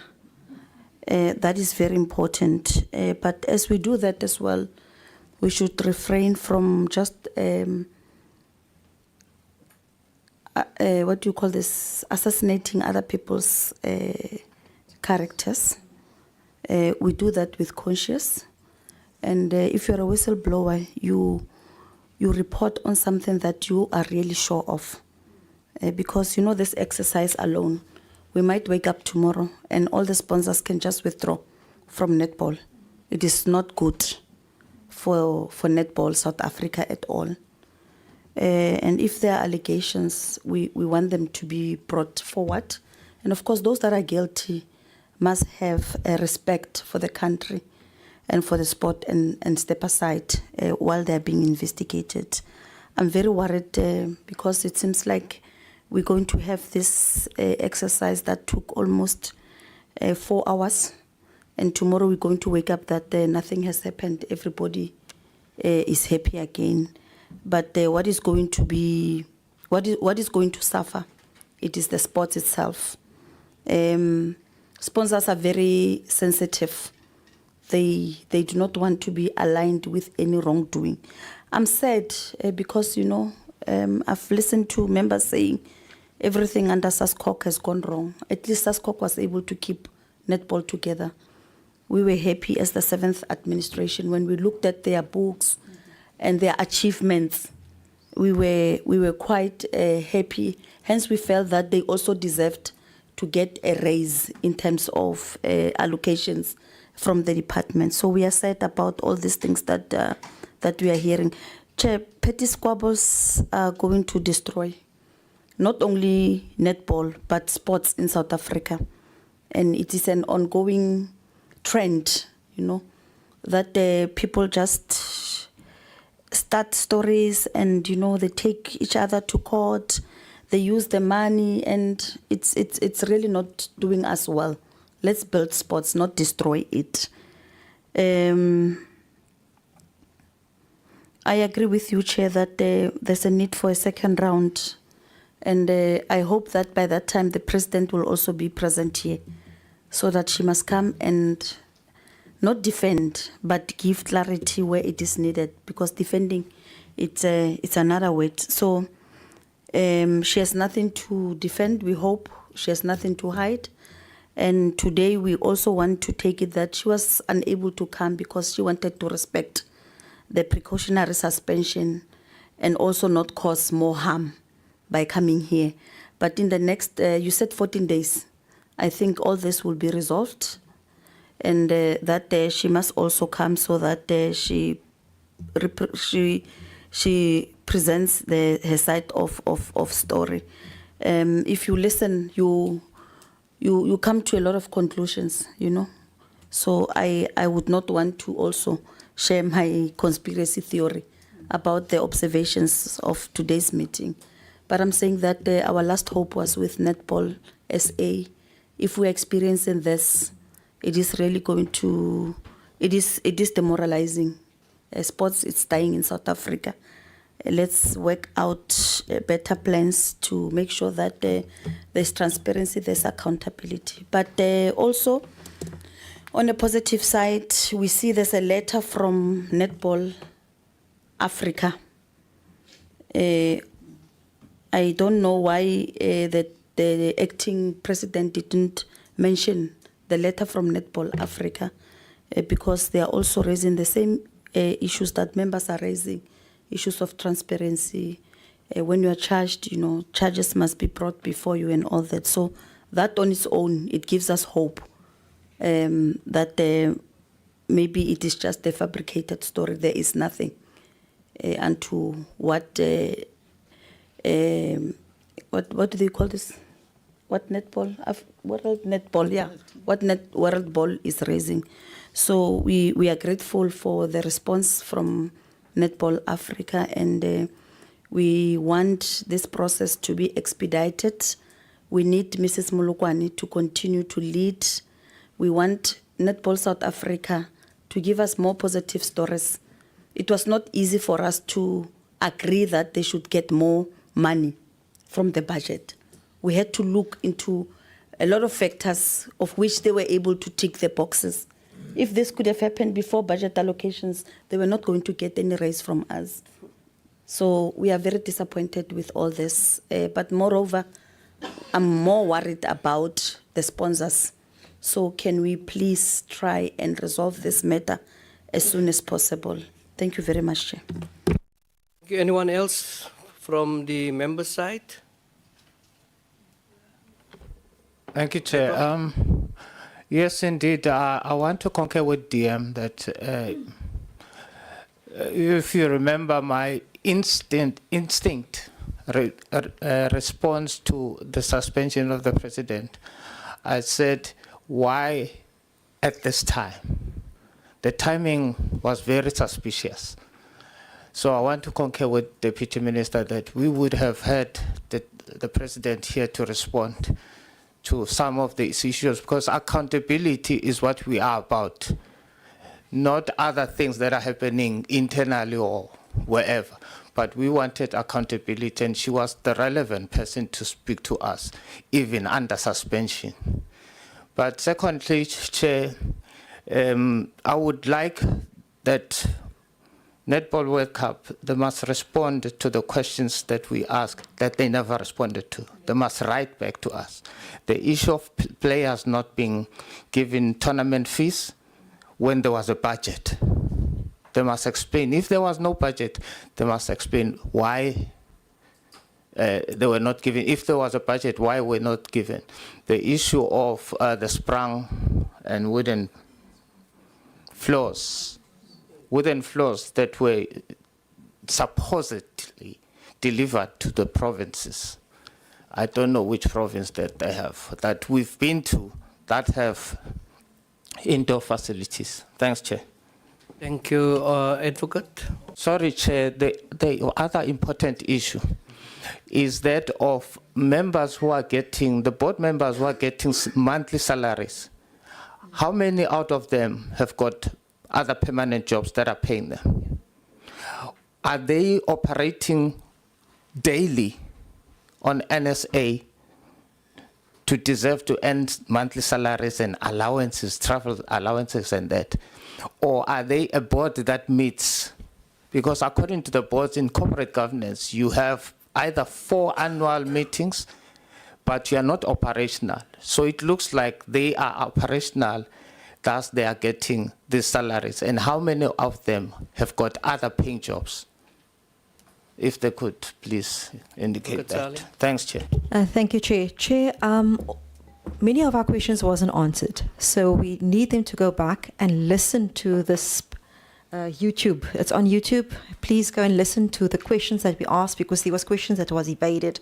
One of the questions that I'm going to persist needs to be answered, and I think Honourable Matetwa has also noted to this particular question. It's with regard to the appointment of the coaches. And there was something that was noted on YouTube, questions that is coming up. If someone is an assistant coach, obvious progression is to step up to head coach. So why have black assistant coaches if we are not grooming them, if not for head coach positions? Or are black coaches only good enough to be assistant coaches at the senior level, hence having to coach at junior level to prepare for the top? This is with regard to Dumi, with regard to the fact that she is qualified, she has been assistant coach. That has not been properly responded to. And then also, my question with regard to how was the current coach appointed? It was not responded to. Was there an advert? Was there a proper interview and application? Because it is noted, and this comes from the YouTube sector, that Zanele, the current assistant coach, did not apply for that position. She was in Saudi Arabia when the interviews were held. She was also in Saudi when the announcements were made. So we want those responses. Go back to our questions, because many of our questions was not actually responded to. It was actually evaded. Thank you. Thank you, Honourable Sali. Honourable members, 10 minutes. You're welcome to have something to bite outside and have a cool, quick refreshment. I now declare this session closed.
Boxing South Africa, please feel free, have something to bite and drinks and everything.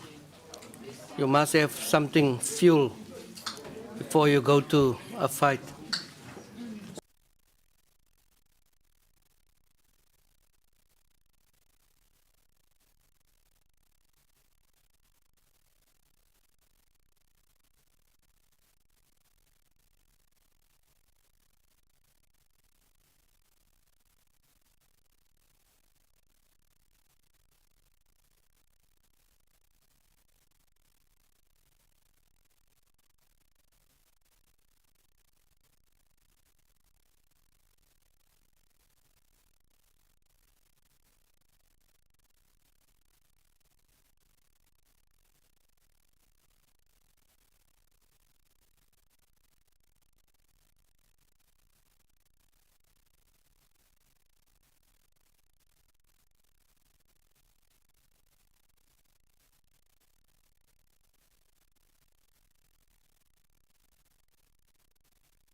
Okay, honorable members, can we have calmness, quietness? Good afternoon, Deputy Minister, Sport, Arts and Culture, everyone present, honorable members, our guest. Welcome to this marathon session.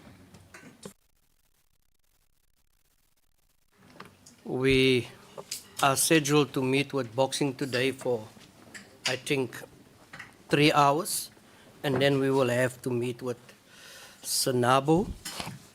Members have perused their documents, and I would like to ask DSEC, both DSEC and boxing and SANABO and SASCOC to be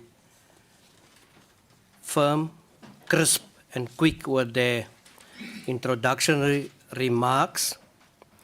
Not that we want to steamroll this meeting, but also simply because members have received quite beforehand all of this information.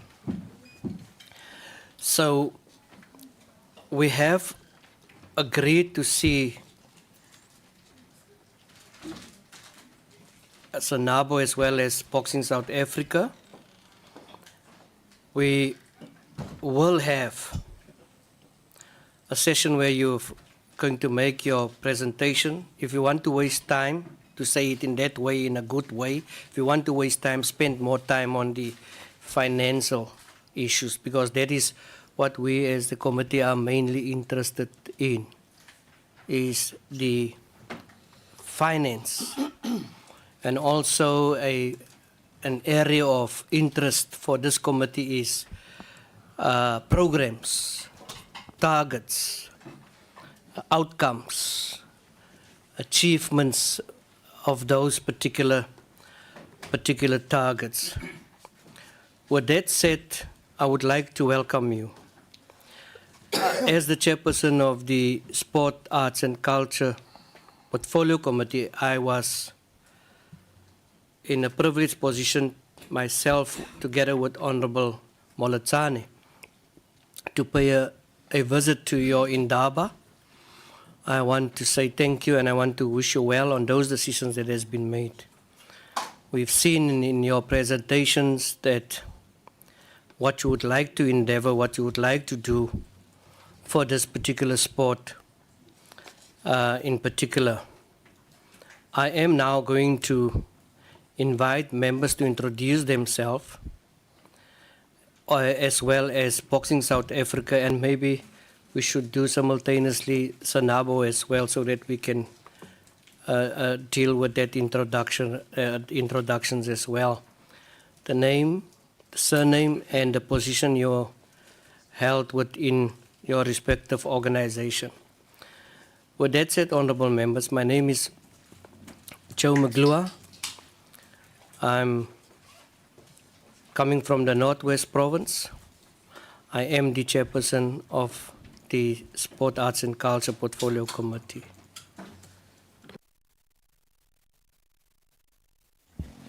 Good afternoon, everyone. My name is Matsolo Molotane.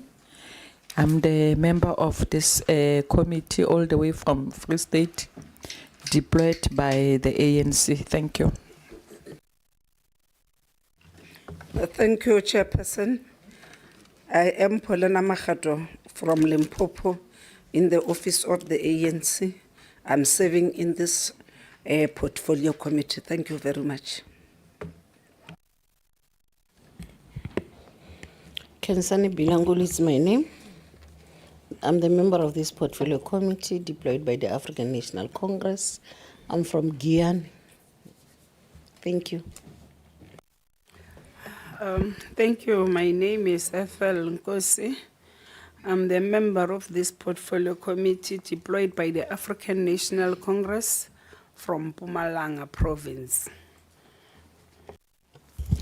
Assalamu alaikum and good day. I'm Advocate Shami Masali. I'm from the Ultramar political party. I'm a member of this portfolio. Thank you. Thank you very much, Chairperson. My name is Liam Jacobs. I'm from the Democratic Alliance. I'm a member of this committee. And with your indulgence, Chairperson, they were sitting outside for quite some time and they caught wind of the recording previously and what was going on here previously. And as much as they'd like to make us out to be Mike Tyson as a committee, I agree and I don't agree, because we do hit hard, but we don't bite. Thank you very much, Chairperson.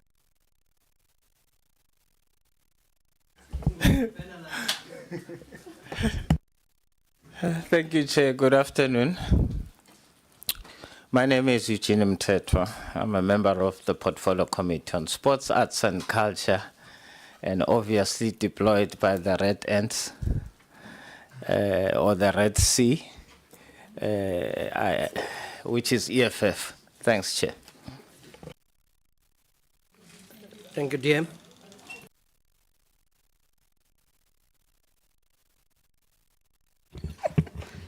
Thank you very much, Chair. I was still analyzing the red ends and the reds. The red ends At least they did not went to church. evicting people illegally. My name is Peace Mabi. I'm the Deputy Minister of Sports, Arts and Culture. Thank you very much, Chair.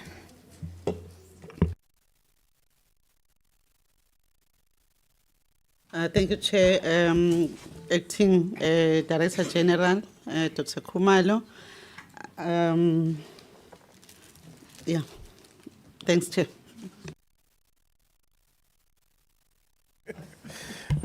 Good afternoon, Chair, DM members and colleagues. My name is Tebo Tebehai, currently the acting DDG for Recreation Development and Sports Promotion. Thank you. Good afternoon, Chair. Good afternoon, DM and honorable members and board members, SANABO and boxing. My name is Bosiso Tsanyane, acting DDG Corporate Services. Good afternoon, Chair, Deputy Minister, President of SASCOC, colleagues from Boxing SA and SANABO. Mfundo Mnina, Director responsible for Federation support. Thank you. Good afternoon, Chair, Honourable DM, Honourable members, and everyone else from the sporting fraternity. It's Michelle Boeta, Parliamentary Officer for the Minister. Good afternoon, Chair and honourable members. My name is Mabeta Rali BP from the Office of the Director General.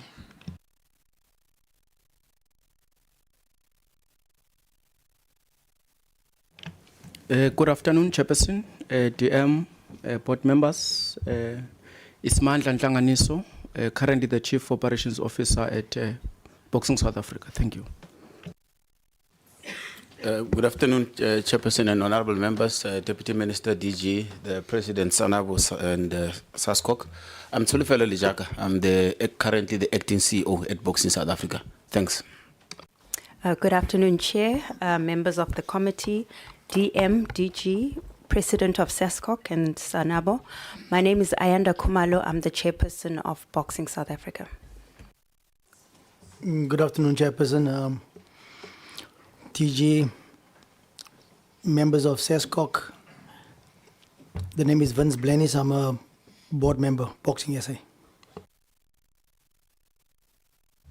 Good afternoon, Chair, and also members of the committee. My name is Niko Mabunda. I'm the Internal Audit and Risk Manager for Boxing. Thank you. Good afternoon, Chair and honorable members. My name is Pongile Zulu, acting CFO at Boxing. Thank you. Good afternoon, Chair. Good afternoon, colleagues. My name is Sydney James. I'm a board member for Boxing SA. Good afternoon, Chair, DG and committee members. I'm Saudia Hamid and also council member for Boxing South Africa. Good afternoon, Chair. The name is Mtogozi Sikhadebe, all protocol observed. I'm a board member at BSA. Thank you. Good afternoon, Chair. My name is Rena Sabatsky and I'm a board member at BSA. Afternoon, Chair. Barry Hendricks, President of SASCOC, and welcome to the Chair of BSA as well as the President of SANABO and the board members. and of course the esteemed members of the committee. Good afternoon to you, Chairperson, the Deputy Minister, honorable members, the Director General, my President seated right next to me, SASCOC President, Boxing South Africa Chairperson, and the board members as well as the staff, the SANABO leadership present. The name is Siya Bulela Mkwalo, President of the South African National Boxing Organization, commonly known as SANABO. Thank you. Good afternoon, Chairperson, the board, BSA, SASCOC, and my colleagues at SANABO. My name is Liwa Mlokoti, the Secretary of SANABO from Eastern Cape originally. Good afternoon, Chair and honorable members. My name is Kanyesa Nyaula, SANABO Administrator. Thank you. Good afternoon, Chair. Good afternoon, the Deputy Minister, the Portfolio Committee, the SASCOC members, and the President of SASCOC. My name is Mfano Kona Hezet Hlope. I'm from Gauteng. I'm the Vice President of SANABO, of which is South African National Boxing Organization. Thank you. Good afternoon, Chair, and good afternoon to everybody in the House. My name is Makosazane Shabangu. I'm the PRO of SANABO Boxing Organization. I'm from Mpumalanga. Thank you, Chair. Well, good afternoon, Chair and Deputy Minister and the members. Simpio Ngonyama, support staff in the Office of the TG. Good afternoon, Chair, members. My name is Dr. Jacobo Jacob More, Researcher, Sport and Recreation in the Portfolio Committee. Thank you. Good afternoon, Chairperson. My name is Lindingwewa Matlasela, Researcher, Arts and Culture. Good afternoon. My name is Fiona Clayton. I'm the Committee Content Advisor. Good day, everyone. My name is Achabulile Mtia, Committee Secretary for Arts and Culture. Thank you.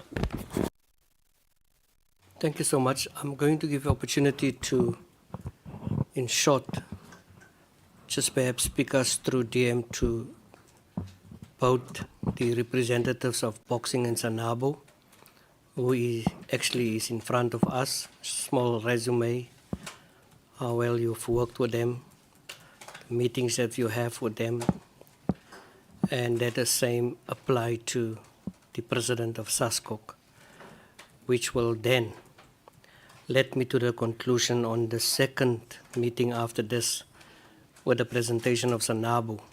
I will then not ask you to say something, so you can speak on behalf of both. And perhaps if there is issues that you want to register with us, feel free to do so. After those two speakers, I'm going to directly ask DSEC to give us a crisp view on the briefing pertaining to Boxing South Africa, following the presentation by Boxing South Africa. TM. Thank you very much, Chairperson, for the opportunity. And just a quick one, as we welcome the new Boxing South Africa board under the stewardship of Ms. Ayanda Kumalo. We are aware of the challenges that that Boxing South Africa faced in the previous terms, and this time we're looking forward to witness the board promoting and marketing the activities and making boxing a leading brand again. And I want to invite the DG to, with your permission, or you said you wanted Mr. Berry, the president, to come. Yes.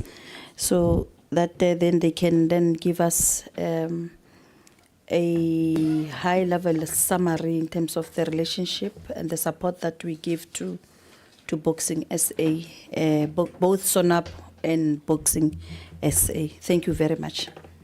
And just to wish them well in their new journey. Thank you, President of SASCOC. Thank you so much, Chairperson. Of course, SANABO is a member of SASCOC, a full member of SASCOC. While Boxing South Africa is not a full member of SASCOC, they are regarded as a professional body because they are appointed and not elected. They are appointed by the minister, and they are a legislated body of parliament as well. It's important for me to also state that a lot of attention has been given to both organizations over the past few years. Even with SANABO, a few years ago, they were also in trouble, and SASCOC assisted them to get into a better space, to reconstitute themselves, and we watched over their elections. The same with Boxing South Africa. We know the history of Boxing South Africa, where they were also in turmoil and at one stage, and the minister stepped in. It's not the first time, like many other sports, where there's an up and a down curve. And for us, we hope that both entities are going to really work hard together, because the one cannot survive without the other. Here we have the reservoir of talent, and here you have the elite part of that talent program. You have to work together, and I implore the Portfolio Committee as well as the Ministry and the Department to not support in an oblique manner. The reservoir and the foundation of boxing must be supported throughout South Africa as well, at club and club level in particular, men and women. And SASCOC looks forward to working with you to achieve the aim of forming a proper athlete's pathway for boxing. Thank you, Press. Tisek. Thank you very much, Chair. You will guide whether you want us to do both overviews, or should we do the Boxing SA overview for now, or both? Yes, the boxing, only the boxing. Only Boxing SA. That's fine, Chair. I will summarize, Chairperson, as you have requested. Our overview takes the format that we would normally take when we do our overviews in terms of how we structure it. So if we go to slide 3, Lodwick, are you the one? We are not going to talk to the mandate, Chair. It remains as contained in the South African Boxing Act. We did take the members through the mandate, so it remains as it was, or as it is, as contained in this piece of legislation. So allow me to not to go through it. The next slide gives an indication of the non-financial performance of the entity, looking at how they performed in the previous audited financial years. So it might not apply necessarily to this board, but as we know, it becomes a going concern. So we give indication of the performance as indicated, the last audited financial year reflecting 88% as against 13%. I think that's a typo. And then financial allocation over the financial year, inclusive of the last financial year and this financial year, is reflected. We are sitting at a previous financial year at 19.9, and this next or the current financial year now being at 20.7. However, Chair, I just need to indicate that subsequent to us finalizing this presentation, there are other areas that we have looked at, other interventions that have got financial implications, which I think we will talk to later, and also BSA in their presentation they will talk to. They have, over the previous audited financial years, performed as indicated in terms of the audit outcomes indicated in the slide. with the last financial year being the one where the performance declined such that the entity got a qualified audit opinion. The entity in their presentation are going to go in detail with these audit findings or audit outcomes, Chair, and they are going to give indication of what the audit action plan is, and in other words, how they have responded to each and every one of those audit outcomes. So allow me, audit findings, allow me not then to read through each and every one, because the entity is going to go through each one, but also providing the response to each of the findings. Chair would be aware of the composition of the board, what informs it. This current board took office as of the 19th of December 2024, and they are going on for a 3-year term, going on to the 18th of December 2027. Composition of the board is as we indicate in that slide, Chair, and is as they have also introduced themselves. Members would see what competency lies in terms of each of the board members, gender split, and the racial split as well. Chairperson, we give indication of the oversight activities, but allow me again not to go through this one in detail in terms of the new board taking over responsibility, but the activities are standard activities which you would find in terms of how the board would approach issues of governance, the constitution of and the formation of committees and the like. We also, on our side as a department, as part of our oversight, Mr. Tsanyane present here, for instance, is in charge of the entity oversight unit. We've got our forums where we meet with the CFOs, the CEOs, and the chairpersons across the board of all the entities.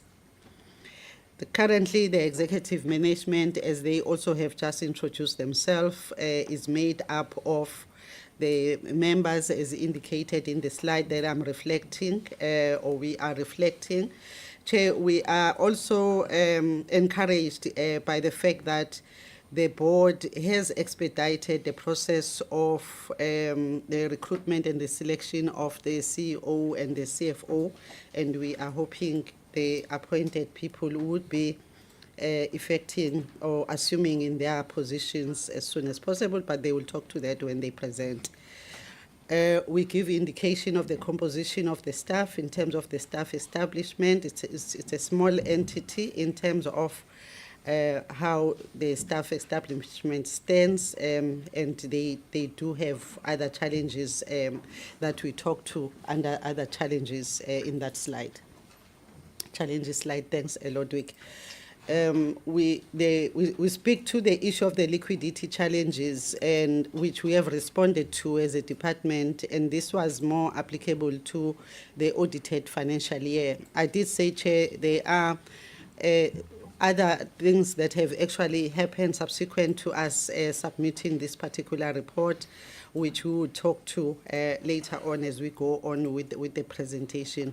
But as of the time of the timeline of this particular report that talks to the 23-24 audited financial year, those were particular challenges that were being experienced, to which we responded with short-term interventions as a department to assist the entity with additional funding that they required.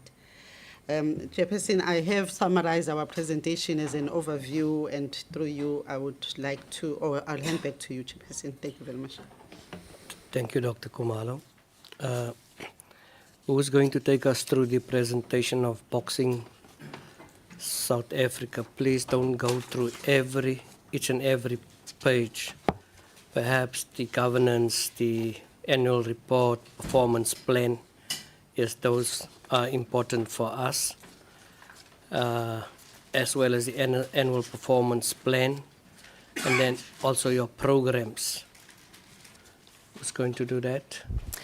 Thank you, Chair. So the CEO will do the presentation, But I thought maybe I should just give just a short overview of what we found as a board when we stepped into the role on the 19th of December. So, Chair, when we stepped into the role, we found quite a bleak picture within Boxing South Africa. 2 days after our appointment, we met with the Minister, the DM, and the DG. And in that meeting, they expressed to us that Boxing South Africa is in the ICU. And when we made our own assessment, it was clear to us that it is indeed in the ICU. And some of the challenges really stem from a governance point of view, or the lack thereof. And the CEO will expand on most of these issues, but some of the issues included inadequate financial resources, the lack of sponsorship, the breakdown of internal controls within the organization, as well as a very litigious environment which has really drained a lot of the resources out of the organization, which then of course leads to a trust deficit, because when you are always in court fighting and fighting internally, it's very difficult to approach sponsors to sponsor you when you are sitting in that type of environment. So, Chair, we as a board have committed to start looking into these issues, especially starting with governance issues, to try and strengthen the organization so that we can turn the organization around. It's a mammoth task, Chair, but my colleagues and I sitting here understand that we cannot fail, and we need to ensure that this organization is turned around. Chair, I'll hand over to the CEO to take us through the rest of the presentation. Thank you. Thank you very much, Chairperson, and to the members as well. Chair, if you just allow me a minute, because I thought the presentation would be up, but if you allow me for us to get it up, the Portfolio Committee's attention, we'll touch on the annual performance plan.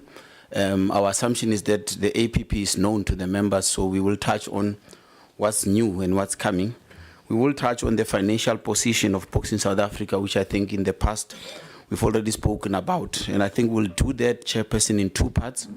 There's a part which the Minister have previously said that we do not understand properly and would love for that purpose to subject to forensic investigation. So I think we'll give a sense of how far is that process, so that when we account, we are also able to account for something that we understand better, because we would have tested it through that forensic investigation process. And I think we'll also touch, Chairperson, on the financial predicament that Boxing South Africa finds itself in. The Portfolio Committee says to us today that they would love us to present our annual performance plan, but implementation of that annual performance plan will require resources, so our liquidity and the deficit that you've spoken about, to give a sense of what is happening. And then at the end, I think, Chair, will then touch on the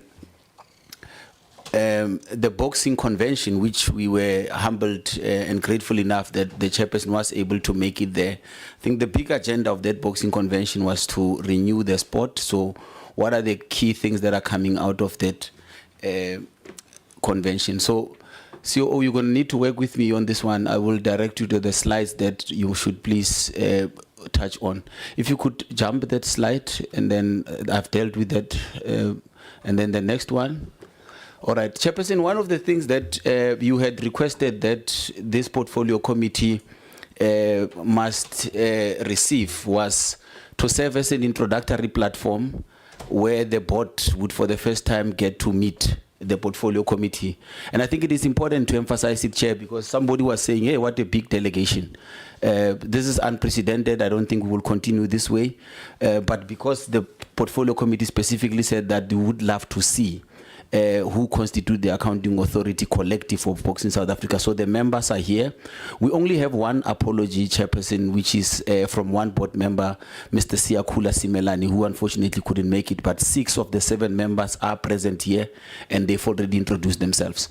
Let's go to the next one. And then I think the Chairperson has touched on what are the key things which the board plays for themselves. But Chair, if we look at the period which the board has been in office within a context of quarter 4, which was the last quarter of the financial year. The board had said that there are 5 key things it would want to put its energy on. So you literally have a board that's coming in on the 19th of December. The 4th quarter starts on the 1st of January. And they said these 5 things. The first one was what the chairperson has spoken to, which is governance, environment, internal controls, and the financial position of the organization. Then the second one was the performance outcome of 2024-25. You know, try to push whatever work that we could push in the last quarter, mindful of the fact that the 3 other quarters have already gone through. And then the third one was stakeholder engagement, more especially meetings with licensees.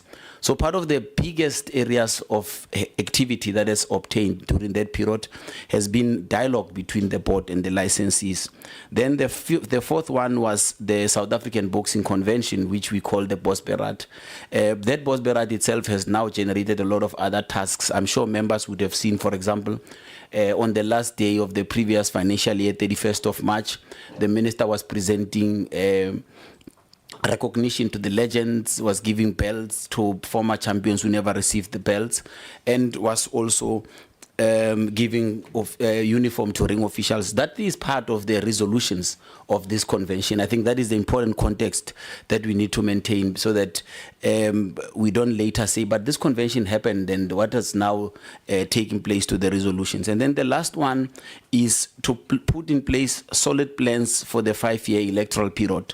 And I think this APP that we'll talk to is manifestation of those 5 priorities which the board said for this quarter. Let's focus on these things. The chairperson have spoken of leadership instabilities. You can jump that, COO. You can also jump the challenges. The different platforms, I think that is self-explanatory. Let's go through that. These are the meetings that have literally taken place. So what are the governance environment, chairperson, the helicopter view?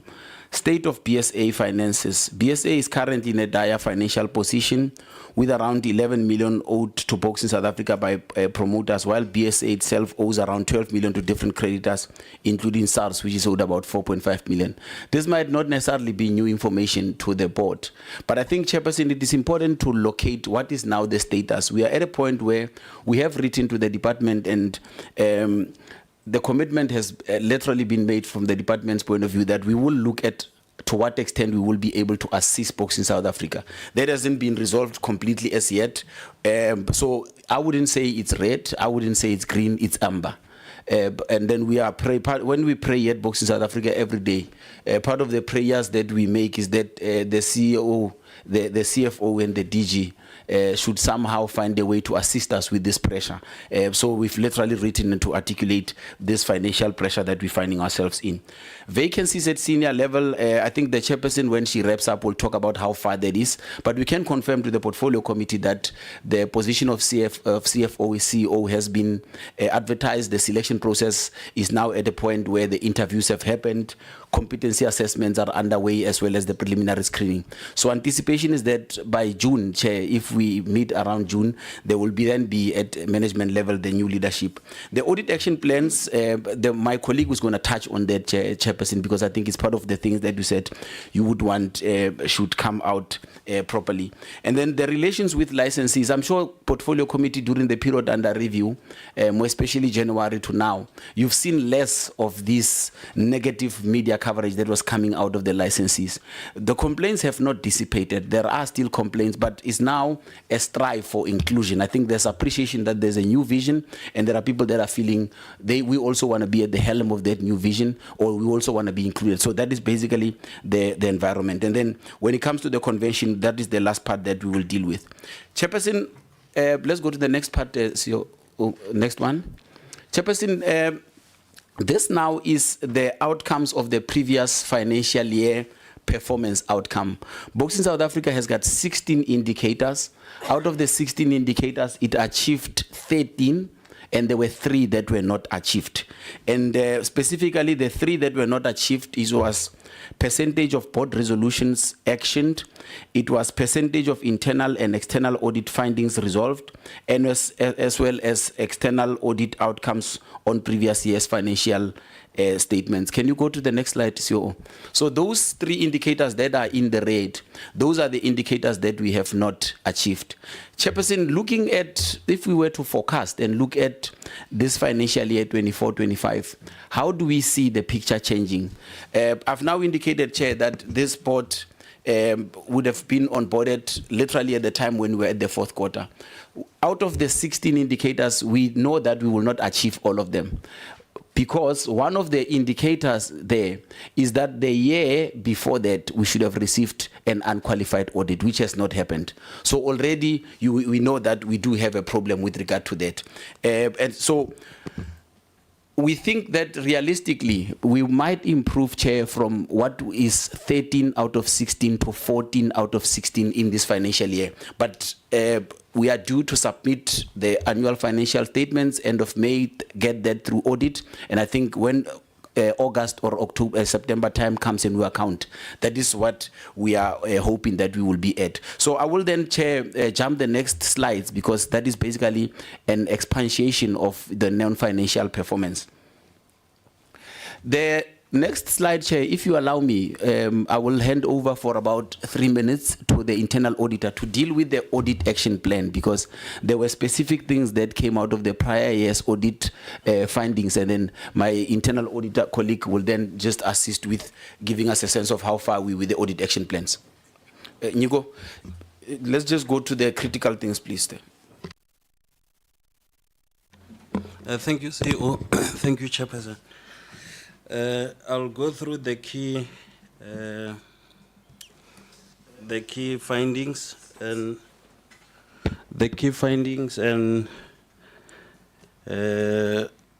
the action plan that management have developed.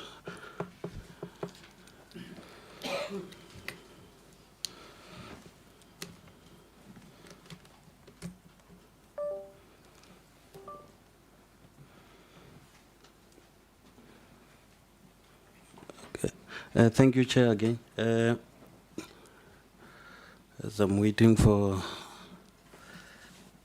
my screen to show up there. All right, thank you, Chair. So this is the action plan that management have developed that I'm regularly following up to ensure that they are implementing. So, Chair, with regard to the key findings that we raised in the previous year, were the issues of financial statement that were not prepared according to the GRAP standard. Then management have developed a checklist to ensure that that completeness is complete when they dealing with developing the AFS. So the action plan, the action plan was implemented. The only remaining part was the training on GRAP that the finance department need to go through. But however, there is a training that they went through with regard to that was provided by National Treasury. So the second key findings that was raised by AG was with regard to the revenue exchange from exchange transaction, whereby the issues were where boxing was unable to provide evidence or controls, inadequate controls with regard to to when promoters have to declare the proceed and sponsorship that they have acquired when they hosted a tournament. So management have developed internal controls in that section where they have amended the report, where for now it focuses on the issue of the provincial managers observing the sponsorship on the tournament. But however, there are still other issues that management have been implemented with regard to this finding, with the issue of promoters declaring the contracts that promoters will have obtained for such a tournament, and also the enforcements of penalties. Because this, when management was explaining with regard to delay on this implementation, it was the issue of engaging with the promoters. So with regard to the key finding that made boxing to be this got a qualified opinion was on the issue of general expense with regard to travel allowance. So controls around that area were developed, and I followed up, and there is improvement with regard to reviews by management. So on the last one is the issue of consequence management as one of the key issues that were raised by AGSA. With regard to that, there are no investigations that are conducted with regard to the raise irregular expenditure in the previous year. So currently management have appointed extra resource to assist with the investigation of the irregular expenditure. Thank you, Chair. Thank you, CEO.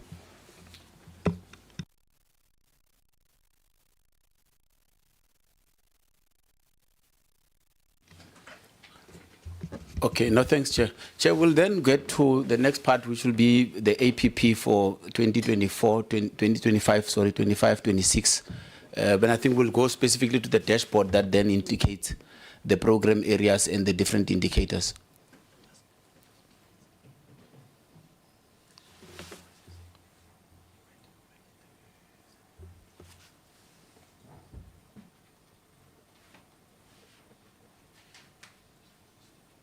We're just waiting for the slide to come up, Chair.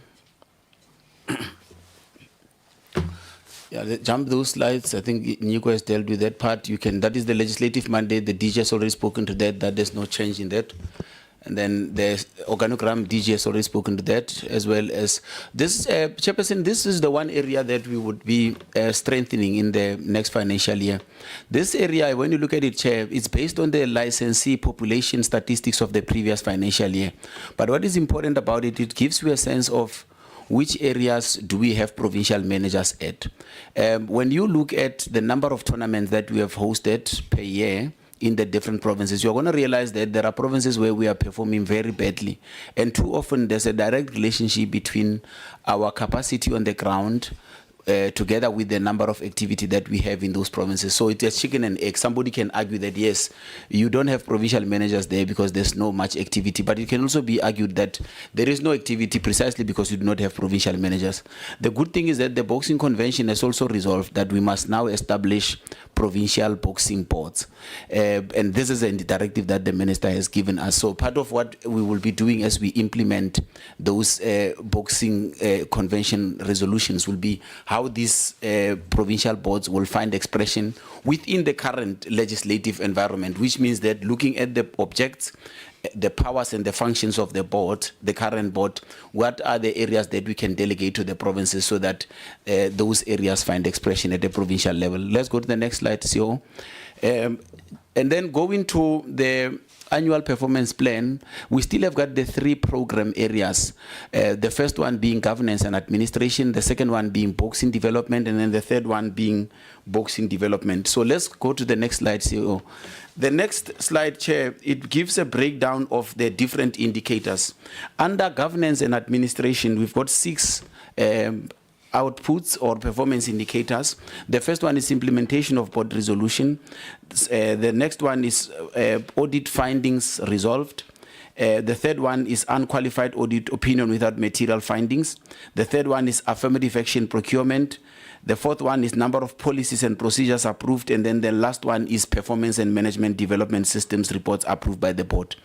When you look at boxing development, the 6 indicators there is training and develop boxing practitioners, efficient and easy to understand licensing, compliant and regulated boxers ratings, compliant tournament sanctioned, and then improved health and safety measures, which is basically inspection of the different boxing sites and the gyms. Then the last one is amendment of the boxing regulations. Chair, these indicators are not significantly different from what we had previously, but what I think is important and we must emphasize is that the board looked at what we were reporting on, and they said, for example, your training. You've got a target that you will train an X number of people in a year, but what is the type of training you are giving?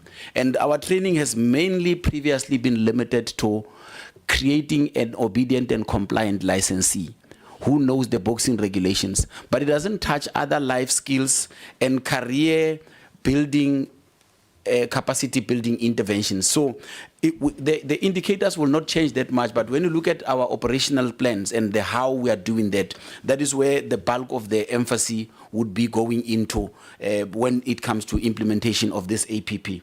So I think we can then go to the next slide. The next slides will really be the breakdown of those indicators per program. So you can move through that, COO. And then coming to the budget, Chair, I think we've already explained that the grant that we have received from the department is for this financial year is 20.7 million. It has gone down by just about 0.5% compared to the previous year. I think this is mainly because of the budget cuts that have hit the public service widely. And I think we give a breakdown of what the income streams that Boxing South Africa is relying on. When you look at that, Chair, government still remains the biggest revenue avenue for Boxing South Africa. And it is for that reason that one of the biggest emphases which the board said we must place priority on is revenue generation. So there is a dedicated revenue generation strategy that we are reporting on quarterly to the board, so that the board equally reports to the minister, which is the obligation that he has placed us under. That we need to find a way of moving this percentage so that Boxing South Africa does not depend and survive this much by sole dependence on the grant. And of course, we raise also money through sanctioning fees, which are the fees that promoters pay when they host tournaments, and then the licensing fees for the different population, that 1,280 licensees, when they renew, the amount that they pay is what constitute that 800,000. And then there's this other different revenue avenues as well, which then brings us to the total budget of 23.7 million. When you look at the budget breakdown, let's go to the next slide, CO. The budget breakdown, the biggest cost driver still remains compensation of employees, which sits at about 55%.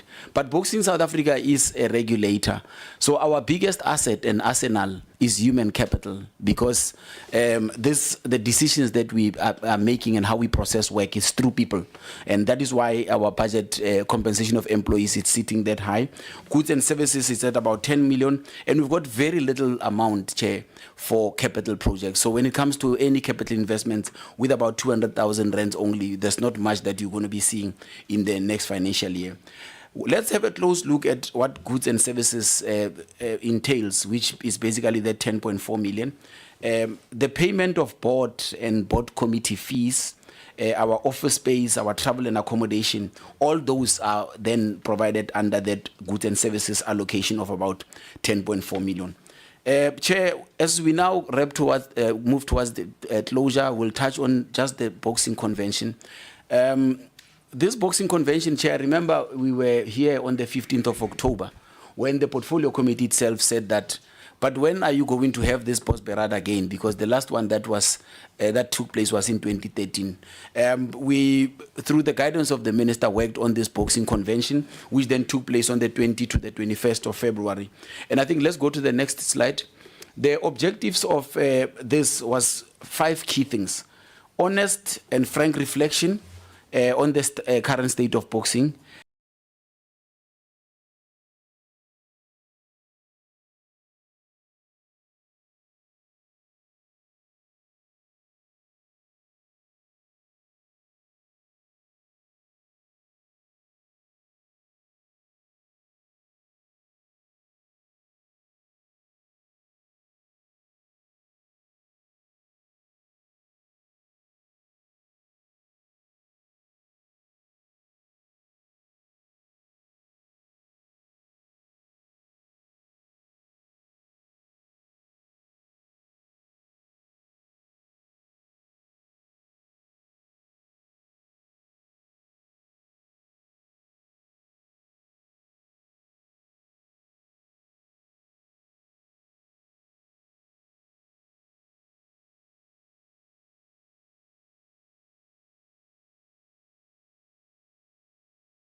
But I will give an answer. The direct answer is that they are the legends. But maybe when we respond, we will then talk about the program and the So it's criteria. yes, Honorable Molatani. Thank you very much, Chairperson. The reason I want to check is because they were not part of the people who were honored on that day. 2, Minister gave the legions, 36 legions. He gave each 80,000. He gave each 80,000, and then if you multiply that by 36, it's almost 2.8 million.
legends of the pre-democratic era, there must have been South African champions with multiple successful defenses. There must have been most domineering in their era, and all in all, their achievements must have been historic and unprecedented. So there must be something historicity about that type of achievement. Over and above the criterion already mentioned, the legends must have been the best pound-to-pound fighter of his or her time, and as such, overall tenacity, indomitability, ringcraft, fearlessness, charisma, appeal would also be considered. You may have two world champions, but the extent to which a particular world champion's victory touches the world and create ripples across the sector would be different. And then considering female professional boxing was only officially permitted from 2007, the female boxing legends may not meet all the criteria, but the historical importance of their accomplishments and the barriers they broke through their journey, the journey of their career would be considered. And then lastly, in coming up with the final list of 30 legends to be honored in their collective, the legends should reflect South Africa's diversity, including gender, racial, and geographic diversity. So that was the criteria. So other people really would be the best, but because in whose times did you live? You know, me and Mandla could be very good, but because we were literally at the same era, his achievements would be overshadowed by mine because I was simply the better one during that generation. And that is what makes it a bit tricky. And that is why the practice even in boxing worldwide, you have a boxing hall of fame. You don't induct everybody all at once because it is a rolling process. So the cry for inclusion that we were talking about, that you now have got people that are saying, I too want to be part of. I think the manifestation is that. But Chair, when it comes to the discretion of the minister to honor the trainer, PSA will not comment on that because I think the minister did explain why he thought it's important. Thanks, Chair. Thanks, Honourable Mteto. Do you not be fitting that criteria?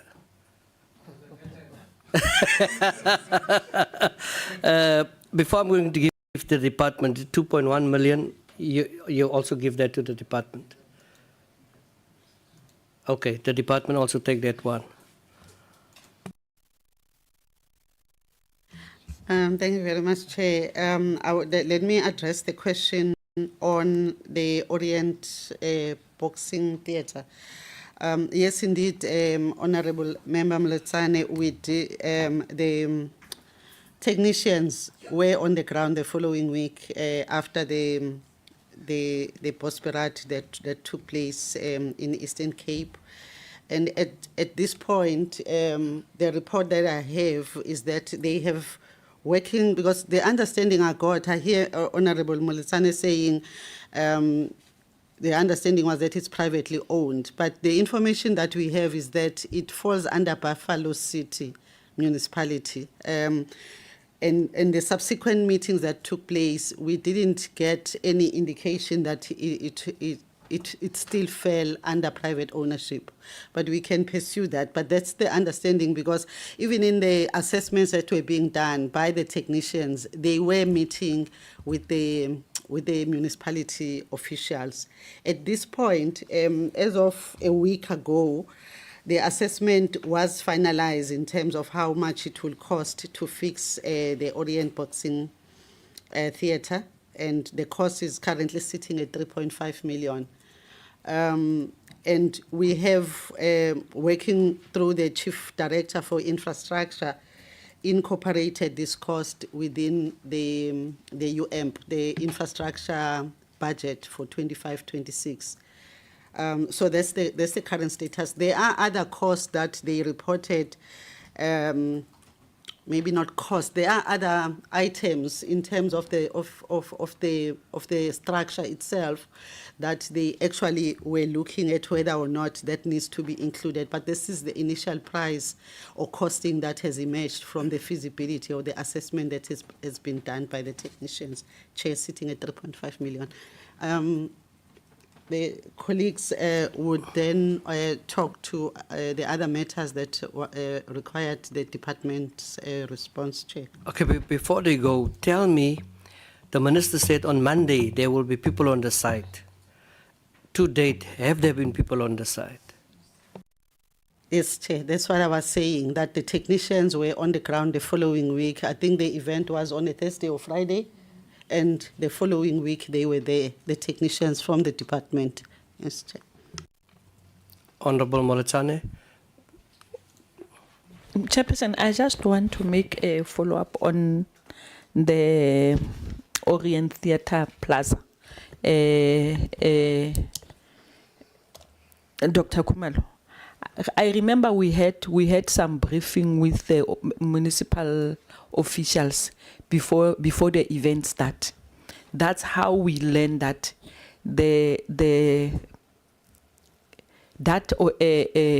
building it's still belonging to to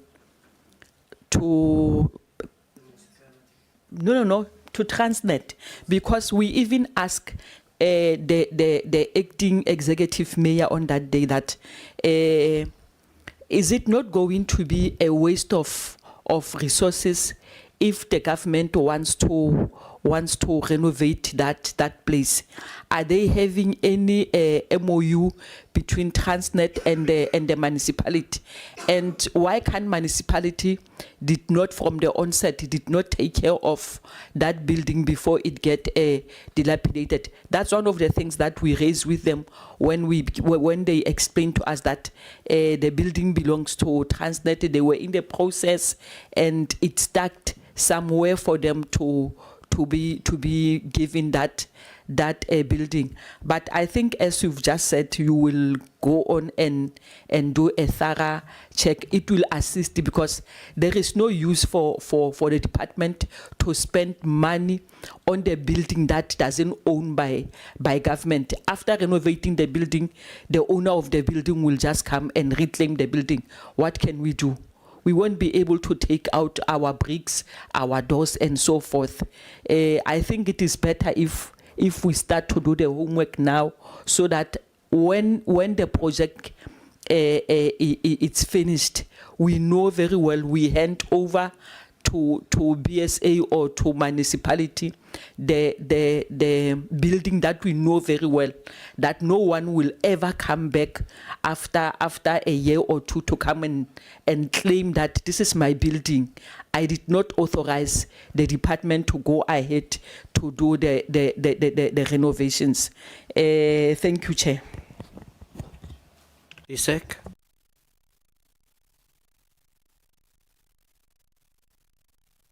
Yes, Chair. As I indicated, Honourable Member, the report that I have is when I was following up, because the technicians finished about a week ago, and that's where the estimate of the 3.5 actually came from. But they did commit to the fact that they are then finalizing and forwarding a written report to us. And I'm sure in the report, we would, if it doesn't come out clearly, the issue of ownership, will then pursue it. But I'm expecting that if they are doing a comprehensive report, when they send it through to us, we will then be able to pick that out, but we'll pursue it. I wanted just also, in terms of the issues related to the honouring of the legends, when the event was held to honour the legends, we made use of our 30-year anniversary program, because it was the end of the financial year and we still had a budget within that particular allocation. So that is where the budget actually came from for the event itself, that is held to honor those particular legends. Nothing to do with fiscal dumping, Doc? No, Chair. No, nothing to do with fiscal dumping. I see. Boho is angry for me. Honourable, you want to have a last bite? Yes, Chairperson, this is my last bite. I think I won't be able to get out of this meeting without saying it. That BSA, the minister said that he's going to honor all the legends. Really, it is unfair to the former boxers who were listening to that, who were viewing that event, who were part of that event. I think this thing of that we have this kind of criteria that we used, Minister said we are going to honor all the legends. Let us be fair to those people who were part of boxing. Because some of them, they are sitting there waiting for them to be called. As it wasn't said, we will honor legends who have 1, 2, 3, 4, 5, who are still alive, who are dead, who are what. He said we are going to honor all the boxing legends. Thank you, Chair. Thank you. I am now going to give to Honorable Bilankulu. It's been a long day. Thank you, Chair.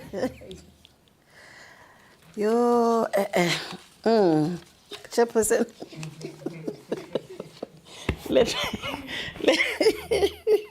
Let me welcome the presentation from both the Boxing South Africa and the department.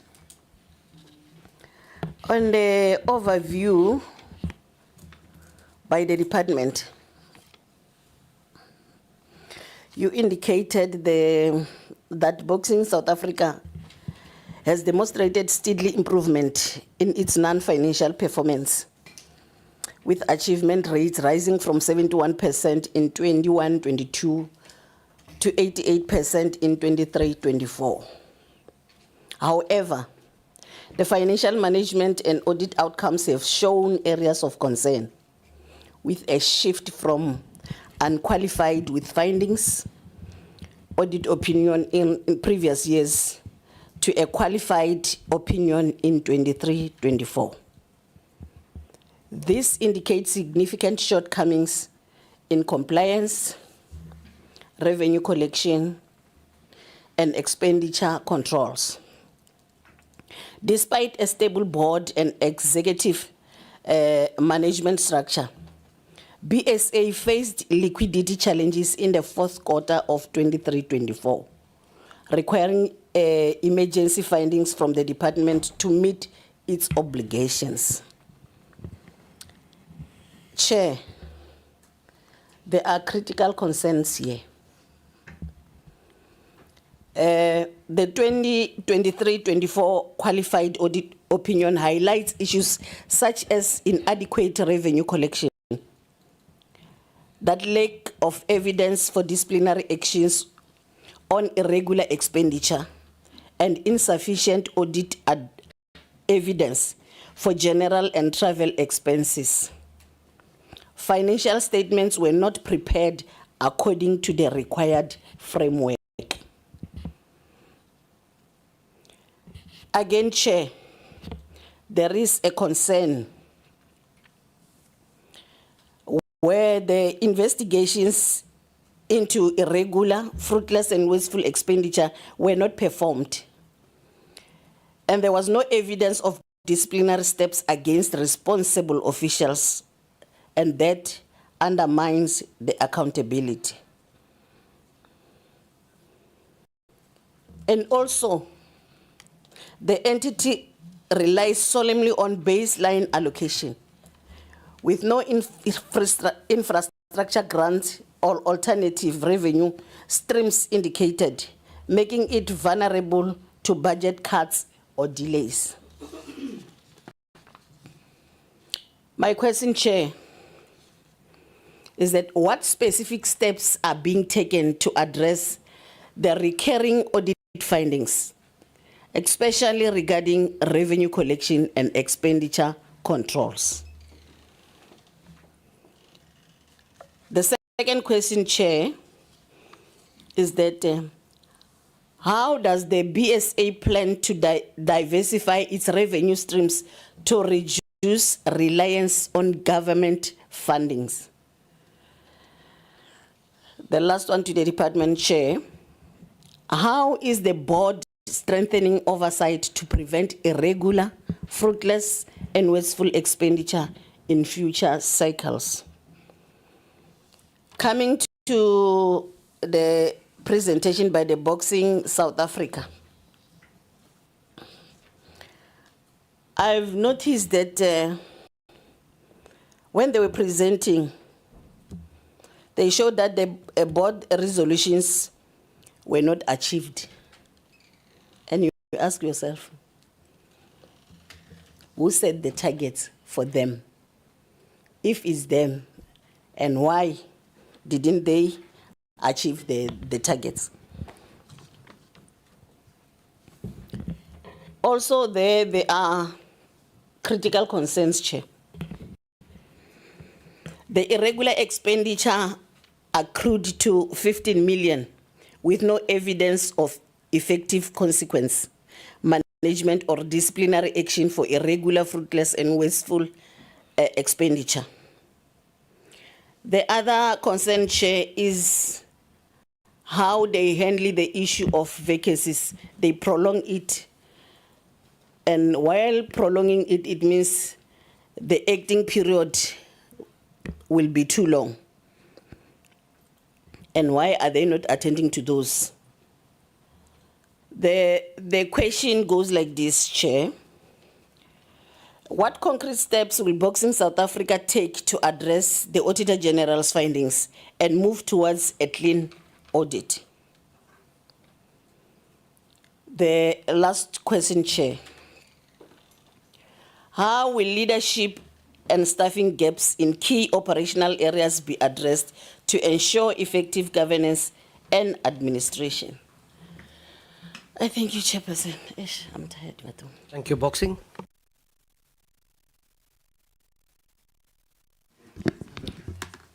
Should I start first? All right. No, thanks, Honourable Member. Chair, I think some of the issues that the member have raised, we had actually touched on them. So if you allow me, let me take a bullet point type of response just to emphasize on that.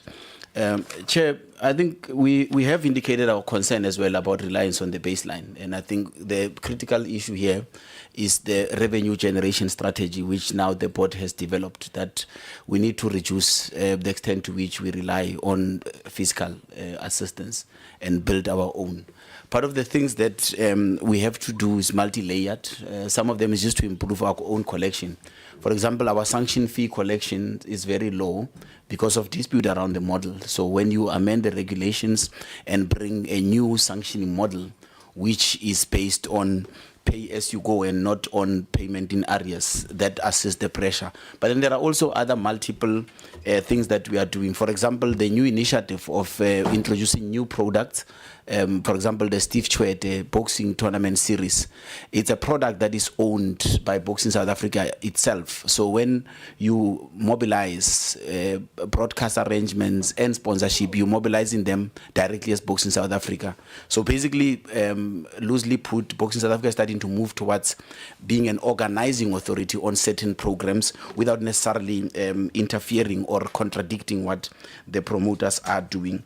Chairperson, when it comes to consequence management, I think there's a few other things that we are doing there, but most importantly, we have finalized a preliminary assessment of the areas from a risk profiling point of view that requires investigation.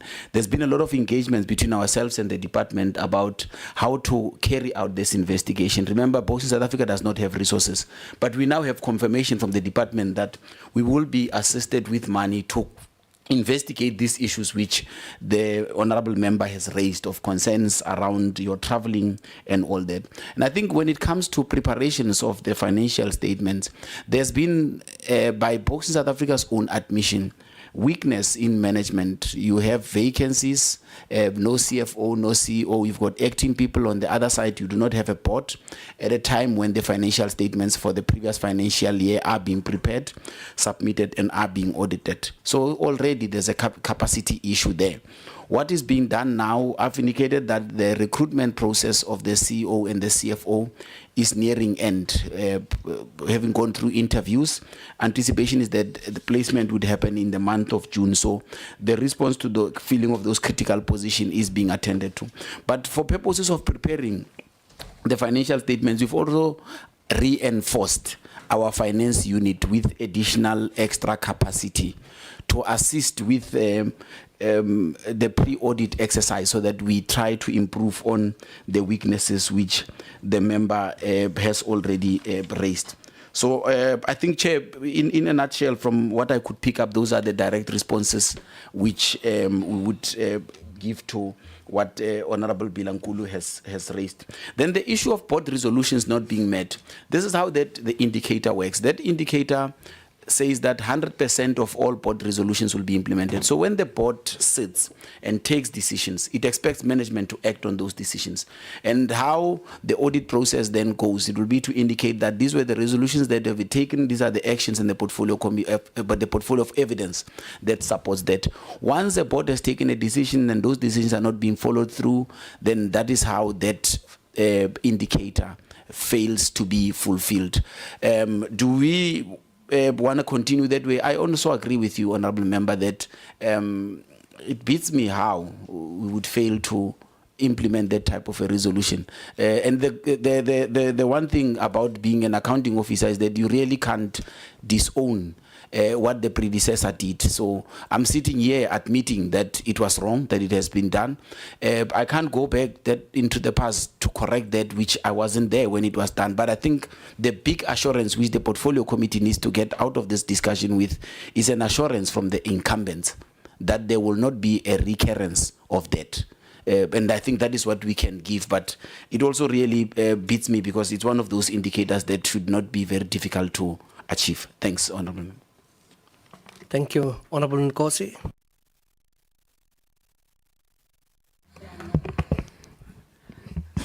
Yeah, Chair, we are tired. We had a long day, seriously. Yeah, Chairperson, thank you very much. Let me join my colleagues by welcoming the presentation made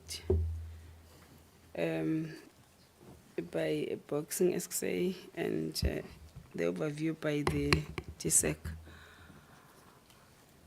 Amandiqale ngokubonga noma ngibongisa ubaby girl lapha for being appointed the chairperson of the board.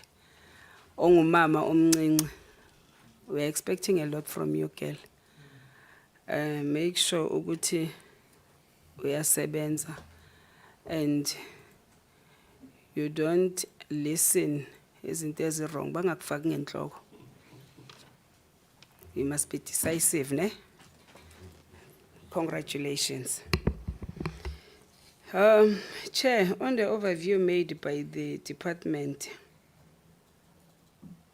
on audit findings and financial controls, Boxing SA experienced liquidity problems, struggling to pay salaries and general expenses in late 2023-2024. This raises concerns about organizations' ability to operate sustainably without external intervention. When they were presenting, actually I was coming to ask if the contingency plan existed to manage liquidity risk, but I heard that the department has approved I think the additional funding on a short-term base to assist. That's what I heard from you, but I'm subject to be corrected. And if that has happened, I just want to check that what is it that they are planning to assist in a long-term base. But we really appreciate for the intervention that you have made on this short-term base. The other question is that what are measures are in place to ensure timely and accurate financial reporting in line with the PFMA requirements? Those are my two questions to the department. On the comprehensive overview of financial performance on budget plans by the Boxing SA, the Auditor General highlighted material misstatements in revenue, expenses and receivable, and a lack of supporting evidence for many transactions. My question is that What measures are being implemented to improve consequence management? We know for the fact that you'll tell us that you are implementing it, but we don't see it, I must be honest, Chair. Sometimes you need to be given a report that indicates what is it that they've done with the officials that keep on doing these irregular expenditures. Because most of the time when we get the presentation, that will appear as well. Second to that, my other question, what strategies are in place to ensure the sustainability and expansion of successful programs like women in boxing and grassroots development? Chair, I've got two recommendations that I want to recommend to this portfolio committee. One, urgently overhaul financial management systems, focusing on revenue, recording, expense tracking, and receivables management. Implement regular internal audits and ensure documentation is complete and accessible.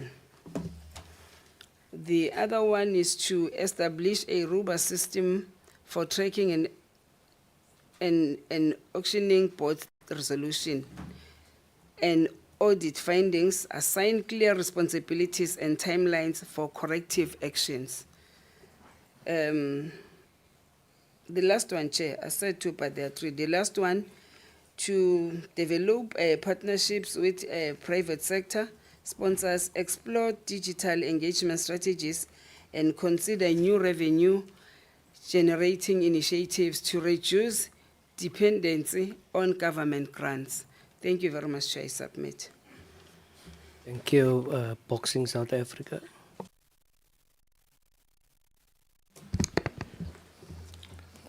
No, thank you very much, Chairperson.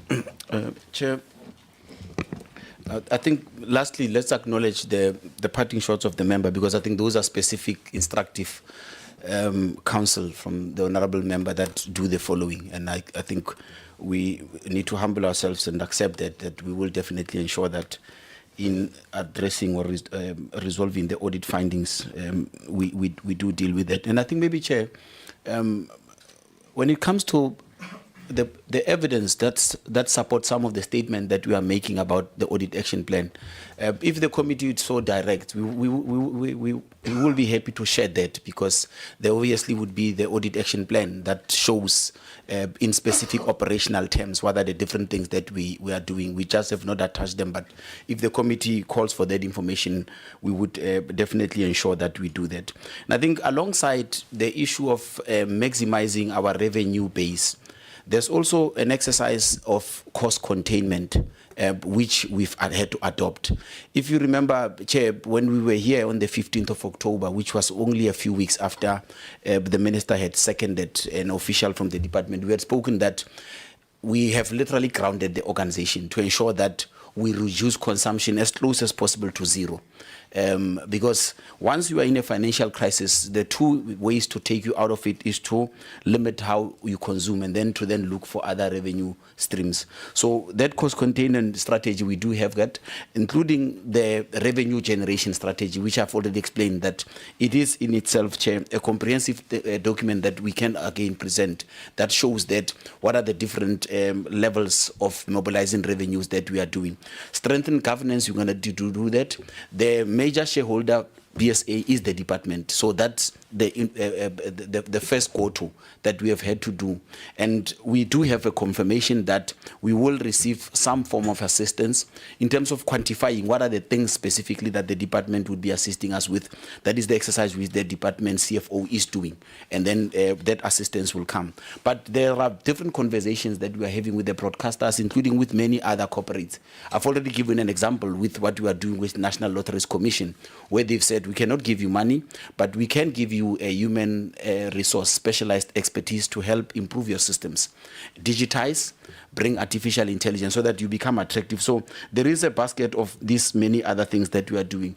When it comes to ensuring that things like material misstatements that were picked up in the financial statements of the previous financial year. The response there, Chair, one, is to strengthen our finance capacity, because Boxing South Africa at a time when it was going through the audit, actually the preparation and the presentation of the previous financial statements, it was a time when the CFO during that period had passed away. You had a finance manager that was acting in that position, and there was no capacity. So the response immediately from the current administration has been to tighten and bring better capacity, including to also bring an external resource to ensure that we do not have those material misstatements or any incorrect preparation and presentation of the financial statements. The sustainability strategies for grassroots and women in boxing. So women in boxing, Chairperson, that's one major area of our concern. I think when you look at our licensee population, our female licensees are still below 10% as a population. But the good thing is that on the side of the department, there is money that is given to provinces as a grant. There's a 300,000 grant, which every department has for purposes of programs of women in boxing. But other provinces are not implementing that, and we don't want to blame them for that, because sometimes it's frustrations because of not understanding or seeking assistance which was not availed by Boxing South Africa. So on the 27th of March, we were given an opportunity by the minister to present before MINMEC as part of our intervention to strengthen provinces so that they can implement those programs in a better way and in a manner that also empowers female boxers. There's a committee of the board which is chaired by the board member on the far left, Ms. Rina, that speaks specifically about women in boxing. So, Chairperson, if you allow me, I will maybe Ms. Rina at the end will also speak about what, from a focus committee, the point of view as women in boxing they are doing. And then when it comes to grassroots, there's many boxers that renew their licenses and they end up with no opportunity to fight, and they are quite many, and those boxers are those 4-rounders, your 6-rounders and 8-rounders. So part of the programs that we have now adopted to do is this Steve Chwede boxing series, because this Steve Chwede boxing series, it basically seeks to serve as a amplifier of what's already happening, not a duplicate. So your provincial title contenders, your national title contenders, those ones are taken care of because they are in the ratings. But what about those boxers that are outside the ratings? So these are the examples of the interventions that we are making to ensure that those grassroots structures, we are dealing with them. But also working with SANABO. A boxer spends 5 days and more of the week in a boxing gym. And currently, our preoccupation has been mostly on competition venues and not on the boxing gyms. So part of our Project 350 activities are focusing specifically on those grassroots activities that target boxers that are outside the ratings and they are not yet title contenders. So, Chair, if you allow me, maybe just to check if Ms. Suboski would like to comment on the women in boxing. Before she comment, they say the proof of the pudding is in the eating. And almost every single member has raised the issue of cost containment. Almost every single member via the revenue streams. And with due respect, it is in total contrast that what you explain. If you just go, I can't even say to you which page because your presentation has no page numbers. If you go to your presentation, your employees, compensation of employees is 45% of your budget. I can take you one step back to our discussion with the previous board pertaining to office space. Your office space have escalated with 500%. Have a look at this and have a look at the previous. With 500%, your office space is 16.20%, 1.6 million. And the debate that we had, DG, was an entourage of almost 25 people, I think. If you look at it's almost 25 or 30, how many are you?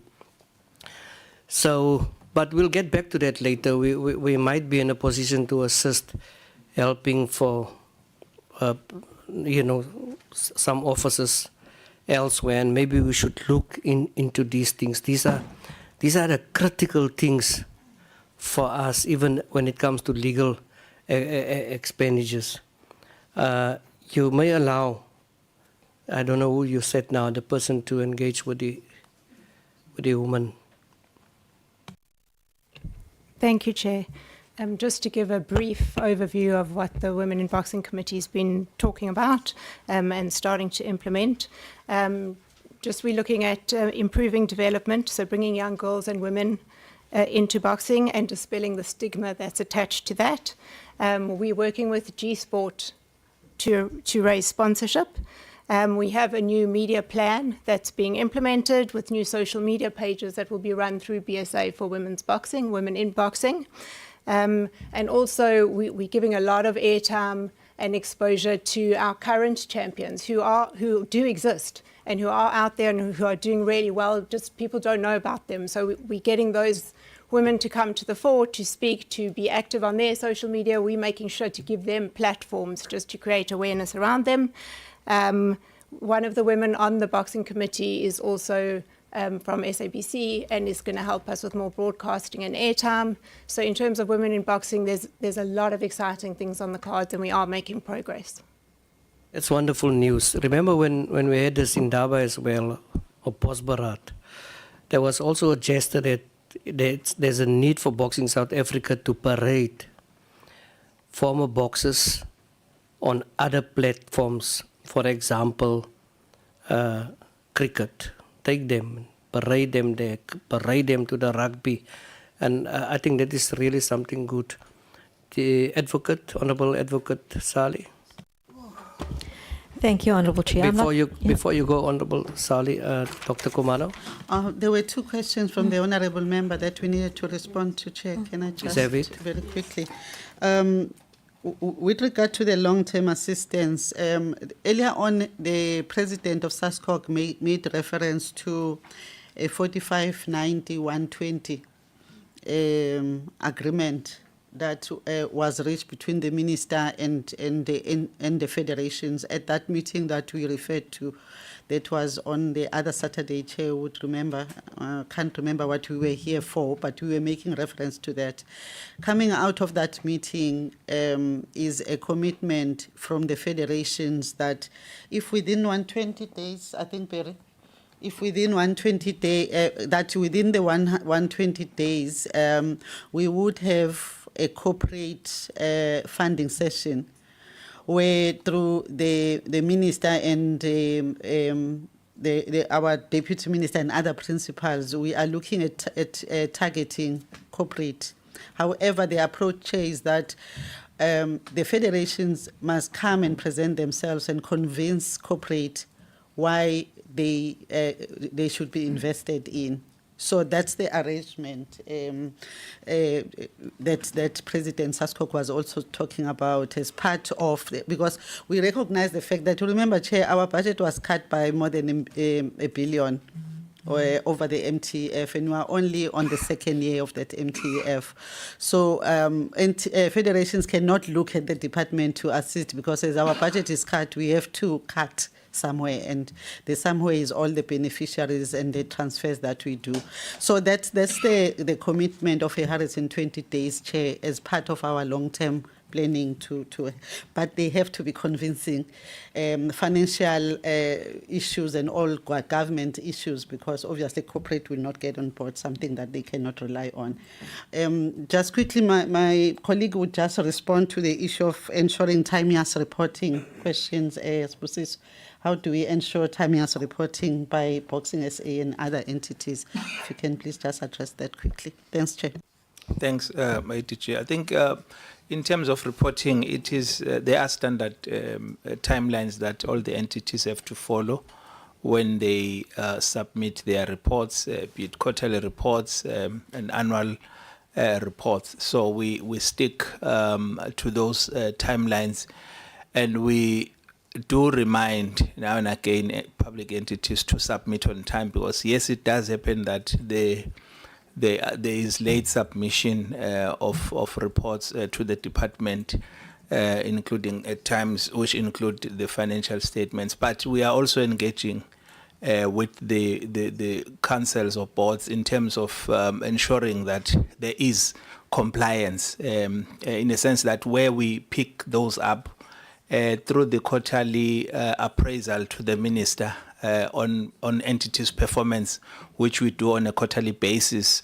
We also include letters of communication to address to the chairpersons of all the councils and boards to actually raise the issues, be it of non-compliance, late submission, then those go directly to the council so that they are followed up. Thank you. Advocate Sali. Thank you, Honourable Chair. Welcome to the new board, and I'm sure that this board understands the same way that I spoke to the other board, that unfortunately whatever has happened previously will also be part of your responsibility. Now, I have to take us back to August 2024. The portfolio met with Boxing South Africa. Further to our meeting last year, there was a request for a forensic investigation into Boxing South Africa due to serious concerns surrounding irregular expenditure by Boxing South Africa, concerns surrounding the travel, accommodation, excessive litigation, and many other concerns, which you have witnessed in your investigations. So serious concerns was raised, and there was undertakings that were made by the previous board as well as the minister that a forensic investigation would be conducted. We note that the previous board was dissolved and a new board has been appointed in December 2024, and we welcome the new board. February, the Honourable Minister noted that the new board would be tasked with the investigation. I note an investigation, and well done on a presentation that was really not too bad. However, this is not what we asked for. We asked for a forensic investigation because of the serious concerns over the years that has led us to the point where Boxing South Africa is basically in the ICU. There's a bit of a heartbeat. I think the heartbeat is a possibility of improvement with our current board. However, that being said, it was requested 8 months ago. And it just feels that the deadlines and the timelines that was provided was totally disregarded. What accountability and urgency has actually been given into this investigation? And then with all due respect to this board, I wish to place it on record that this investigation and the forensic report was requested for the minister to ensure. What authority does this board have to actually investigate another board? That is something that is bothering me. And how is this board going to hold accountable the entities of the other boards? And note, I note the word boards, not just the previous, but prior boards as well. So the new board, please advise what systems have been put in place to recover debt owing from promoters that is still active. As the previous board had reported a plan and had apparently corrected approximately 150,000 of debt during the period of their term. And I'm very concerned, and I hope that this board does not think that they can just write off the debt. Because accountability and transparency is a problem, not just in this portfolio and department, but in many a department. That is a lack of holding timeframes, deadlines, accountability and transparency. And there's been on several levels of government, there's this habit of writing off debt and thinking that we can just move on. This is public funds that we need to make sure that we are accountable for. Then, I note you have indicated with regard to the vacancies, with regard to the interviews conducted, etc., and those processes. I just want to know, is there any other vacancies that we need to be concerned about, or upcoming potential vacancies? And then further, Boxing South Africa, I note that there is 9 provinces. We all know there's 9 provinces. There's 5 provincial managers. So please advise, is each manager being paid the same amount? Or also, because I'm noticing this appears to be some managers covering for other sectors of the province. So it feels like a bit of double dipping happening. Is those people being paid more for the work that they are doing, or is it just across the board the same amount? Then there has been serious concerns raised on underpayments of boxes. What investigation has been done and decisions has been made on the pittance being paid to boxers? Has there any resolutions been taken? How are we going to sort this problem out? And then also the ring announcers, how much are they getting paid? And how many ring announcers do you have that has got over 10 years of experience? Because I'm also concerned because there's quite a few ring announcers, but the amount that they are being paid is ridiculously low. Then also, what is your programs and indicators and targets that you have planned as well? Thank you. PSA?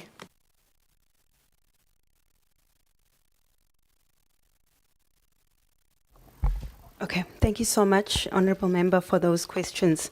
So I think I just want to start on the debt issue, and then the CEO will cover the other issues. In relation to the debt issue, I completely agree with you, Honourable Member, that we will not be writing off the debt from the promoters. What we are currently doing now, however, is an exercise of cleaning up the books, because as we know in law, after a certain amount of time, certain debt prescribes and you can't pursue that debt. And so what we're doing is we're cleaning up the books so that we are left with debt that we can recover, and then we are going on vigorously to recover that debt. And then in relation to the vacancies, at this stage, the only other vacancy that is outstanding based on our organogram is the company secretary. We do have somebody that is acting in that role, but it will be the next role that we will be filling. And then I also just wanted to indicate in relation to the litigation that has been ongoing and that has drained the coffers of the organization. We have engaged with the Promoters Association, and we have mutually agreed that all litigation will cease from now on, and we will find ways to engage with each other without having to go to courts. So all parties have agreed to withdraw the court cases that are currently pending in court so that we curb any further expenditure from a legal point of view. I think that's it. I don't know if you want to cover the others. No, thanks. Vacancies in the provincial managers. Yes. I think there are 5 for the 9 provinces, and they are working in other provinces as well. All right. No, thank you, Chair. Chair, I'm going to request the Chief Operations Officer to deal with the questions of the 3 areas that you've mentioned, one being the provincial managers, and then the next one, the ring officials, and then the last one being the progress that we are doing with regard to addressing the minimum payment for boxers. So.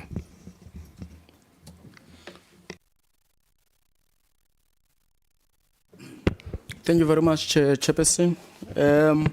Starting with the issue, advocate of the provincial managers, that was a strategic decision taken in terms of making sure that there is a reduction in terms of COE. Looking at the activity in those particular provinces, and it's a matter that was an interim measure to make sure that we don't have a human resource, that is idling, without it being active. Because most of the work that comes from the provincial managers is coming through tournaments. And then if you can look at our report, there are provinces where there is a low level of tournament activity. So through that, the amalgamation of some of the provinces was to make sure that there is a reduction of costs, looking at our COE and to make sure that there is not much of spending whilst people are not active. Subsequent to that, advocate is to also make sure that those provincial managers, they make sure that there is activity there. For instance, now in the Northern Cape, a provincial manager of the Western Cape is responsible for Northern Cape.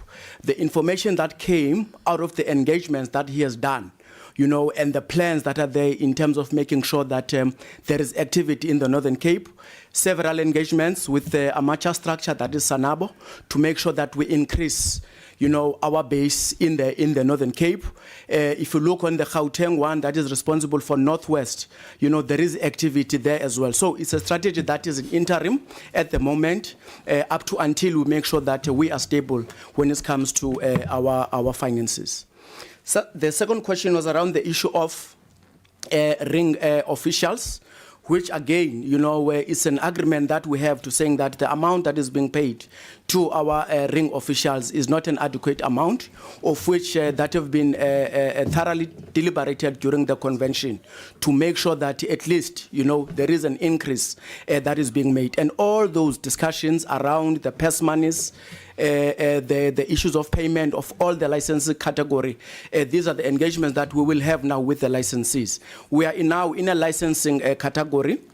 Currently now, we are in that particular process to make sure that all the resolutions will be communicated for the new financial year, which have already started now. We are 22 days towards the new financial year. So by the first week of May, those engagements, particularly to promoters when it talks to the sanctioning issues and the purse monies, the issues of making sure that there are improvements coming from the ring officials and the ring announcers.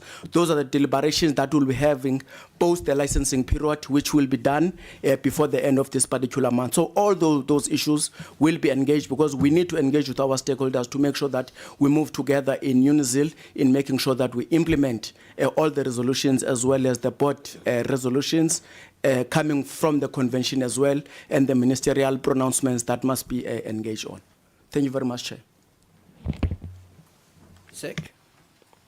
Thank you, Chair. I was just waiting for Honorable Moletsane to come back because I wanted to go back to her question. We have checked, even though I did say I'm waiting for the written report to get to me, but I've just checked to verify some of the things, and I wanted just to indicate, yes, indeed, we are putting 3.5 million towards the cost of the Orient after the assessment. The municipality is putting the rest for the other costs that I said there are other costs that we are not going to be covering. But they have indicated that they have a lease agreement with Transnet. So we would check all those things which have also been brought to our attention about this when I get the written report, which is yet to reach me. Just wanted to go back to that. And then in terms of the question from Advocate Sally, I want Ms. Busiso just to come in and speak about the investigation, but I want to acknowledge first before he comes. Yes, Honorable Sally, that very clear directive was given to us as a department through the minister in August, and we had not actually put the processes in place from August up until December, when the board assumed. As the chairperson was saying, that was one of the, I think we met them a day or so after they were appointed, and they were given a list of 3 or 4 priorities, and that was one of the things that we were given as a priority. I want Busiso just to come in on the issue that you are raising around the investigation of a board by another board. Yes, Busiso. Thank you, ADG. Yes, I think it's an important one because, yes, the current board does not have authority to investigate the previous board. However, there's also another dimension into it because right now they are no longer board members, which could also pose a risk in terms of having, if you were to investigate focusing on them, you'd have a challenge in terms of getting the information firsthand from them, because part of the investigation involves, interviewing people. So as you may see that there has been that hostility in terms of when they see the committee meetings and things in the media, so you may not get that cooperation from them. So the approach would be to have a full-scale forensic investigation, which is done by the board in conjunction with the department. We'll fund that investigation, and then that investigation is going to focus and bring recommendations and also identify people that were responsible for certain acts that happened at Boxing SA. So by then we'll be able now, through those recommendations, to say, how then do we go after a person if that person is found to have done anything wrong or committed a fraud at Boxing SA. So that's the approach that we are seeking to take on this investigation. Thank you. I think we need to have an independent investigation here. The issue of the Oriental look a little bit messy. Thanks, Honorable Malachani, for bringing that up. The issue of the provincial managers. In some of your reports, you mentioned that you have engaged with TSEC for officers. I'm not too sure whether there's finality on that issue, because the report says that they will see for office space within TSEC in other provinces where they can't utilize officers. Advocate Sally? Thank you very much, because that is actually the response that I wanted, because I know that one board can't go and investigate another board, and that is why we need the forensic investigation, the independent forensic investigation, so that this matter can be put to rest and we can take the necessary route. That being said, I just want to ask some questions to the CEO. Can we get clarity on what you mean by cleaning the books before that time period prescribes on the debt? At this point, I mean, we don't have the investigation done or anything. So how are you going to work that out for now, right? So you're looking at cleaning in the books. You've got the debt, and then you obviously have to look at when these debts prescribe. So you please place on record, because we have South Africans very interested, wanting to know, obviously the answers. Then can Boxing South Africa tell us of the detailed plan on how debt will be collected from the active promoters? And the debt we are referring to is fresh and aligned with the AG's finding, just to place that on the record as well. Thank you. Advocate Sally, you've used your attorney skills now to come in with a new question. But let me respond, or let me assist in this fashion without an answer. Can we get a list? I'm also curious when I hear that. Can we get a list of those promoters? Because it's also revenue, like Advocate Sally has said. Can we get a list of that promoters, and perhaps also the potential amount? And what Ayanda, what you have said, there's this time frame where you can't investigate further. That is bad debt. Can we get that list as well? Honorable Liam Jacobs. Thank you very much, Chairperson. And then there was silence. No, I'm playing. So, Chairperson, look, I think one of the reasons I might not be as vicious now is because it's a new board. Right? With a new board, it's a new broom, and we know how new brooms do. You buy them at Verimark, and your house is suddenly way cleaner than before. Some even buy the Chinese ones, where you just switch it on and then it goes all across the floor by itself, right? That's the new brooms. But, and you knew the but was coming, but I do recall seeing the same people that were here last year when we met, here again. So that implies to me that there are people that are in some form of a capability to answer certain questions about financial statements. Am I correct in saying so? Am I correct in saying so? Yes, you're correct. I'm correct. Thank you very much. The acting CFO would be in the position, and the COO was also part of the previous financial year. Okay, thank you very much. So my questions are not as much quantitative questions as what I previously asked, because those were largely covered by the fact that in the presentation you did display some form of an understanding of your qualitative statements. However, there seems to be a lack of direct reporting on what you are doing. So for example, you'll say that your target was 100, and you'll just say you did your target, but you don't tell us what your exact performance was, what your exact output was. It's standard procedure that when you come to the portfolio committee, you give us the specifics, because we want to know the specifics so that we can do the maths behind the specifics, right? So on that, I want to ask you, the first thing here is, I see that in your financial statements, you paid 773,530 rand in 2024 and 2,154,547 rand in 2023 on what is called consulting and professional fees. Can I please get clarity on what that is, what it means, and what you paid it for? I do it interpellation style, so I want the answer. Okay. No, thanks, Honourable Member. The acting CFO would, if you could just zoom to that specific transaction and give an account of what it is for. Okay, thank you, Honourable. I think the mic is a bit far. Is it far? Okay. Yeah, there we go. So that's consulting fees. Consulting and professional fees, yes. Yeah. Okay.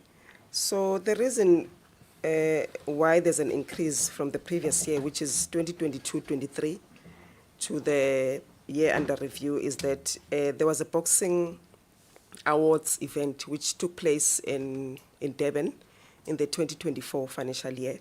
So there were a lot of consulting work that was appointed, which made an increase to this value, Okay, to this amount. So what I'm gathering is that you spent about 8% of your budget. Your budget is about, or your grants is about 20 to 26 million around there. You spent 8% of that on an award ceremony.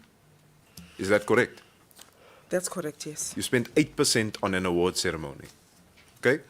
I just want that on record because I think that when boxers themselves and their coaches look at an 8% that was spent on an award ceremony versus millions that could have gone towards, and it is millions. If I added up 2.1 million plus 770,000 is about 2.8 million. If I add that up, that is 2.8 million that went towards professional and consulting fees. Ne?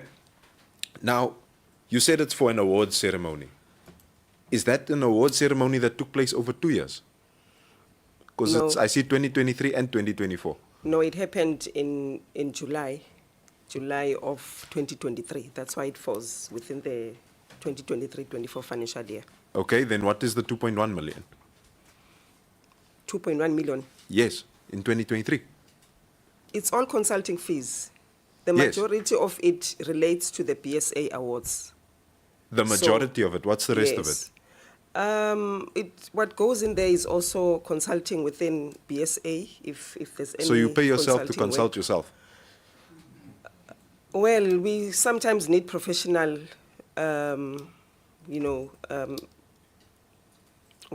experience or. Don't you have that professional experience yourself? What for? I am not sure, sir. It's You don't just know? it's different consulting jobs which were appointed during that financial year. So you don't know what those consulting jobs are? I can't really tell you at this point. Why can you not tell me at this point? It's a very detailed list, say. It includes BSA No, you can tell awards me. and other consulting You can fees. tell me. The answer won't be there. The answer will one probably of be them in was front a of study which was conducted, a case study, which I think the consultant was hired by the previous board to Mhm. conduct a study, of which Just tell me what it was about, quick. I can't give you the details, sir. But you were about to tell me of a case study. As a finance person, you know about the cost, you know about the appointment of a service provider, but the details of what the research was about. Okay, then who and must I how- ask? Yes. The CEO can come through. Thanks. No, thanks, Honourable Member. Just a quick one. I don't want a political answer here. I I'm want a giving factual a answer. direct response. There was an exaggerated use of these consultancy services, and I'm going to give you examples during the period under review. Bullet point them for me, please. Yes. For example, there was a lawyer who was on a retainer with Boxing South Africa. For how much? For, I think it's about 120,000 the colleagues per month. Per month? Yes. You paid 120,000. You paid that man's salary per month. 120,000 retainer of a lawyer. That's one. Two, there was an. And you're admitting to this. This is something that happened. 120,000 per month for retainer lawyer. Yes, because. My goodness gracious. Yes. And then secondly, there was frivolous use of legal services. I'm going to give you an example. I'm going to come to legal fees still. Okay. So when it comes to those type of consultancy fees, it was things like that. And I think... Things like what? An example that I've just given you now. Yeah, what? Give me some more. And then two, during the boxing awards themselves, there had been various service providers who also came in as consultants. So those issues are part of the what basket. Did they do? What did they do? So that I don't know, and that is what the forensic investigation must now respond to. So I you think don't that- respond to it? Yes, so because we wouldn't have all these answers. But I think what we have also identified is that there's a problem here, and in the scope of a forensic investigation, those issues are also now part of that basket. So you don't know what the problem was? You are saying yourself that you must be investigated and your organization must be investigated for this? Definitely, yes, that's what you are 100%. saying. Okay, thank you for admitting to that. Then I want to ask, conferences and seminars. In 2023, you spent 987,344 Rand, and then in 2024, 2.1 million Rand, which is 2,155,192 Rand. What were these conferences and seminars about, and why did they cost us much? And how many people came to these conferences and seminars, especially in 2024? Hello. I feel like a teacher in a class. Okay. Yeah. So the conferences and seminars, unfortunately, also relates to the venue for the PSA Awards. So it's basically the PSA Awards. You clump them together, conferences and seminars. Yes, and also the training, when we conduct training to our licenses, when we hire venue, but a bulk of it was coming from the bulk. awards. And what was the rest? And you say the awards, right? The award for that in July 2023. So the consulting and professional fees and the conferences and seminars is cousins. Yeah. Right? So you are saying that you actually spend, it's going to go up now. You spend about 12% then on an award show. You spend 12% of your budget on awards and not 12% on developing athletes.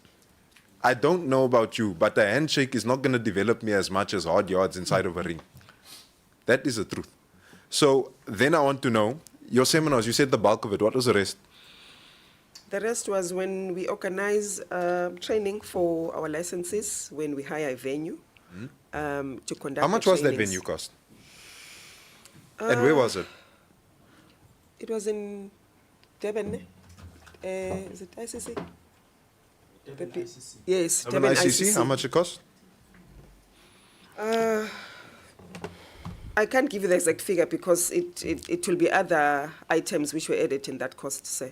Chairperson, it's again a matter of the homework is not being done now. It's being done in the lecture, Chairperson. And that can't be the case. You're supposed to come here knowing exactly what for what is inside of your financial reports, because that is what you come to account on us on. So you are saying again you don't know the exact specifics. I don't know the amount of the conference for the PSA Awards. Okay, and then in this 2.1 million from 2024, what was it? I'm just as shocked as you that there's 2.1 million for conferences and seminars in 2024. Yeah, it's mine. Vince Blennis. Thank you, Chair. Through you. I think, Honourable Member, we are cognizant of the challenges. I think as what the Chair has mentioned in her opening remarks is that there were strategic things that we came and we found as the new board. We found all these different challenges. We have identified all of them and we've listed them. I think some of the stuff that you are mentioning, rightfully so, has been equally a concern to us. And just to, not to appease you, but to let you know that these items have been listed by ourselves, and I believe that through the forensic investigation, some of these matters will then be addressed accordingly. At this point in time, if the truth be told, we did not come prepared to deal with the specifics as relates to. So you did not come prepared to deal with the specifics? Well, with regards to yes or no? Line items. Yes or no? The answer is no. Didn't come prepared to deal with the specifics. With I hope that when you come back for the National Film and Video Foundation, Mr. CEO, that you come back with the specifics, that you come back with line items. Because this isn't the only board that you're sitting on. We are well aware of that. So when you come back in a new board, You must come with specifics, please and thank you. I want to get back to my questioning, Chairperson. I then saw 5.5 million May I on just traveling. ask with the interpolation, if one speaks, finish, just switch off your mic because I can't hear properly from the side. Then I saw 5.5 million for traveling. Thank you very much, Chairperson, and 3.9 million for traveling. How and why? Where were we going to? Were you going to New Zealand? You going to Alaska? I'm very interested. Honorable, it's the travel expenses for, different activities, which also a lot of it emanates from the PSA Awards, but it was a travel for the board, for staff, through different activities. So in a year, board and staff, and there's 17 staff members. 17. Board and staff. And how many is in the board? 7. Right? 7. 7 plus 17. In 1 year, 2023, 5.5 million. In the next year, 3.9 million. Just on traveling. So let's go back and add it again. Chairperson, I'm wrapping up here. Let's go back and add it one more time. This will be the second last time we add it up. 5.5 plus 1, 6.5 plus 2.1, 8. 32% now spent on traveling and seminars and conferences. It's unbelievable, yes. Thank you, Honorable Jacobs. Once again, Chairperson, on the 27th of August, we were here at Parliament, and one of our recommendations was this thorough, independent, forensic investigation. That's the only way, Honorable Jacobs, that will be able to reveal what was transpiring during that particular financial year. We were here and we did recommend it on our report. Hence, we would wish that it can be expedited. Because there's an issue there, Honorable Jacobs, that most of the people that are here, including me, we were not there. Now, and also the departure of our Chief Financial Officer during the month of February, made it more difficult for us, to dig deep in some of this information. Hence, we would really request that, this issue of this forensic, investigation be done so that we can know who are the culprits around this particular issue. That's just my response, Chairperson. Thank you very much. I'll wrap up now, and then I just want to say, are you telling me that the previous board and its administration covered up so well that you couldn't go back in your accounting? That they hid their books under rocks that you couldn't go and find the books? That they hid their books in Google Drives that you couldn't find? That they hid their books inside of files online and clouds online that you could not find? Are you telling me that that was the case and you could not then prepare for this meeting line by line on that? Yes or no? Did they hide the books? No, they didn't. Then why didn't you look through the books? It's difficult to know the amounts line by line in the income statements, but I think your comments are noted. We'll look into that. Are they just noted? No. They'll be actioned thoroughly. We'll next time we'll come prepared. I'm looking forward to the outcome of the forensic investigation, Chairperson. That forensic investigation, I'm going to study it like it's Bible study on Sunday. It's going to be a fun time. It's going to be the best time, and I'm sure myself and my colleagues are going to have the most fun with that forensic report, and we are also going to have the biggest after tears after that forensic report. Thank you very much, Chairperson. Yeah, I just have to add what Honorable Jacobs has addressed now, as well as Honorable Advocate Sali. This issue has been dealt with in August 2024 as a result, or rather hence, the investigation, the forensic investigation.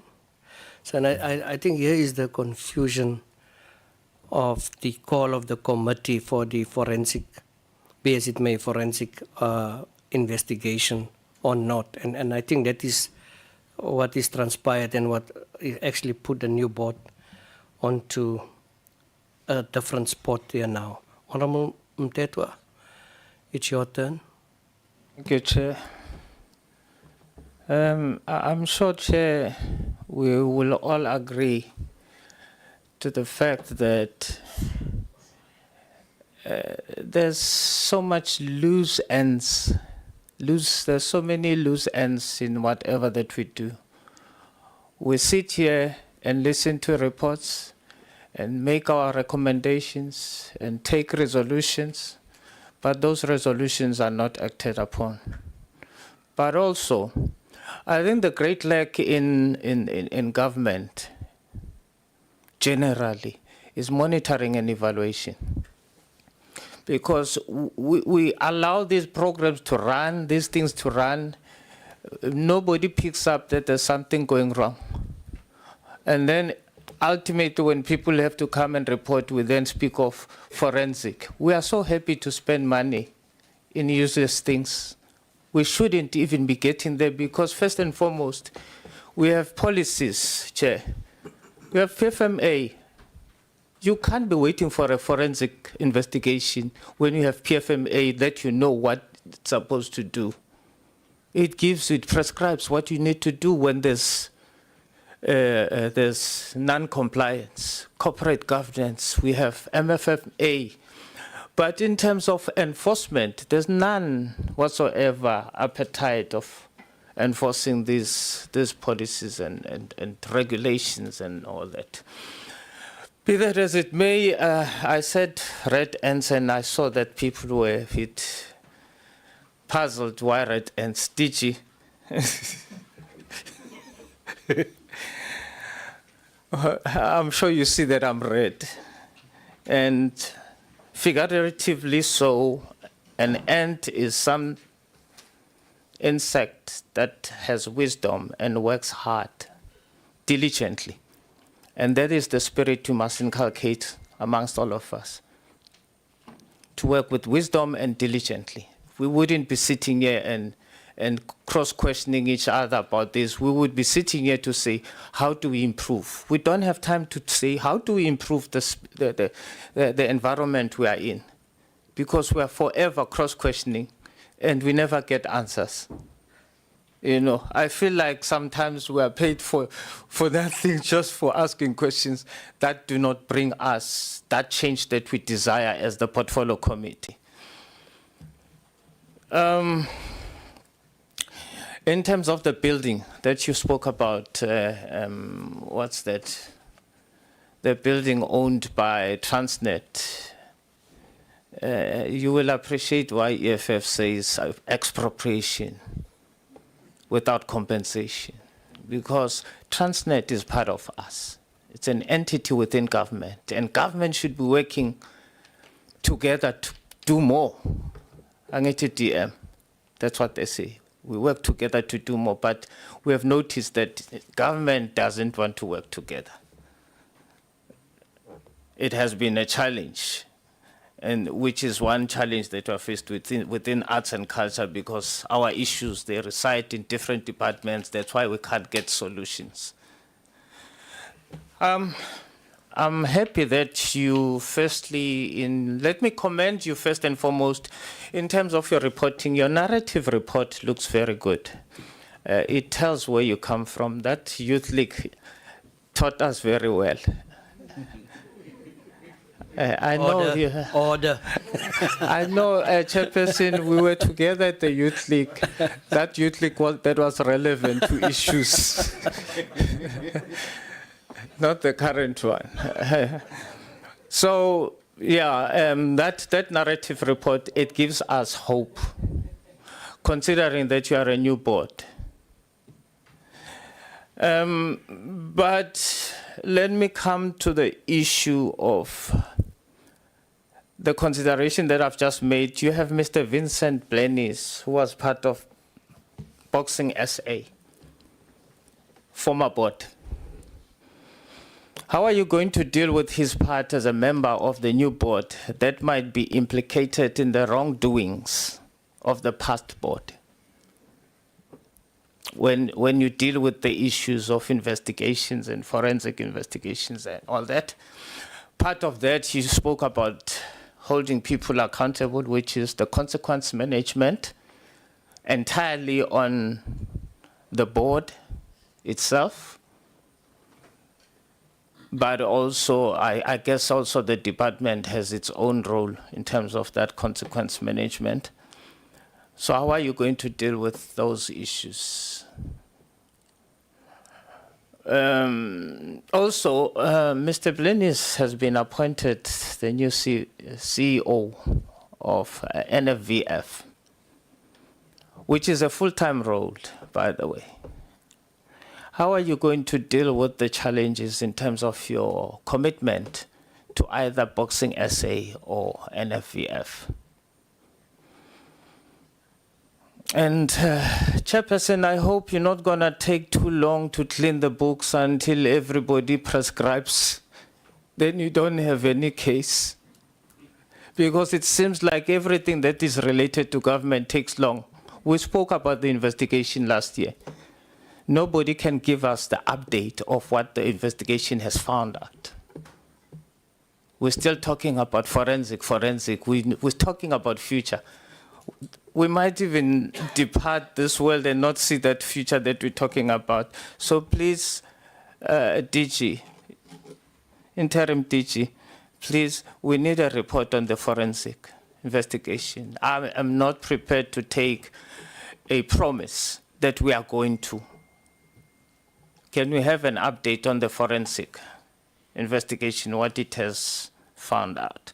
Some of the issues have been covered. The issue of promoters who owed. I was going to ask that. Cancellation of events. What policy are you putting, or have you put a policy in place in terms of cancellation of events at the 11th hour? I'm sure you know what I'm talking about. The non-payment of boxers after matches, what are you going to do with that? What are the punitive measures are you going to apply to those promoters who have robbed these people who go into the ring and risk their lives? Close to that is the issue of the wellness. I don't know whether SLAPA will do that. The wellness of boxers, as well as we all know the consequences of being a boxer at a later stage. Ali Mahomet is one such an example. What have you in plan that says we will look after this boxer at a later stage, if, or currently, what are we doing to see to it that our young boys don't end up being vegetables? Even beyond just boys, you now have women who are in boxing. I did not hear you speaking about the precautions or other issues of wellness, protection, and all that. There are certain parts that need to be protected far more in women than they are to men. So please, can you speak to that? The revenue strategy that the acting CEO, oh, there's acting again there. Hey, but you spoke about, can it be flighted on the screen so that we see what is the strategy all about? Department, DG, corporate partnership with wrong analysis will not produce the results. It's a friendly advice. Corporate is not sponsoring or partnering with us as a sector because there are no incentives, tax incentives. You need to speak to Treasury, which I don't know what would be the appetite from Treasury that has been cutting our budget forever. Because that is what corporate needs. It needs to see that in exchange of what they would be doing, you will then consider tax reduction. We are now talking about VAT increase. So it is even becoming more unfortunate for them.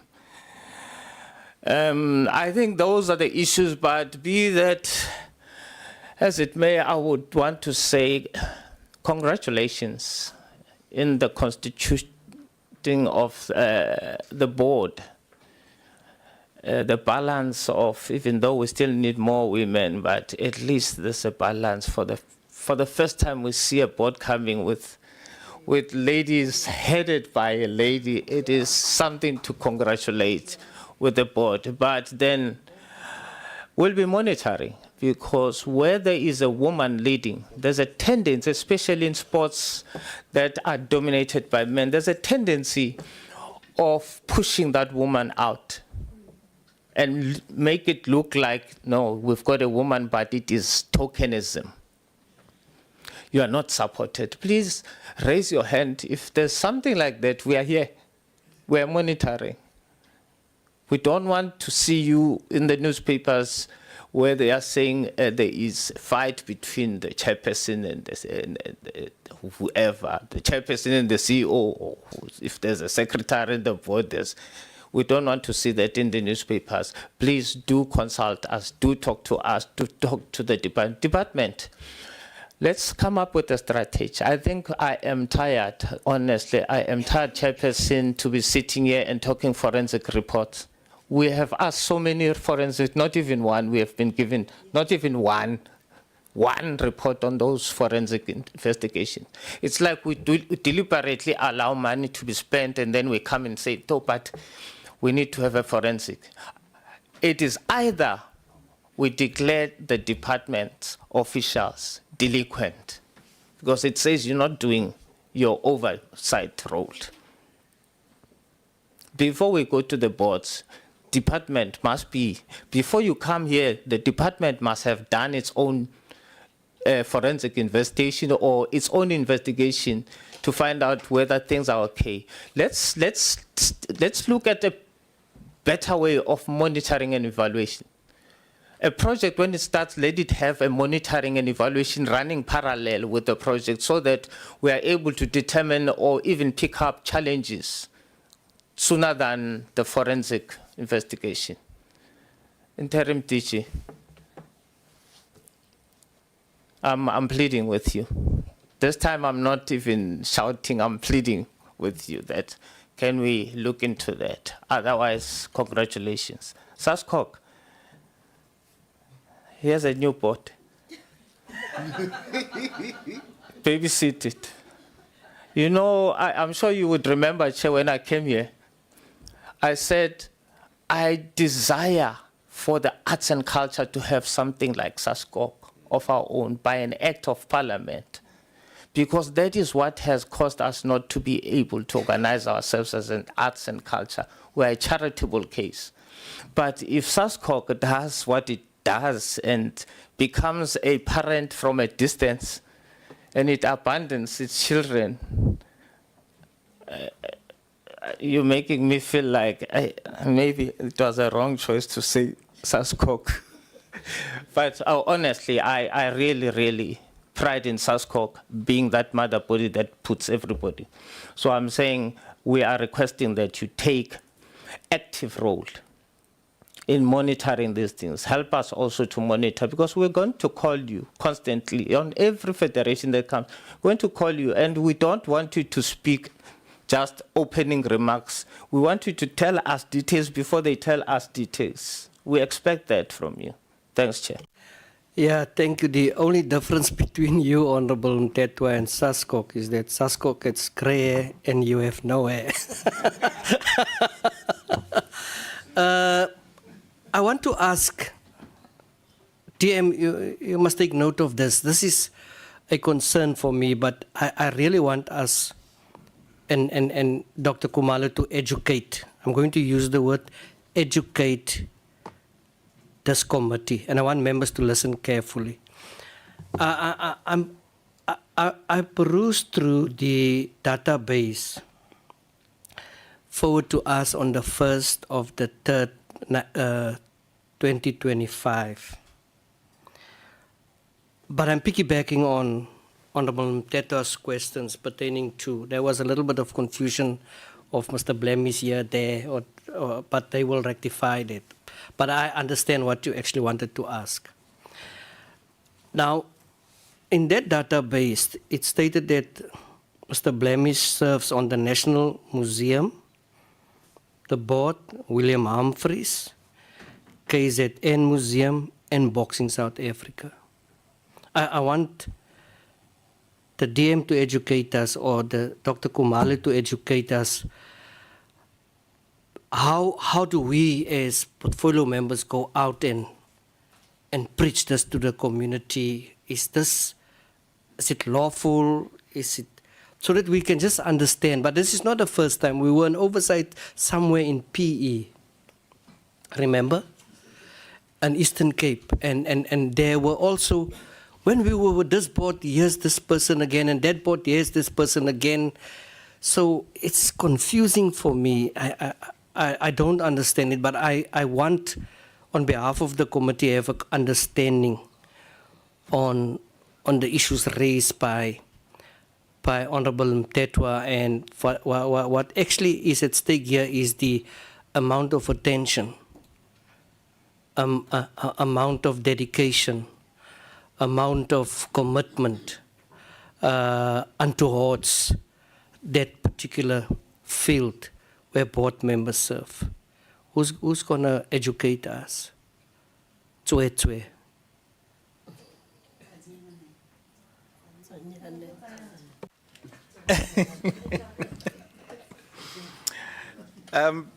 Thanks, Chair and honourable members. Yes, Chair, you are correct. In terms of the appointments that we've submitted, there are members who are serving in more than one council or boards of the department. The reason for that, Chair, is that there is no law that precludes them from serving in multiple boards. You would also find that even in the private sector, where people serve in multiple boards. So I think the discretion in terms of appointments does, in as much as it lies with the minister, but we also look at the skills and competencies that we require in each of the public entities. So that is why you would see that there are those duplications that you would experience now and again in most of our public entities. And the other portion is, it has been that because of the fees that we pay, we had experienced that before, but I'm not saying that is the reason for the appointment in multiple, but it's one of the issues that we have experienced before, where we find that because of the low fees that we pay our council members, in terms of the Cultural Institutions Act, especially those that are declared under Cultural Institutions Act, that is classified as an honoraria, which is paying about 1,000, 2,000 per meeting. So we were not able to attract, at some stage we were not able to attract the skills, especially when it comes to legal skills, finance skills. Those were coming very scarce when we advertise. So that becomes one of the factors that you look as to what skills do you require in each of the councils. But other than that, there is no law that says they cannot serve in multiple boards or councils. Any charge from your side to us as far as that education is concerned? No charges. Paid in full. Boxing South Africa, you have 10 minutes in order for us to wrap up and then deal with SANABO. Chairperson, sorry, I'll be 2 seconds. Can we just get a commitment from be it the ministry or the department, whoever, on a timeline and actually a deadline for the end of this forensic investigation? When will we get the final forensic investigation, please?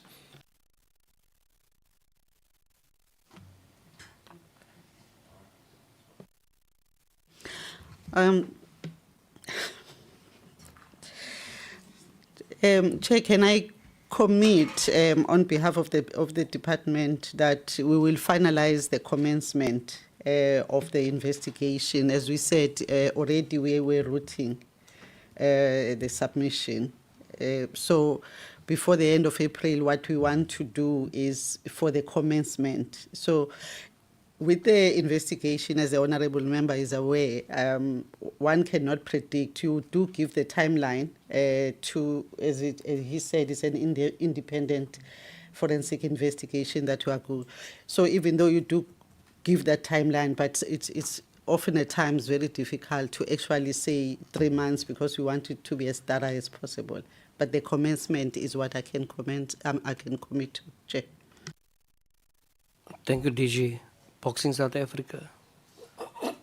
9 minutes. Okay, no, thank you very much, Chairperson. And just to get to the specific questions that were directed specifically at Boxing South Africa, I've noted about 6 of them, but if there's any that I might leave out, my apologies, and I will correct that. With regard to the process of cleaning the debtors ledger, I think, which is what the honourable member is saying, that exercise has already commenced. And I think what was frustrating about it was because we on our side had dropped the ball, where, you know, when a person owes you money, you're supposed to serve those people with statements, but you also have to keep reliable data of evidence that this is the money that you owe me, and the contract, the reminders, those type of things.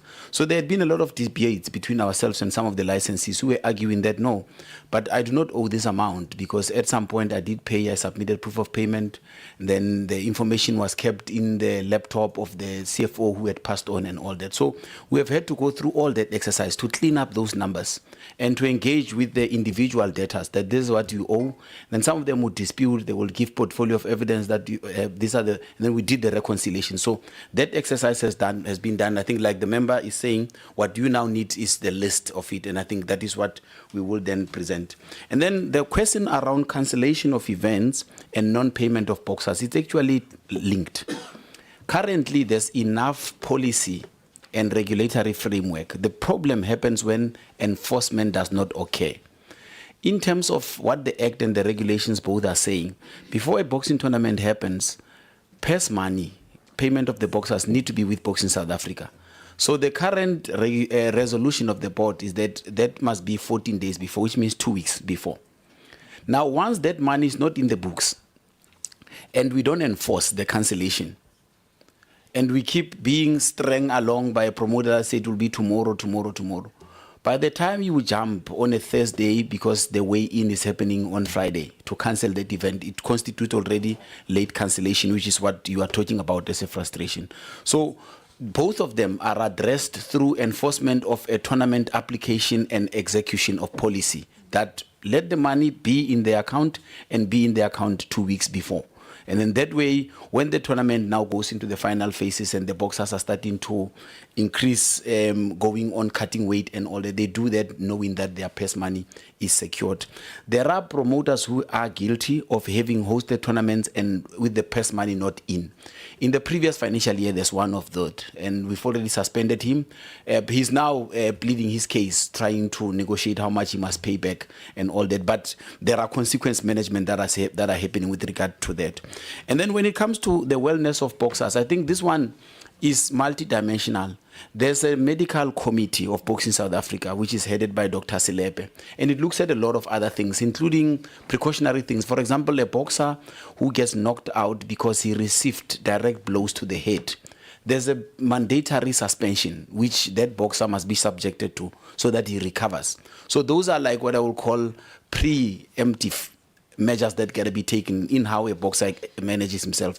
But the big one, honorable member, is this one of the benevolent fund, where every time a boxer fights, 1%, 1.5% of his purse money gets put aside into something called a benevolent fund. That money is currently saved in an investment account and not as an insurance policy. And I think members would have picked up that part of the directive that the minister has given is that we need to go back to the model where this money is put as an insurance, where we pay a particular premium and we are sure that at the end of a boxer, or maybe if any incident happens, that boxer has got to pay for medical fees, or he's impaired and can't make a living for a particular period, there's income that comes, or if he has to hang his gloves, there's a golden handshake that he gets to start a career fresh. So that issue of the reworking of the benevolent fund and using it as an insurance policy is what we are addressing. There's a direct request, which I think the member has made, that can we please, can we fly the revenue generation strategy? If you allow, Chairperson, can we please ask that you allow us to submit it because I think it would be easier to do it that way than to have to go through the records and retrieve it and then go into it now. So we request that you put it in, as part of the task that you said this document must be submitted. You have to do that, Honorable Mtetwa. We're having time constraints. 6 o'clock is our next session, and then there's buses and everything. I know you've asked the question even knowing that you are not the chairperson of the meeting. I think edit for us in that submission. But please wrap up. I see SANABO is getting ready for action. It was the last one on my side, then the chair will have the parting shots. Okay, before the chair is having her shots, the South African Sports Confederation and Olympic North Games, World Games, Beach Games, Africa Games. President, Chairperson, one question that I think I would like you to ask many of the national federations, which SASCOC is currently doing as well, is what their membership is, who they're actually servicing, and what the cost per capita to service their members are. It will give us an idea about, let's say, a smaller organization like Boxing South Africa compared to a larger organization like SAFA, and see how much we're actually spending on our athletes. And it will give us a better picture about the sport funding model. Okay. Thank you so much. Ayanda, I'm going to ask you to wrap up. You have received numerous accolades by members of parliament here today. Some, and maybe not all of us, have read the wonderful article in the newspaper, your endeavors, your resume, what you intend to do with Boxing South Africa. On behalf of the committee, once again, I would like to wish you good luck. It is, and you will see, it's a huge, huge challenge. All the best for you and your endeavors. We are going to deal now with SANABO. You are welcome to sit. You are also welcome to leave. But you can have closing remarks. Thank you so much, Chairperson, and to the committee members for all the well wishes. And I think, like you say, Chairperson, it is a mammoth task.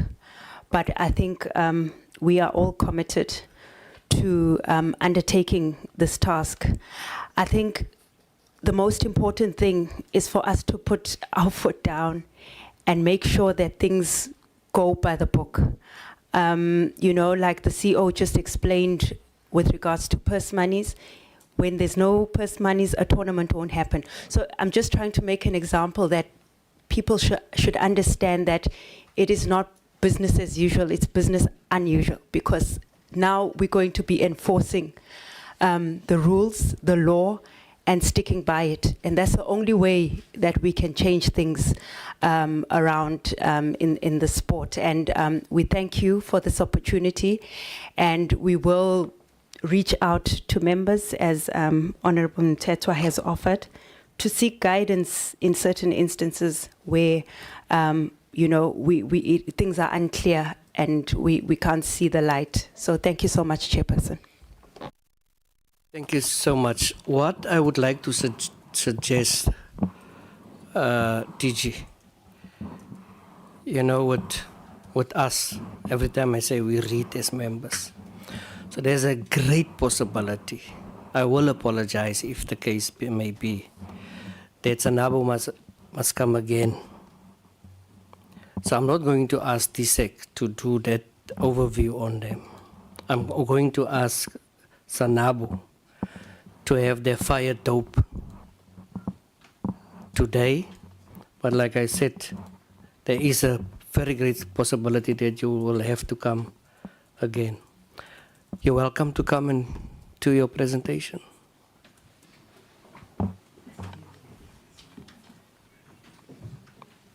Boxing hasn't started yet and you're sweating.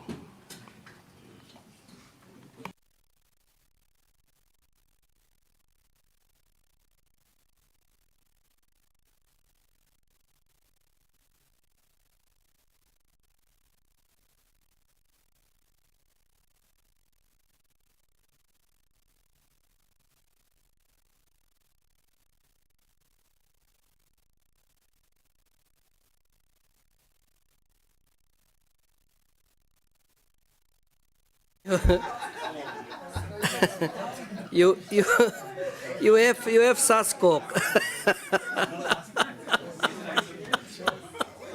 He's right. I totally agree with him. They go hand in glove. There is a feeling boxing South Africa must sit. You're not going to be long. They've delegated the chairperson. Is it? Oh, okay. I shame, man. Sorry. I invited you to eat and outside.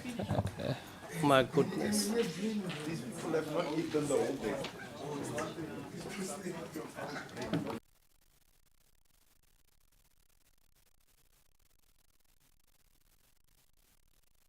Your colleagues can sit closer to you for moral support.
Yeah, I have requested to start. We can start. You can start. Honorable Chairperson, let me greet you and all protocols are observed. Chair, in the best interest of time, I will run through as per your instruction earlier on. But before I do that, Chair, I want to first say Happy Easter. I know that we are coming from the service and where Jesus Christ was crucified. And I don't want you, Chair, to crucify me for the request that I'm going to make.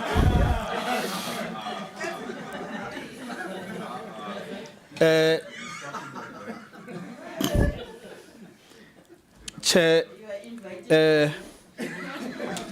with the powers vested in you, you will simply accept or decline the request. Chair, we've got 2 slides that have been added. They don't contain much of information, but we just want to seek your permission to present those slides, which are not part of the originally communicated presentation. That is the only request, Chair. We fully understand the House rules. We are well acquainted about them, but it was an emergency that we needed to attend to. Thank you, Chair. This is the committee, Chair, that we have. I want to extend an apology for our treasurer, who is off sick. He could not join us. and this is the committee that has already been introduced. But I must also say, Chair, that our young Deputy Secretary passed on last year around July. So we are one position short due to that fact. This is the executive, and then in terms of our organizational structure, Chair, this is how we are structured in terms of boxing as well as the Olympic structure. We've got clubs as mandated to deal with development, and then above clubs we've got local municipalities that have got executive committees. Above those local structures, we've got district structures that are also active, and we've got the 9 active provincial structures. We've got the SANABO executive that is in this house, and above us, Chair, we've got the council that is constituted by representatives from all the 9 provinces, and then above us, we've got outside the country, we've got the Zone 4, the continental body, as well as the world body, which is called IPA. And then I may not cover the Olympic stream because the SASCOC president is here, but we are a member in good standing with SASCOC. This is our vision and mission, Chair. You'll pardon me, I'll just run through slides that I believe do not need any further input. Chair, what is important, we have realized over the past that sometimes members of the society, including other members, tend to find it difficult to differentiate between SANABO and Boxing South Africa. We are a wing that is structured according to the constitution, a constitution that has to be aligned with SASCOC as well as our mother body, which is International Boxing Association, and we are governed by the constitution, strictly by the constitution. So the act, in a way, is more applicable to Boxing South Africa, and we are a voluntary, non-profit and autonomous body, Chair. I will then move on. These are the objectives. I may not get into them. In terms of our mother body, Chair, there are rules and regulations that we need to strictly follow. And one of the rules that we have highlighted, Chair, from the mother body is Article 5.5. That says we cannot, as a national body, be a member of any other international boxing body or national boxing body. But with the developments that are happening at an international level, there is a new body that has been recently established, Chair, called World Boxing. And after that, Chair, our mother body then introduced a dual membership rule or article, which is Article 11.1, which allows our federation to have membership with the current body, which is IPA, as well as World Boxing. We can then, from December last year going forward, we can have dual membership. Secondly, Chair, we felt that we must also share with you that previously, participation of professional boxers on, I'll use the word, even though we're no longer using it, amateur fraternity, but we're now called open boxing, but I'll use loosely the word amateur. Previously, the rule prevented professional boxers from participating in any of our competitions. But with the new rules, particularly Article 4.3.41, it now allows a boxer, but on condition that the boxer meets certain criteria, and that includes registration of that particular professional boxer with our mother body. Let me quickly move on, Chair. These are the categories that we have in our development pipeline. We've got the cadets, which is for boxers, for both males and females, between 12 and 14 years. And we've got juniors between 15 and 16 years, the youth between 17 and 18 years, the elite between 19 and 40 years. And for our international participation, the capped limit is 40 years for both. And then, Chair, we felt that we must share with the portfolio committee our membership base as informed by the provinces.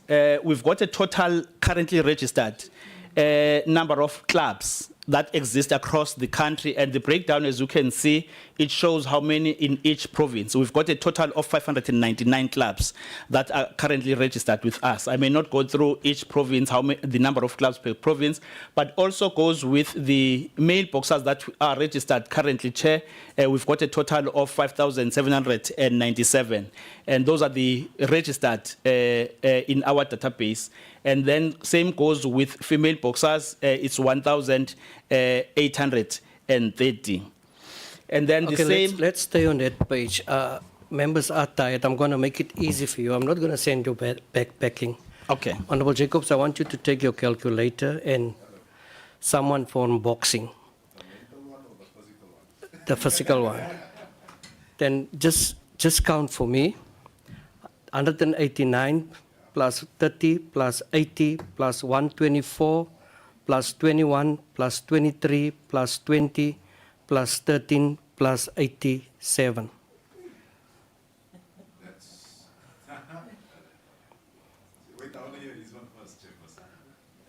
Did you count? Who's counting boxing?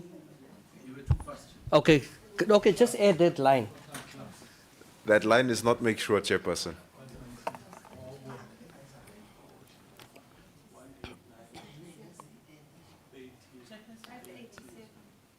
Five.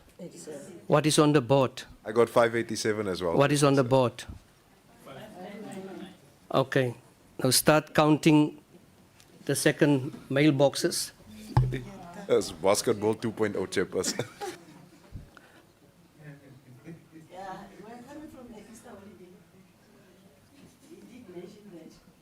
Yeah, and we've worked Eastern. Some of us worked, and we. What does that add?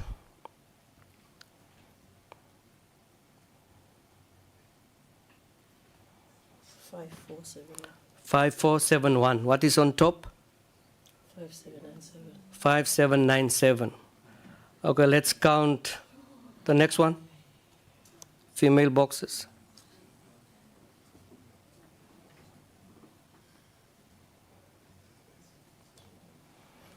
And remember, DSEC has carried you in here, ne? They must check these things. They read also. And now they're going to attack the president of SASCOC again with all of these governance issues. 1627. 1627. Sure, 1627. And what is on there? 1830, 203. Okay, let's do the next one. Let's do the next one. Kimunati mo parlamente.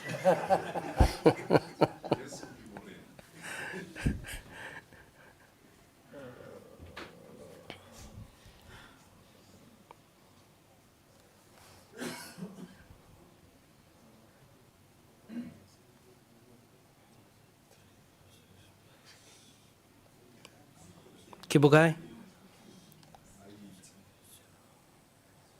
7,098. 7,098. What is on the board? Okay, let's go to the next page. Okay, Chair, let me, on behalf of the organization, let me apologize for the totals that are not corresponding, but I want to qualify what happened. No, you never said to us it's not corresponding. Okay. It's clear copy-paste is involved here. Right, let's just go on. Don't worry, this is a copy-pasting of some other report. We can do this one as well, page 10. Is it page 10? Okay, but let's do page 11. Okay. No, let's do page 10. Okay, no, page 11, sorry, page 11. Okay, Chair. Let's do page 11. Yeah, the top one count for me. Sorry, Chair. I want to move to the next page, but I want to put on record, Chair, that before submitting these records. No, well, just wait for me. Okay. What is the next one? You don't have to use a calculator for the next one. There is now this coconology. The next one, count. That's not 8. Is it not 8? It's 9, right? The next one. Basketball came here with the same stuff, and this is the level and the type of work that have been given to Parliament. 17. The next one, 17. The next one. Okay, let's proceed with the next page. The next page is page 12. Let's leave that. We'll know that. Go Chairperson, with all due respect, did the person who compiled a statistical report have any qualification in mathematics or statistics or Excel? Can you respond to that? Yeah, the answer is no to the three highlighted. But Chair, I want to put on record that we apologize for what you've picked up, and we appreciate that you've picked that up. But at the same time, we want to also put on record that before submitting this information, we had to go to the provinces to update what we had. Hence the reason why you see that the totals were not done at all. What is reflecting in terms of on the total column is what was on the previous slide. But in terms of the numbers, these are the numbers that have been sourced from the province in terms of the updated information. So I wanted to put that on record to say we have done an effort to give you the updated information. You're going to make members angry. You're going to make... We don't need that explanation, Yeah. it's wrong. Okay. Yeah, please. Chair, thank you very much. Those numbers, ne? 30 Free State. If those numbers can just come like 30 Free State in district, where I came from in Metsimaholo, Ngwate, we don't have a boxing clubs, unless maybe I can be proven wrong. But unfortunately, with sports, we don't have boxing clubs. So these numbers, next time, so that we can be able, it must be like as province. Then after province, each province, it must come in district, so that we can be able to know what is happening. Because sometimes we are just sitting in the office, or we are just going through Statistics South Africa report, and we take numbers there. When we check, it was the stats that was done somewhere 5 years back. So really, Chairperson, this is... Okay. Let's proceed to page 13. You can start from there. Thank you very much, Chair. Chair, we've got a 4-year strategic plan where our annual performance plans are derived, but I'm not going to zoom into it. Let me then move to the next slide. This is the slide, Chair, around that talks about our annual performance plan in terms of the club base that we've already projected.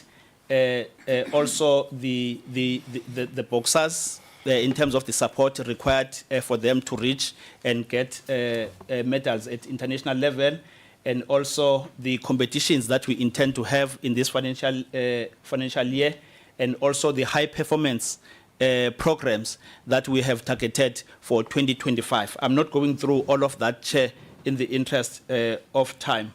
But in terms of the high performance, Chair, we are targeting this year to have at least a minimum of 2 national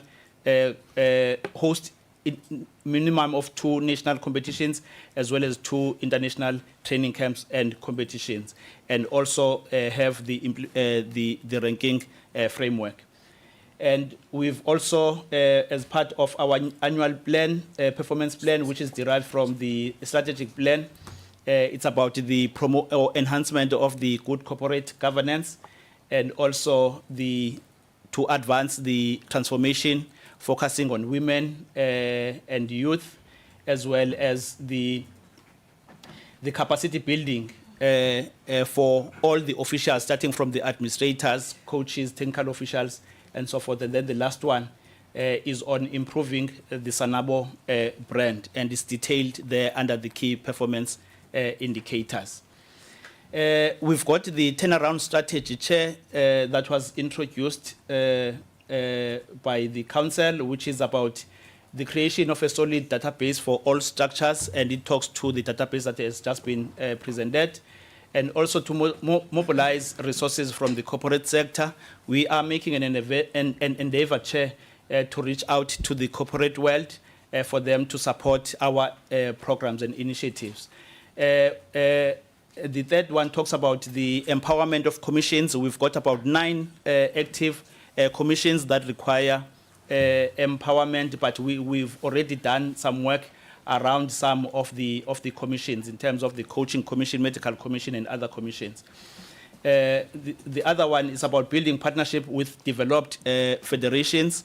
We've already signed a memorandum of understanding with Russia as one of the leading countries in the boxing world. And then the last one is to participate in various international competitions. You are going to see that, Chair, in our next slides. In terms of finances, Chair, this is what, let me first declare that the department at this present moment is our main funder for our programs. And on annual basis, Chair, this is what over the last 4 years we have received from the Department of Sport, Arts and Culture. In 2021-2022 financial year, we received 2.3 million, and then in 2022-2023, we received 3 million, and then the following financial year we received 2 million, and then the past financial year that ended March last month, we received 2 million. And we also received, for all the years, Chair, we received unqualified audits. Chair, this reminds me of what I wanted to say when from the first slide, that Boxing South Africa has indicated that they collected BSA from the ICU. I must have mentioned that we collected SANABO from the grave, Chair, when it was handed over to us by SASCOC, when the previous board tendered its resignation to SASCOC and not to the council. And they never submitted any financials, any record, and any equipment that was accumulated under their leadership when they served for about 7.5 years. But over the years, under this new leadership, whose term is coming to an end, Chair, on the 19th of June 2025, we have been receiving, let me call it correctly so that I don't make a mistake. Unqualified audit opinions. Chair, we felt we must just throw this slide to show that amateur boxing is changing. Amateur is known to be a sport where there are no incentives, but at international level, boxers are now given monies. And when you look at the recently held Women Championship, a gold medalist was getting around 1.8 million just for getting a gold. And this is the trend that has been set.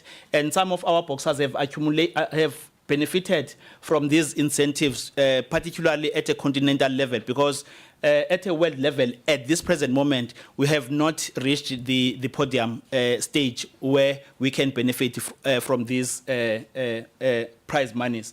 And we strongly believe that in the near future, one of our boxers or some of our boxers will certainly benefit from these prize monies. Can we go one step back? I'll make a note here on page 17. Just make a memory note for members. In terms of the audited statement, it indicates for the year 2022-2023 that SANABO has received a sum of, Honorable Jacobs? 2022-2023? Yes. 4.6 million. Is that correct? No. Please check. It says NLC on the side, Chair. That's why it's the lottery. Yes, National Lottery Commission. Okay. Yes. You received 4.6 million. That's correct. That's correct, Chair. Okay.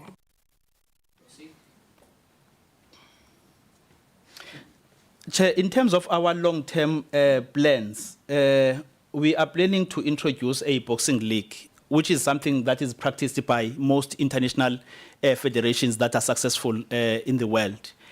And and also we are intending to have a residential boxing academy where our boxers, the elite boxers that form part of the squad, will reside in one place, trained together over a period of time. And also we are intending, Chair, to revive our partnership with the military. We have seen it working for other countries, including Uzbekistan, Kazakhstan, and other countries that are doing well in boxing, where boxers that have been absorbed by the military perform well during the competitions.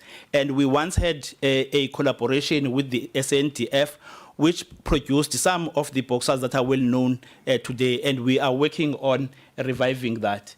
Chair, the other one is for us to negotiate through the relevant structures and through the department, with the Department of Education, for the reintroduction of boxing into schools. And we seek your assistance also in that regard when you find an opportunity.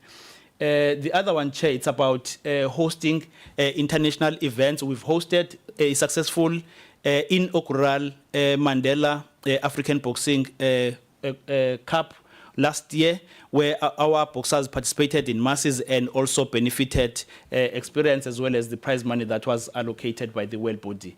And also, I've already spoken about the sponsorship, Chair, that we are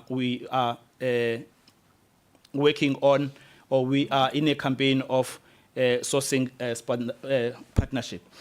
The next one, Chair, has already been covered by Boxing South Africa, where they have appreciated our collaboration, and I must appreciate the new board as well as the acting CEO and COO for the efforts that they are putting in terms of bridging the gap between open boxing and professional boxing. And as we speak right now, Chair, we are proud to say we are having an office, something that we never had through Boxing South Africa, and we are also having an administrator who is getting a salary through the support services of Boxing South Africa. And there is more that is on the pipeline, but we are also working on reviewing the signed memorandum of understanding that was signed with the previous board, and we are looking at updating that one.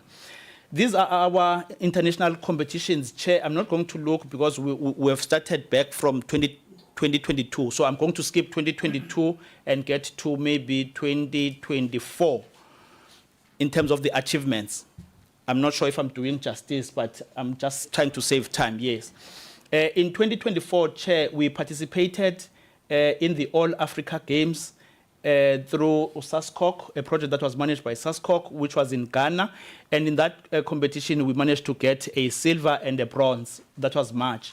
And then later on, in April, we hosted the Mandela African Boxing Cup in Durban, which is supposed to be an annual event in the country, fully sponsored, sponsored in the main by the world body.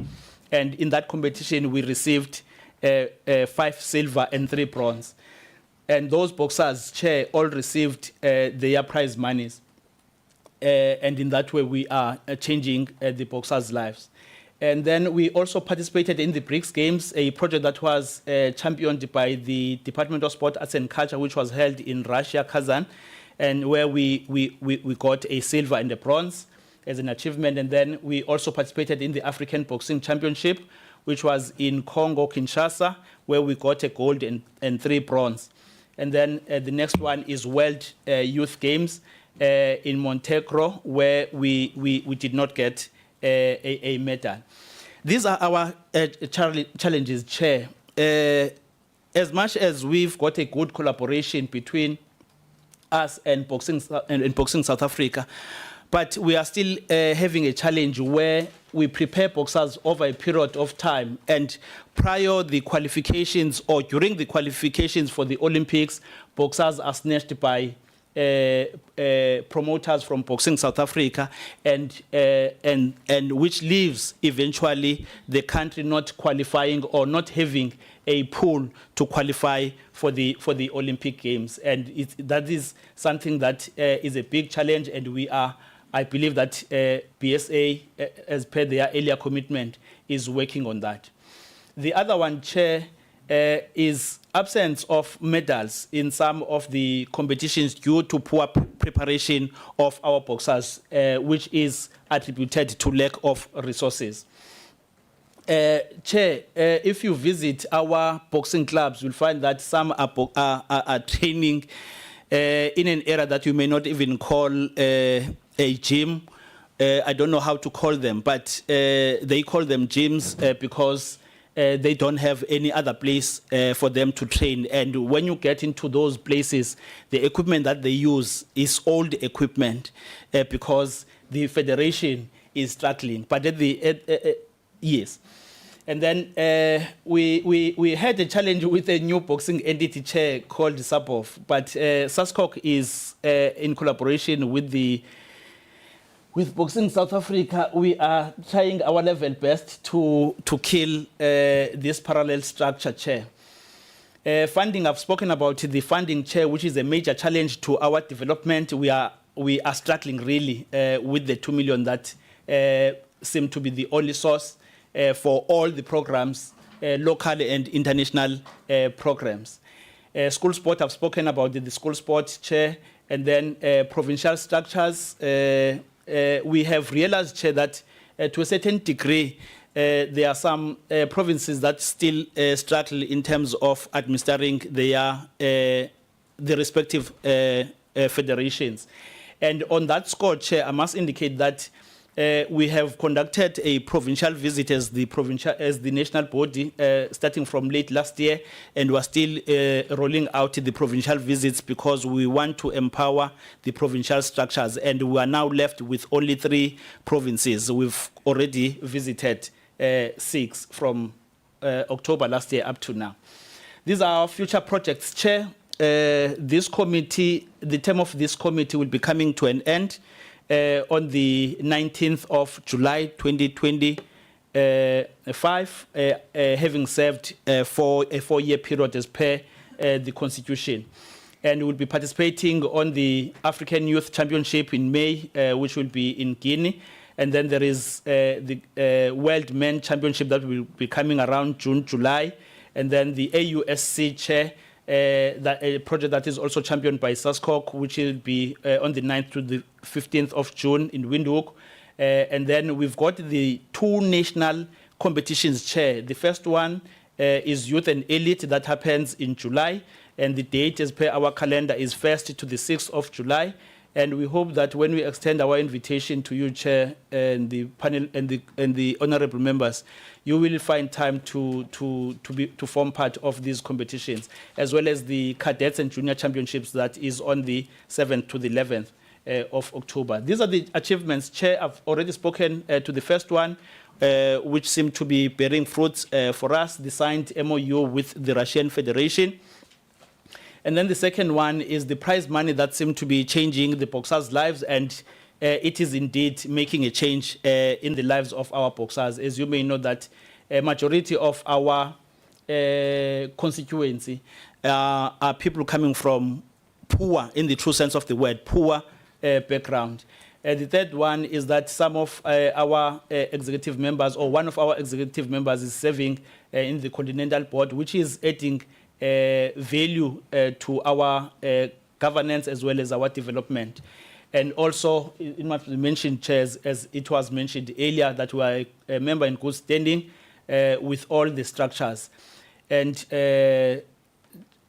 maybe let me not mention the 2023 nomination, but in 2023, Chair, it's important to indicate that our team captain was awarded the newcomer of the year, as well as the assistant captain won a car during the provincial awards in KwaZulu-Natal. And then we've got 7 boxers that are beneficiaries of this DSEC grant. In closing, Chair, we want to acknowledge the support that we always enjoy from the National Department of Sport, the support from SASCOC as our mother body, and also to the provincial departments that are supporting our provincial teams and our national endeavors.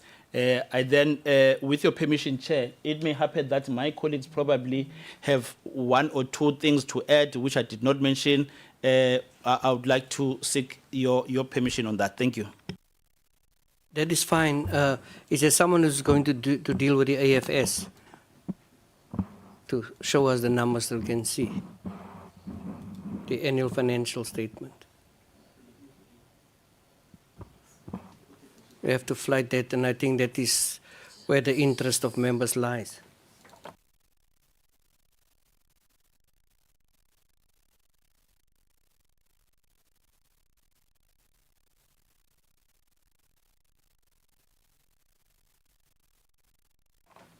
Financial report.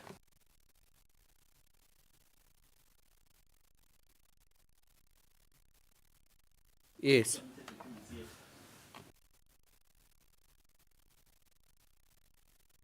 Send it to us.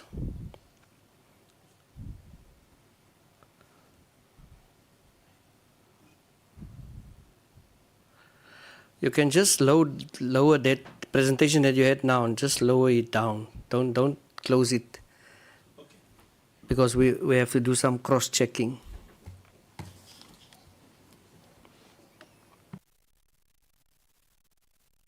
This one. Yes, that's the one. Yeah. That we're using someone's computer here, so he's emailing it to me. Oh, Yes. oh, wonderful.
Taking us through here, CFO or yourself?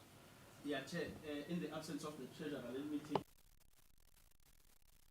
Wonderful. Yeah, because as I've reported earlier, that he's off sick. Proceed. Chair, this is our financial report, which was audited by an independent auditor for the year that ended 31st March 2024, with an opinion of unqualified, as earlier indicated. It's PSC Chartered Accountants. And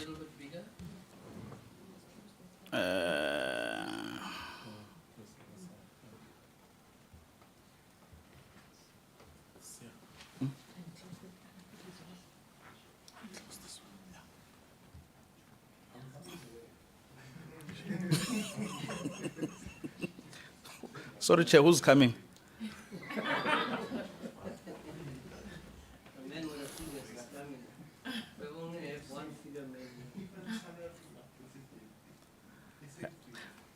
Is it reader friendly now?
Chair, I prefer to just zoom into this slide. It's the same one, but you can check, Chair. No, I'm saying I prefer just to focus on this particular page. Okay, just stop there. Lay it down. Bring that other one up. Okay. The other the presentation. Yeah, page 70. I just want to give members the opportunity. They're going to come now. I just want to put them into a direction. Okay, go to page 17. Bigger. Members, make it bigger. Make the circle bigger. Where is the... We talk about governance here, honorable members. Governance. Now there is, go up to the lotto. Is it lotto there to NLC? Lotto, yeah. Now, make it bigger. Can you, I want you to read, and members take note here. Read me that green part there. The dark green. The MK or the ANC green? I think do the MK one. Yeah, it says SANABO, listen carefully. SANABO has received a sum of how much? 4.6 million during the 2022-2023 financial year. Right? Go to that other page now. Where you will be now. For the 2022, go to the other page. Lay down, help there, help there. Governance issues. How do I close it? Governance issues. I will. But we are not giving up. We are going to win this. Escape or? We're going to win this. 15 rounds. Okay, so we all read now that there's a report saying that we are busy here with audited statements, honorable members. Audited statements. It says there in their report they receive 4.6 for the years 2022, 2023. Where is it there? NLC grant. Did you receive anything there for 2023? It shows zero. It shows zero. I'm going to show you. It shows zero. Go down. Go a little bit down. Governance issues. Go down. Go down. So Richard, let me first be clear. No, go down. Okay. Go down. No, up, sorry. Up. Up. Oh. There is the line 2023, 2024. Right? You have received a grant. You indicated at 2024 that you received that grant. At 2024, you said to us, I received this grant. But in 2023, in another presentation, you said you received it there. So, is this cooked? What is this, honorable members? And that is where we're getting angry as members of parliament. There is 2023. It shows you have received nothing 2023 from the National Lottery. But in your 2024 column, you says you have received 4.6. Then you go back to what you have presented to us now on your presentation. You said we received a grant for 2022-2023. Aibo. Skang diraso so man. Dealing with parliament here. Chairperson, we received this money in April 2023. So we are accounting for it at the end of 2024. So it's 2023, 2024. If we said it was before, if it was before March, we would have accounted it for in the 2023 financial year. Honorable Jacobs. Doesn't it say 2022, 2023 though? That's the case. That's 2022, 2023. It is 4.6. But even though it's 4.6, it's not 4.675. So your 4.6 is also off. But it was 4.675 that we received in April 2023. So what is true? Is your PowerPoint true or is your financial statements true?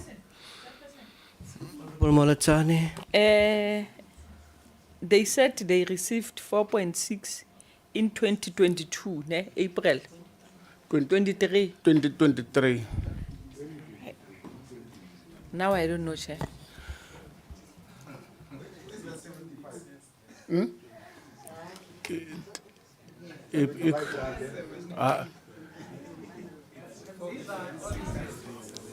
Is nou ordentlike kiruette kiribonne dit. Dis is 'n kiruette kiribonne.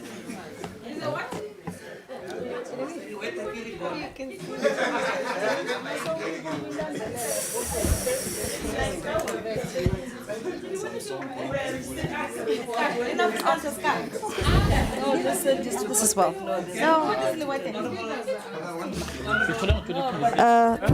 Chair. Yeah. Honourable Chair, thank you.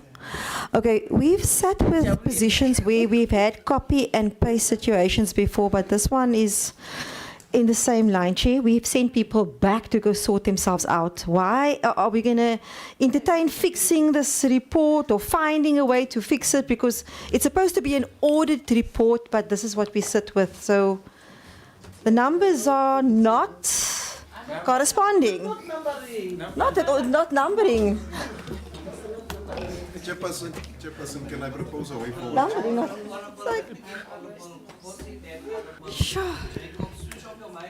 Yo, Chairperson, no, I think Honorable Sally is quite correct. We are not auditors here. Seemingly, we are auditing the report now as the portfolio committee. We are not auditors. Can we send this report back as we used to do with others that are doing copy and paste? We used to send them back and go and correct the report so that we can thoroughly deal with it. We cannot go to this report and scrutinize it one by one. No, it can't be correct, Chair. Let's send it back. I support Honorable Sally. Thank you. Honorable Jacobs. Chairperson, you know, I think I must propose a way forward. We must, each and every one of us as committee members, must give our remarks, and we must send this report back, and this report must not see us again. This one particularly mustn't see us again. We must get a proper report. So as a closing remark on this report, just like you've done with us for Basketball South Africa. Yeah, okay. You see, how we can solve this is to perhaps ask SANABO to go back and that other figures also, page 17, what is it pages? Organize that numbers for us properly, do this properly, and then we maybe can have a Zoom meeting. Then we have a Zoom meeting, and then we can solve this issue, Doc. Or what do you suggest? You wanted to say something, Honorable? Chairperson, I support what members are saying. We've been retaining, in fact, we've retained BSA, Basketball South Africa, with the same mistakes, with the same report that looks like cut and paste. We are not doing any harm. In fact, we are educating the entities to do their thorough work, to go through their report before they can submit it to portfolio secretary, because it looks like they are in a hurry to submit just to come and present the report and leave. Unfortunately, with us in here, we have all the time in the world to check even where it's supposed to be is. When you've put was, we'll tell you it was supposed to be is, not was. Thank you, Chairperson. Thank you. Let me make the following. Okay, Honorable Mtetwa. Chair, it is a common practice somewhere out there that when you're supposed to submit financials, you get an auditor who would just write a letter without really auditing and get paid for writing letters. I think we need to stop that. This is fraud. you can't say these are audited financials when simple people like us can see mistakes in that. What are you saying? You know, so I think one of the things we must set an example with whatever the company is that says it audited, it must write to us to tell us and confirm that it did audit. And if not so, if it didn't, then there must be consequences. Because we need to clean up. In as much as we want to support the development, we also need to clean up the act. We can't continue with such mediocrity. You know, you can't be saying you had an unqualified report that has mistakes like that. Thanks. You see, the other thing, I want to give benefit of the doubt on the explanation of receive monies when and where, but it is a little bit difficult. I think the best option for us here, Press, is to let them get an annexure, get a letter maybe from AG or whatever to say, listen, this is the status of it, so that we can be educated as members. But in simple layman terms, what we've seen in front of us with figures that you even count 1, 2, 3, 4, that must be 9 and it's 8. In simple terms, and here it speaks to a report in front of us. It says detailed income statement. Here it says I received that money in 2024, the 4.675. This is our problem. 4.675 million. But in your other report, you say, I have received for the year 2022, 2023, a 4.6. That's all. So there is an over-reporting year of a 75, am I right, 75,000. There's an over-reporting year. Can I come in, Chair? Who's that? Okay, please explain. Chair, on the audited financial statement, the amount is correct. I guess on the slide, that's where there's an error. Chairperson. Sorry, Chairperson, through you. Lankulu. Chairperson, you see the color of my head? Next year, the color of my hair. Next year, February, I'm turning 60. I'm not here to play. They're playing with us. We said they must go back and correct the report. We can't take it when they're saying the statement is correct, but the slides. No. What made them to conclude with the slide without going through before they send it to us? We're not here to play. We're not board members. We're members of parliament. We hold, yes, we must hold the department and them accountable. Not to say this is what let us correct. They should have corrected this before they bring it to the department and also sending it to us. Thank you. I don't think we need to take any other further explanation except that they go and correct. We'll meet them some other time and not virtually. They will come physical. Thank you, Honorable Bilankuli. That will be the ruling. The President of SASCOC closing remarks. The Minister closing remarks. I will not have. I will just close the meeting. Thank you, Chairman. Having sat in a few of your meetings now, it's quite obvious that the quality control is letting national federations down. That they might have an audited financial statement done correctly, but translating that into a presentation for you is where they're letting themselves down quite badly. And this must be a lesson to the national federations now, because a lot of them are online. I've received messages as well. That they must respect the Portfolio Committee for Sports, Arts and Culture and not come with work that is incomplete, because you're going to send them back, and usually at their cost to come back. And it's money that we can't afford in sport. So if there's one takeaway that I want to say is that they've got to jack up their socks now and present proper, structured, checked documents to you in future, and we'll push that through a letter to them as well.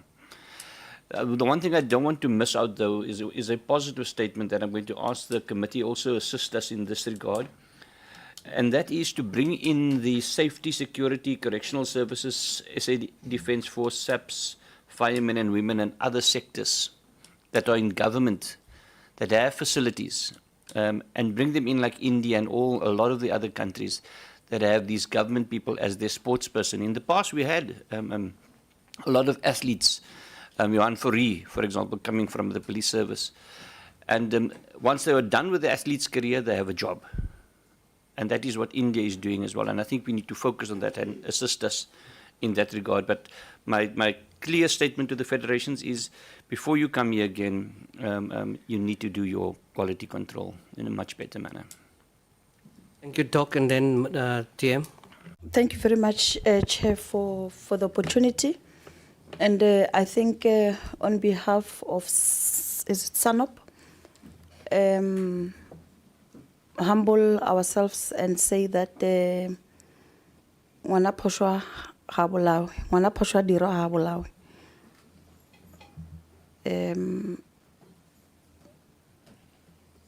Also just make an appeal to SASCOC President.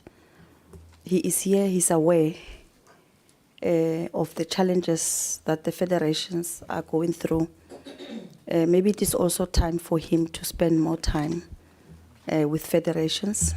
An appeal that before presentations can come before Parliament, at least they should have served before SASCOC, department and ministry, so that when we get at this level, we should not get questioned, by numbers that are not correlating. A simple mathematic practice of adding, your totaling is wrong. I mean, that is given, with fractions and divisions, it's something else, but addition, it's straightforward.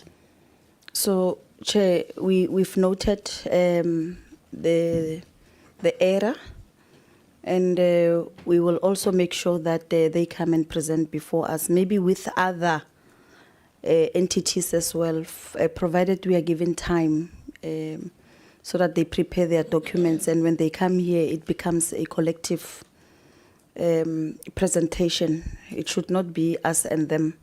If SASCOC is divorcing them, we are also divorcing them. It's not good for the department, because they are the department, they are the entities reporting directly to DSEC, and they also affiliate to SASCOC. So maybe SASCOC needs to convene a meeting and explain to them that in Todi Chenchili, portfolio committee members have clause. You said it, that you wanted to pounce this morning. So they behave like wild cats. Thank you, TM. Thank you very much. Yeah, but with due respect, the department also failed when it comes to monitoring of this. And for us, that's why we are the way we are. It is money from Parliament, from DSEC. So this is the money that the entity wastes of Parliament. So Parliament, DSEC must check these things. DSEC must do monitoring over these things. Where we call SASCOC in is with the governance and problems issue, like I've mentioned, and I've mentioned over and over and over the complaints that we receive, and the president, and I'm not taking his side, has made it clear that, listen, leave them, let it unfold, but we are now, today have said, hey, we're calling for action now. Get in there.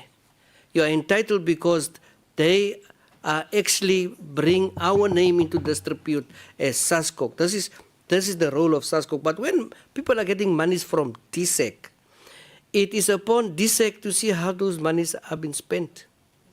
I give you a cent. This is how you spend it. Okay, it's fine. And that's why the minister, in various occasions where there is misuse of funds, he would draw money. He said, no, we're not giving money anymore. So it is important for us, because for DSEC to come here and give us an overview on an entity and not having perused that presentation is a serious omission. It's a serious omission. We said the whole day. I spent 3 hours on Friday, I spent 3 hours on Saturday, I spent 2 hours. Last night I went 11 o'clock to bed. I ran to Parliament early this morning to write and do my speeches. We spend time. These members are spending time. They are travel. Members were traveling from far this morning, from all provinces. And you can see they're having an appetite when they are doing and dealing with these issues.